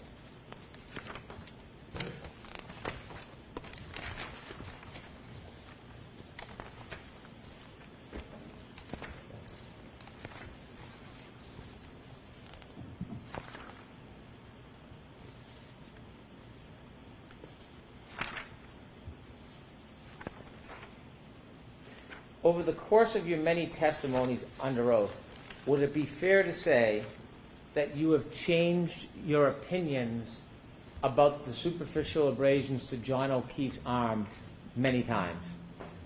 I don't believe that's fair to say. In the past, when you were describing Mr. O'Keefe's superficial abrasions on his arm, did you give varying and different opinions about the cause of each individual wound, area of wound? I don't believe so. When you first gave opinions, that was before the last proceeding. You came in and you were questioned before you testified in that initial proceeding, right? I'm trying to be as specific as I can. You testified last year? Yes. And please. There was a hearing and then there was a proceeding. Okay. That prior hearing, can we call the first event the prior hearing and the next one the prior proceeding? I'm confused. I don't want to confuse you. I'm just trying to follow the rules. You testified twice last year, didn't you? 3 times. 3 times. Okay. The first time you testified was just before the judge? Yes. Okay. When you first testified before the judge, do you remember that you had uncertainty about how each and every one of those wounds was caused? I don't remember that. And do you remember when you then testified a couple days later at the proceeding that some of your opinions changed from the first time you testified? I don't believe that. And then when you later met me and we've had a chance to talk over the last 2 events, December and January, would it be fair to say that your opinions regarding the individual areas of wound changed? I don't believe so. Okay. At some point before or during our conversations in December and January, you wrote a report, didn't you? Yes. When you wrote that report, you hadn't written a report before the first time you came in and testified, had you? That's correct. And it was between those hearings in December and in January where you wrote your first report. Sounds correct. You dated that report December 9, 2024. Does that ring a bell? Yes. When you wrote that report, you did not write that report alone, did you? I did. You had some help, didn't you? Not in the content of the report. Well, you sent the report back a number of times for review and revisions, didn't you? In terms of organization. And some of the language in this report is really not your language. It's the language of somebody who helped you write some of this, isn't it? You know, if somebody helped me write it, it would have been much better written than that. Didn't you agree that you had some assistance with the report? Haven't you testified to that before? And no, and in terms of organization, there was some comments, though, this sentence belongs, you know, with this paragraph or the, you know, whatever. But in terms of content, that was my work. Well, it was your report, correct? It's my report. And when you write a report, it's your words, not somebody else's. Isn't that true? That's correct. But nevertheless, you had somebody assisting you. True? In terms of organization, yes. Who was helping you with the report? It was somebody from the law office. Well, it was this gentleman right here, Attorney Alisi, who just asked you questions. He helped you, No, didn't he? actually, it wasn't. Was it from his law firm that somebody helped you? I believe so, but it was in terms of organization. Do you remember who was helping you with your report? I don't remember her name. Would you agree that after that report was written, many of your opinions changed? No. In your report, you provide your background. Yes? Yes. And you've been licensed to practice medicine since 1988 Yes. as a physician? Yes. And you've been licensed to practice medicine as a surgeon? It's called, in California, it's called physician and surgeon license. Mm-hmm. Do you have a physician and surgeon's license? I do. Okay. Have you ever practiced as a surgeon? Well, in the emergency department, we do surgery. We have to do some surgery sometimes. We have to open up people's chests and, you know, and compress the heart sometimes when they have gunshot wounds to the chest. I've had to put chest tubes in. I've had to debride dog bite wounds and other wounds. So yes, there is a component of surgery. If you do stitches, that's considered surgery, isn't it? Maybe. Well, medically speaking, stitches is surgery. I don't know. Maybe. Okay. Do you have a surgeon's license? I have a physician and surgeon's license in California. Now, when you first looked at this case and testified, do you remember when you were looking at Mr. O'Keefe's superficial wounds, you said that you thought they appeared to be consistent with an animal attack? I do remember that. And when you were describing animal attack, you were a lot less specific than you were today, weren't you? Yes. You were less sure about your opinion when you first testified about this case than you provided to this jury today. I was certain that it was a dog attack. However, as I mentioned before to you, in medicine, we're taught never, you know, nothing is 100%, and therefore never say, you know, anything's 100%. So that's why I gave that that generalization. However, I have reviewed the case, but I personally was certain that that was a dog, that those were dog marks. Now, I have reviewed this case over and over and over again. Plus, I've read additional articles more than once, and which substantiate again my findings. So, so my degree of certainty perhaps increased.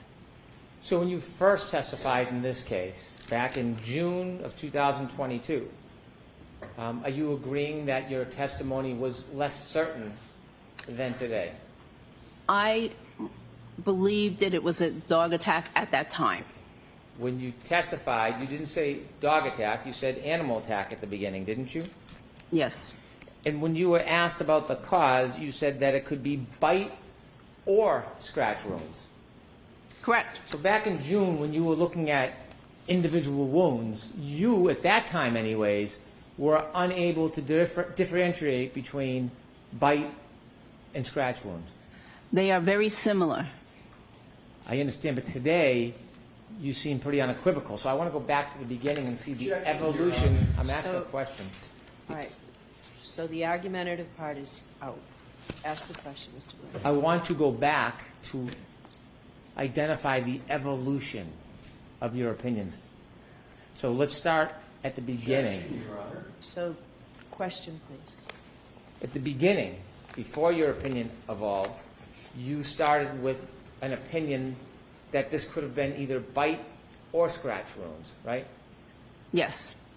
And if there was actually a methodology where you could identify superficial abrasions and make a determination whether it was from an animal or a dog, there would be something definitive, specific, where you could identify a scratch from a bite wound, wouldn't there be?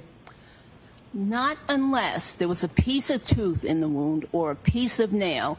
There would otherwise not be any specificity. You talked about patterns when you first testified back in June of last year. Mm-hmm. And when you talked about the patterns, again, you had some uncertainty whether those patterns were caused by nails, claws, or could have been caused by teeth. Isn't that fair to say originally that was your position? Yes, there is some overlap in terms of the appearances. They can appear very similar, and they can be arranged very similar in terms of parallel lines. In fact, when you first testified, you weren't consistently even saying that it was a dog, or as you say today, dog attack. You were saying, in your opinion, that they were the result of animal bites or scratches. That was what you originally opined, isn't it? We just went through that, yes. And at some point, you said that it might most likely be a large dog. Do you remember that? Objection, Your Honor. Can we approach with regard to this line of questioning? So why don't we break for today? All right, so jurors, we're not going to finish this today in the next 5 minutes, so it seems like it's a good place to break. I do have to give you those same cautions. Please do not discuss this case with anyone. Don't do any independent research or investigation into the case. If you happen to see, hear, or read anything about the case, please disregard it and let us know. Please be very careful with your social media use. Tomorrow is also a full day. We'll see you tomorrow. Thank you very much. Dr. Russell, you can again just follow. Thank you. Close it open, follow me. Okay, thank you. Can I see counsel while the jury's filing out, please?